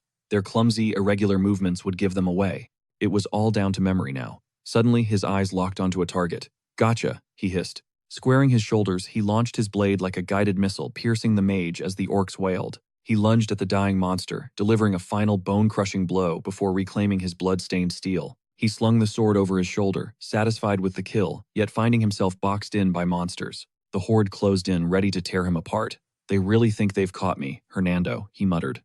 Instantly, he ignited the mana in his palm, unleashing a devastating torrent of flames that incinerated the front line. With a violent swing, Yuri redirected the inferno, carving a path of destruction through the enemy ranks. Scanning the charred remains, he mocked, "Well, do these monsters still feel like they're winning?" A massive blast rocked the ground behind him. Yuri turned with a wild grin. The slaughter wasn't over. He barked at Hernando to drop another fireball, but the mage was clearly running on fumes. "Forgive me, Highness," Hernando gasped. Yuri cursed under his breath, turning back to the approaching orc tide. "Go easy on me, will ya?" he joked, realizing he might have bitten off more than he could chew. Hunting a mage was never easy, but hey, he'd already faced death once. He gripped his sword tight. "Yuri Briole, if this is the end, make it legendary." He roared at the shadows, "Come and get it." Suddenly, Yunchong soared into the fray, praising Yuri's grit as he unleashed a shockwave of pure power. "Master Yuri," cried out. Yunchong looked back, telling him to fight like there was no tomorrow. "Leave the rest to fate," he said. "The man who embraces death is the only one who truly survives. Cling to life and you'll lose it instantly. Only those who master this fear can succeed, are worthy of being my disciple." Today witnessed the true power of the Chong Song blade. Mana flooded his steel as he invoked the lethal Azure Sky Sword Art Crescent Pulse. A blinding arc of energy tore through the horde, leaving Yuri speechless at the sheer scale of destruction. So this is the might of a top 10 ranker, Yuri realized. But Yunchong had only cleared half. "The rest are yours," he commanded. On it, Yuri roared, charging back in as his master watched. His style was unpolished and wild, yet strangely efficient, a true diamond in the rough who would draw allies. He was a leader in the making. Yet the stars were whispering of a growing darkness threatening the heavens. Amidst that void, a tiny flicker of light remained. Was this a blessing? He could only watch and wonder. Would this boy be swallowed by the coming eclipse, or would he evolve into a star outshining the dark? Only time would tell. Meanwhile, the knights threw themselves into the meat grinder of battle, without hesitation. Suddenly, the earth erupted behind them as more orcs swarmed out. "Jared, Laurent, look out!" Yuri screamed. They had to shut them down. They dove into the frenzy blades, flashing as they carved through the enemies. Jared wiped sweat from his brow, cursing the endless maze of tunnels the monsters were using. Their speed was unnatural. Yuri nodded grimly. A horde this massive shouldn't be able to move like ghosts. Suddenly, the ground vibrated. Yuri knelt, pressing his palm to the dirt. "Are we really just fighting orcs?" "Your Highness Mage," Jared queried, eyes wide. Meanwhile, the prince sank into a deep focus, his mind racing. Where are those tunnels hiding? Suddenly, a jagged, toothy maw surfaced. "Gotcha," he roared, lunging toward the breach. "Are you certain they're heading that way?" Jared yelled. Laurent didn't hesitate, sprinting right behind his lord. "Never doubt the prince's intuition," Laurent barked. The main character nodded, sensing the rhythmic thrumming beneath his boots. The earth was trembling violently. Ahead, an orc shaman leveled a gnarled hand at them and the soil fractured. The ground erupted as orcs swarmed out like a tidal wave. The prince smirked. "So, they've still got spirit." A tense standoff ensued, the orcs howling guttural war cries. Jared stepped closer to the prince's side. "It seems that beast has singled you out, sire," Jared whispered. The prince's gaze sharpened. "He certainly has. Pick your targets, one-on-one, and don't you dare fall, he commanded. Understood, the squad bellowed back. Coating his blade in mana, the prince realized something darker lurked beneath. To end this, he had to dig deeper. Move, you filthy greenskins, he snarled, unleashing a flurry of devastating strikes that carved through the front lines. Steel clashed against steel as the beast parried every swing. After a brutal trade of blows, the prince vaulted aside. This thing's a master with that saber, he thought, impressed. Suddenly, frantic shouts erupted from his rear. They need to yield. Wiping crimson from his cheek, he muttered. I need to regroup with the others. Fast. Time to end this. He coiled his muscles and lunged his blade a blur, but he cursed inwardly. He's countering everything without even breaking a sweat. It's like he's already seen every move I'm going to make. Is he just buying time? While the orcs pushed forward, a memory of Master Bernard's wisdom suddenly flashed. If you hesitate for even a heartbeat, your blade will waver, regardless of your strength, Bernard had warned. A trembling hand can never land a fatal blow. Then how do I overcome it? The young prince had asked. Bernard didn't waste words. He simply swung his massive weapon, letting his actions be the ultimate lesson. Decide now, Bernard stated, tossing him a sword. Combat is a raging river, boy. Never let the current take you. Look beyond what's visible. Battle is full of hidden variables. Therefore, your highness, never forget why you wield that blade. Spoken like a true master. Finally, the prince's fog of doubt cleared. Returning to his senses, a golden aura flared around him. He launched himself off the dirt like a rocket. He soared above the battlefield, leaving the orcs staring in shock. Mid-air, he steadied his grip for a final strike. You wanted to provoke me, didn't you? Well, you succeeded, he yelled, channeling his boiling rage. He plummeted down, smashing the earth into 1,000 pieces. From the crater, a monstrous, toothy worm erupted. The shockwave tore through the creature's hide. Direct hits work best, he shouted amidst the mana explosion. Jared, mid-block against another beast, frantically turned his head. Your Highness, he cried out, searching for the prince. The prince was slumped over his sword, gasping for air as he dropped to one knee in the dust. I'm completely drained. Mana depletion is a nightmare. If I don't recover soon, we're finished. These damn tunnels make resting impossible. He looked up, spotting Laurent, still locked in a desperate struggle. Stay sharp, Your Highness, Laurent roared. Suddenly the earth hissed as more toothy worms breached the surface. They were right behind him. Crap, he hissed, but Jared swept in, grabbing the prince and vaulting to safety. Laurent charged the swarm, his blade a whirlwind of destruction that cleaved through several monsters in one go. The prince flashed Jared a grateful smirk. Don't thank me yet, Jared huffed. Just give me a heads up next time. Warn me before you pull another stunt like that. The prince struggled to his feet, jaw set. Can you still move? Jared asked. The prince shook his head. His spirit was willing, but his body failing. This looks grim. Will we make it? Laurent stepped forward, hand over his heart in a solemn salute. I'd gladly lay down my life for you, sire. But the prince scoffed.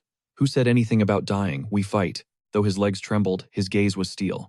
We hold this line until our very last breath. Scatter now, he commanded. Understood. As they split up, the prince charged ahead to carve an escape route. Don't push yourself too hard, a familiar voice rang out. Graham surged past him, leaving the prince in shock. Mana exploded as Graham explained. Prince Ragnar sent us. Reinforcements have arrived. The tide had finally turned. Back at camp, Graham asked in disbelief. They just retreated. Ragnar crossed his arms, nodding grimly. They fled. Graham reported that by the time they arrived, Prince Yuri had already soloed a massive sandworm. The orcs likely realized they were cooked and retreated. Ragnar thoughtfully rubbed his chin. He muttered that it was a total waste. Had they captured them, they could have interrogated them. Turning to Sir Graham, he praised him. A minute late and the Allied corps would have been wiped out. Graham nodded in thanks and was dismissed. Ragnar then shifted his seat, preparing for what was next. He sighed that the guy always creates a scene. Sitting by the bed, he felt the alliance existed. Solely to hype Yuri up. Catherine's future groom, indeed. Suddenly, the protagonist bolted upright in bed. Letting out a sharp gasp, he clutched his throbbing head, wondering what kind of cursed dream that was. It felt like a grim prophecy had been foretold. Just then, Sybil entered, asking if he was finally awake. He noticed her as she pulled up a chair. The others, he croaked, are they still alive? Chill, we won, she assured him. Sitting down, she explained what happened during his 2-day blackout. The Allied army had been advancing for 2 days while everyone ensured he could recover in total peace. How's the body? As he started channeling mana into his palm, she noticed his recovery was working. His mana reserves were finally refilling. He owed her big time. It was not every single day that the Holy Kingdom's princess personally healed someone. He chuckled weakly. All right, I'm grateful, Sybil. Where are we now? She stood up, teasing him to see for himself. He was in for a shock. She offered her hand. Stepping out of the tent, the protagonist froze, staring at the massive fortress ahead. Sybil squeezed his hand. Impressive, right? This is Oqua Fortress, the stage for our final showdown. We finally made it, he breathed. Sybil nodded softly, then turned to him. Yuri, thank you. He looked startled, but she continued. Without his strength, reaching this point would have been impossible. The death toll would have been astronomical without him. We're beyond lucky to have you, Yuri. She beamed at him, prompting his sudden question. If you're that thankful, how about a small favor? A favor, he smirked. Sybil, if you don't mind, let's pretend that we're actually dating. Her eyes widened as she balled her fists. Wait, what? He just awkwardly scratched his neck. He figured the higher-ups would soon try to force him into some annoying political marriage. It helps you too. Won't your brother try to marry you off the second you're back home? Fine, I'm in, she conceded. Wait, really? She pointed a sharp finger directly at his chest. Under one condition. When he asked what, she nodded firmly. This deal is strictly on my terms. I need a guarantee. So, how do you feel about granting me one wish?